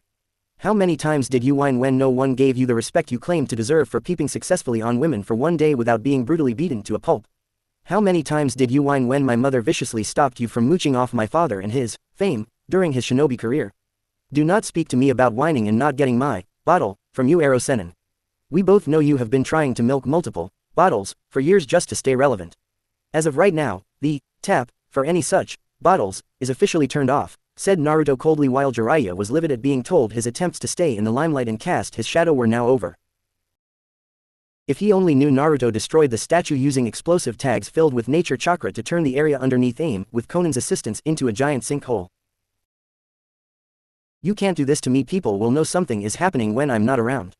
Important people, people who read my books, people who love my smut, When they find out you and Tsunade are keeping me like this, they will march here as an army to liberate my person," stated Jiraiya while mentally envisioning his newly formed army of loyal readers, both civilian and shinobi alike, storming Konoha to free him from this hospital of a prison. "Don't be so full yourself. You're not that important. You're lucky I'm paying for your funeral," said Naruto before he started walking away. "Funeral? What are you talking about? I'm not dead," protested Jiraiya angrily while he saw Naruto stop and look back to smirk. "Officially, you will be labeled dead tomorrow. Source: a couple hundred STDs found in your system had mutated into one big super bug that caused your dick to fall off, your testicles to shrivel up, and ultimately cause your heart to explode from the stress. As for the real story, you are going to fade away in here. In the darkness of this room, all alone, slowly wasting away," said Naruto while Jiraiya looked shocked. "What, you can't do this to me," exclaimed Jiraiya with Naruto smirking. "This is your punishment, Arrow Sennin. I beat you in combat. I surpassed you in just about every single way. Wasn't hard to do actually," commented Naruto while Jiraiya seethed in his body cast and glaring at the boy. "I'll heal eventually, brat. I always do, and when I get out of here, the world will know the truth," exclaimed Jiraiya while Naruto suddenly turned around and became deadly serious before walking over to the now slightly afraid Sannin. "The truth, you want to talk about the truth? How about I reveal the truth of how you kept so much from me? Or used an old toad beyond his prime to see into a possible future and use it for your own goals? How you provoked the people to turn on Orochimaru, resulting in him joining Danzo's route, allowing the War Hawk to twist his mind, and becoming the very monster Konoha has feared for years? Or how you and the Sandaime lied to me for years just so the Kyuubi Jinchuriki would remain stupidly loyal to people who hate him? Maybe I should reveal the truth about how you knew I was your godson and the son of the Yondaime Hokage and still treated me like I was just a mindless weapon to control. Or how about the truth that you have forced female spies in your network to sleep with you, or else information about their past is revealed? I'm sure a lot of people would love to know the truth about how the great and gallant Jiraiya of the Sannin got off on practically raping the women within his own spy network both before and after getting information from them, right?" asked Naruto coldly while Jiraiya was now shocked, afraid, and angry all mixed together. "You would do that to me? You would destroy my great reputation, my greatness, to your own godfather?" demanded Jiraiya angrily at what Naruto was threatening to do. "You have no greatness. You have no great reputation, only an infamous one where the people look at you with disgust. Besides, it's the truth. And another painful truth for you is this: they hate you, Jiraiya. No likes you, no one loves, no one cared about you. They only tolerate you because of your smut, and even that is a stretch. So you can choose to die with only a small sliver of dignity in this room, or you can resist and have your sins exposed to the world with the people demanding you suffer a violent death," exclaimed Naruto angrily before grabbing Jiraiya's cast-covered skull and yanked him painfully forward at a painful angle. "I should have killed you as a baby. I was so tempted to do it, the source of my student's death. The source of the village's pain. I could have done it and achieved such a glorious praise from the villagers and shinobi who suffered from the creature's destruction. The only thing that stayed my hand was your usefulness as its weapon and the fact the Biju would reform in 9 years with no Uzumaki around to hold it," confessed Jiraiya while Naruto narrowed his eyes at him. "And leave your precious village defenseless. We both know a shinobi village needs its Jinchuriki far more than a Jinchuriki needs a shinobi village. Do not act like the value of your life is far greater than someone like myself. It's not you are worthless, Jiraiya. You have always been worthless. The only reason no one has called you out on the truth of the matter is most likely because there were people who wouldn't tolerate it coming to light. Most likely out of it pity, but that's beside the point," countered Naruto while Jiraiya was seething in rage at the insults being aimed at him and hitting where it hurt the most. "You will never bring peace to the world and fulfill the prophecy with that attitude," remarked Jiraiya with Naruto smirking. "Who said I was going to bring peace to the world or fulfill some damn prophecy you are itching to see happen? I'm not. In a few years, I am going to be the next Hokage. I will have my dream and ambition come true. If Iwa wants to start a war, let them. If Kuma wants to join in the fighting, let them. I will personally crush anyone who tries to take away my village. My home, my previous people who live Konoha. I'll see to it that the enemies I face suffer such losses that they piss themselves silly and have nightmares at the very mention of my name. Not yours, mine. So enjoy your time in the darkness here, Jiraiya. Enjoy the solitude. This is your punishment for being the pathetic loser who was so desperate to get out of the shadows of his betters, set things in motion that caused all sorts of problems for the world. In many ways, the prophecy you want to see fulfilled is where one of your students has to clean up your fucking mess. As far as I'm concerned, your mess will be removed through the sands of time. Let it do the work in fixing what you broke," said Naruto before leaving the room. "Naruto, get back here, you little shit. I won't be denied what is mine. Naruto, ooh, yelled Jiraiya angrily, and didn't realize the blonde had put a paralysis seal on his face when grabbing him through the body cast, so it was impossible to move out of the bed. It would be the last time someone ever saw Jiraiya alive ever again. Epilogue. Years later, true to his word, Naruto became the 6th Hokage of Konoha. Much to the displeasure of some people in the village. But considering there were few alternative choices, those who opposed it were silenced since Naruto was the strongest shinobi in Konoha. Not only that, but Naruto's heritage was finally revealed to the populace once ascending to the position of power. Many were shocked by this and realized how much the boy looked like his father while wondering why they didn't notice it sooner. Many people blamed the Sandaime Hokage, the elders, Danzo, and Jiraiya for holding the truth from them from the start, if not for the longest time. They claimed if the truth had come out, the man's son would have been protected since his birth. Naruto felt they were just being shallow. In his eyes, it shouldn't have mattered if he was the Yondaime's son or not, he was still Naruto and was the one holding the angry Biju from destroying Konoha. If they couldn't accept him as a hero without his father's name attached to it from the beginning, the people were not truly loyal. Just a bunch of morons who were more vain, if not foolish in terms of position than even he realized. Morons he was going to have to properly educate in truly seeing the gravity of their sheer stupidity so the next generation wasn't so stupid as them. The first thing Naruto did as Hokage was to add an understanding of Fuinjutsu to the class curriculum for the students. Much to the disapproval to some people on the council, since not everyone had a skill for it, why add something that was not for everyone? Naruto told them even if they couldn't do Fuinjutsu, it didn't mean the students couldn't understand the principles or understanding the nature of Fuinjutsu. Not only that, but Naruto had felt the system of knowing only 3 jutsus in order to graduate was just not enough for academy students to become genin. Hence why he ordered more, that in addition to those 3, the academy would have to go through a chakra level test, chakra affinity level test, and have all academy students in their assigned class rotate into random teams taking on special training missions. These type of missions would be assignments handed out by the Chunin Academy instructors to see who among the academy students worked well together. That way, when teams' assignments were decided, the ability to work well together would be a key factor. As for choosing a Junin sensei, the Junins themselves could request a pre-made squad, but no customizations unless necessary. Also, the Junin in question would have to give a long list of reasons why they would be qualified to teach the genin squad they wanted. If you couldn't produce a valid reason, it wouldn't happen. As for chakra level testing, it was well known that Rock Lee didn't have chakra to use, and Naruto himself had more than the previous Hokages put together. As such, Naruto wanted to ensure those with such unique circumstances would have a chance to graduate with their fellow classmates. If an academy instructor saw a student was producing too much or too little chakra when taking the tests, it was to be reported immediately. Saying to a student, "Try harder," and not giving them any source material or finding out what was causing the problem wouldn't cut it anymore. If any academy instructor neglected any of their students and used that excuse, they would be fired, and even imprisoned for it on the charges of sabotaging a potential shinobi of Konoha. Some protested his decisions for one reason or another. Some said such things would be expensive to incorporate into the academy. Others said it would risk showing favoritism to some of the academy students. Others said such programs were not meant for young academy students. What was Naruto's response? The answer was, tough shit. He told them that the current batch of students the academy was producing were weak genin. All of them were placed with a Junin, who spent very little time evaluating the team, and said Junin also being forced to pick up the slack if the team passed the test given. It was unacceptable. In addition, Naruto had retired shinobi or those too injured to be active anymore, come out to the academy to teach part-time to help pass down their own knowledge to the next generation. Providing survival training information, past mission assignments, and all of the information from them. They were put in scenarios under strict supervision, where all they had were each other, their wits, and very few supplies. Sometimes the scenarios had involved no supplies at all, but the clothing they had on them. To provide an insight into the life of being a shinobi so the next generation did not think it was all about fame, glory, rescuing princesses, and daimyos like some of the academy students thought the lifestyle entailed.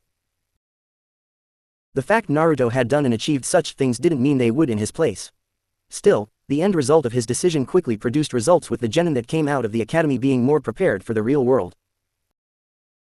Teamed with those they knew and worked with the best with their given skills, and a Junin who was forced to sit down and actually read their profiles instead of just going for the genin test first and decide on how to train them later approach.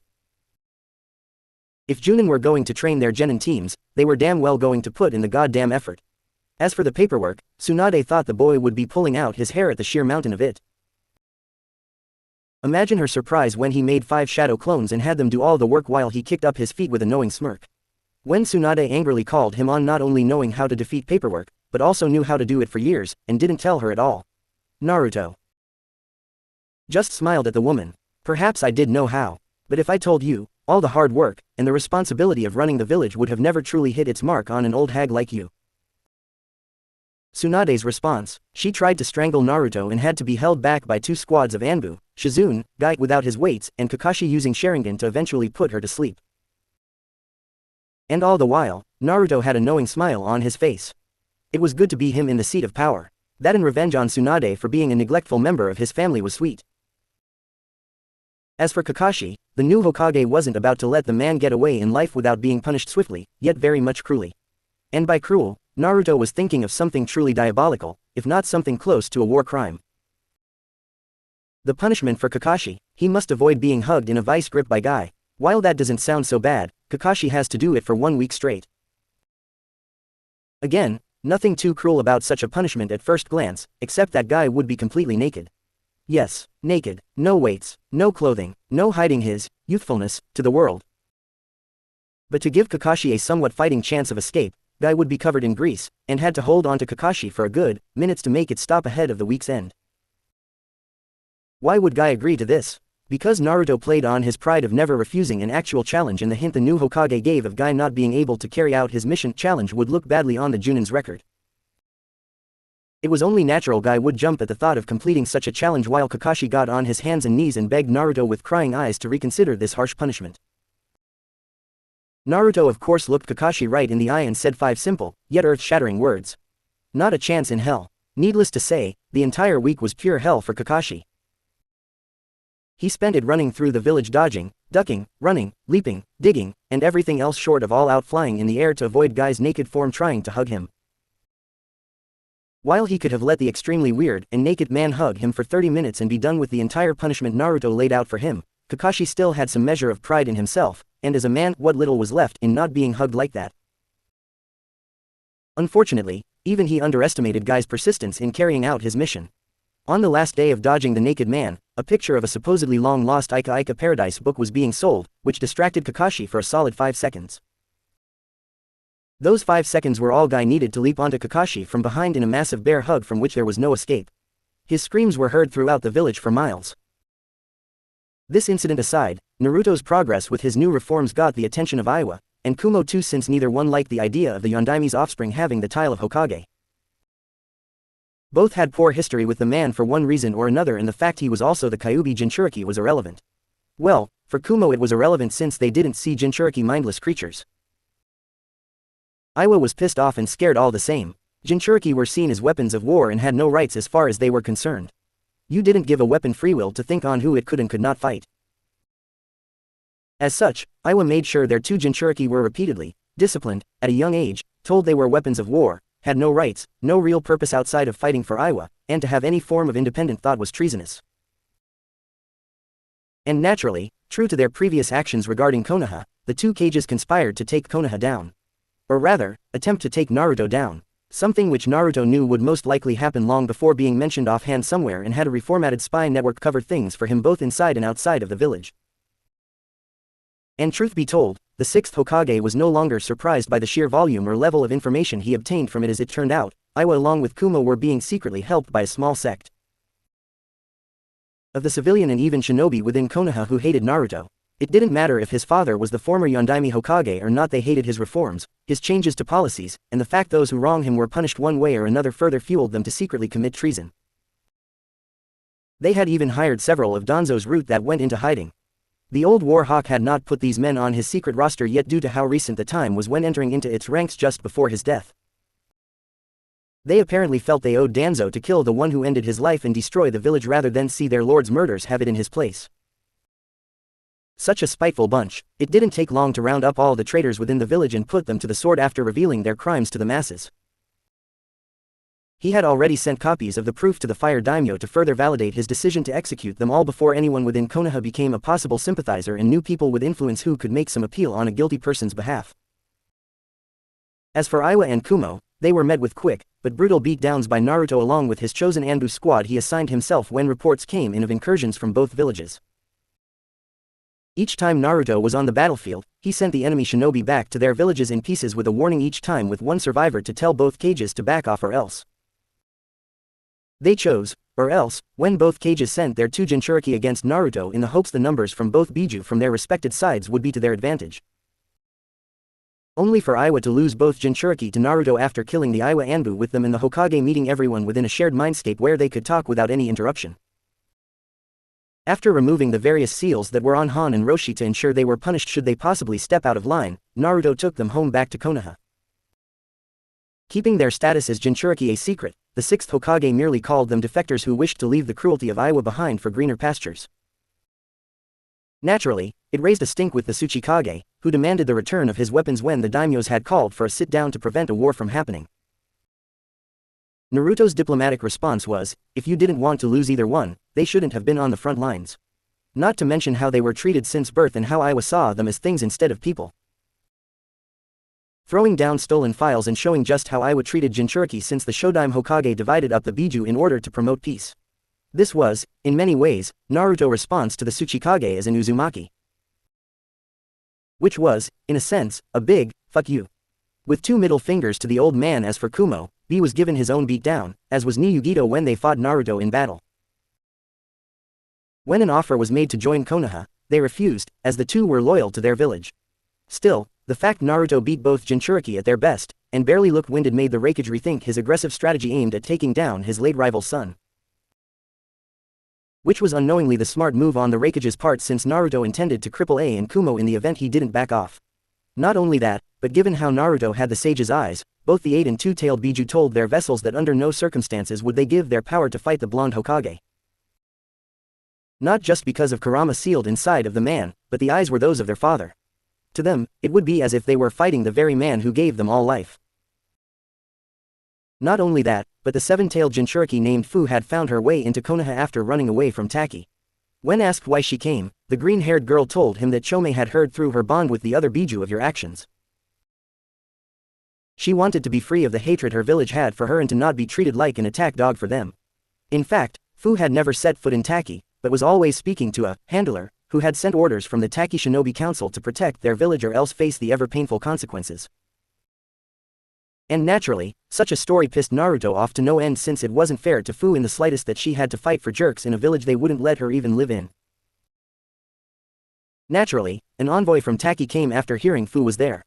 The man practically that Konoha surrender their weapon immediately, banging his fists on the Hokage's desk, ranting and raving about village security, and the threat of denying aid to Konoha during wartime if they didn't have their property back. How they would do everything in their power to aid Konoha's enemies and see to it the village was burned to the ground with Taki taking everything and anything they want. Naruto's response to the threat, the answer was beating the living shit out of him and send the asshole to Ibiki for answers. As it turned out, the man was part of a group of Taki nin waiting outside of Konoha for him as well as Fu. Once the girl was in their possession, they were to bring her back to Taki, where the Biju would be ripped out and placed in a new Jinchuriki. One where they could remold into being a loyal attack dog and a boundary seal they were working on to keep their Jinchuriki within a certain radius of their village. If the Jinchuriki went past the boundary, the seal would activate, shocking the user, and alert the assigned Taki nins to bring their target back to be punished. To make matters worse, the group of Taki nin intended to take certain liberties with Fu along the way back to their village. If she got pregnant along the way as a result didn't bother them, as none would acknowledge the child. Not only that, but the child might be used anyway as the new Jinchuriki while Fu herself was kept unconscious in a medically induced coma the entire time during the pregnancy. With that in mind, Naruto ordered 2 Anbu squads to find the exact location where the group of Taki nin were located. After they did, the orders were to kill all of them, and put all the bodies in a large crate. Once the order was carried out, Naruto had said crate dripping blood from the dead bodies strapped to the back of the Taki nin envoy, and told him to return back to his village with what little dignity he had left while delivering a message to those running Taki. Try this shit again and I'll burn your fucking village to the ground with the giant tree you have being turned into the world's largest pile of ash. I will do what Hashirama did not have the balls to do and what Uchiha Madara could have only dreamed of doing should you so much as even think up a plan like that again. Needless to say, Taki did not complain about the loss of Fu ever again.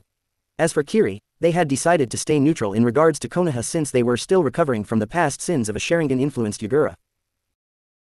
But Naruto had been able to square away some measure of goodwill toward them by returning Samahada to them as well as letting them know where Kubikiribocho was located in Wave.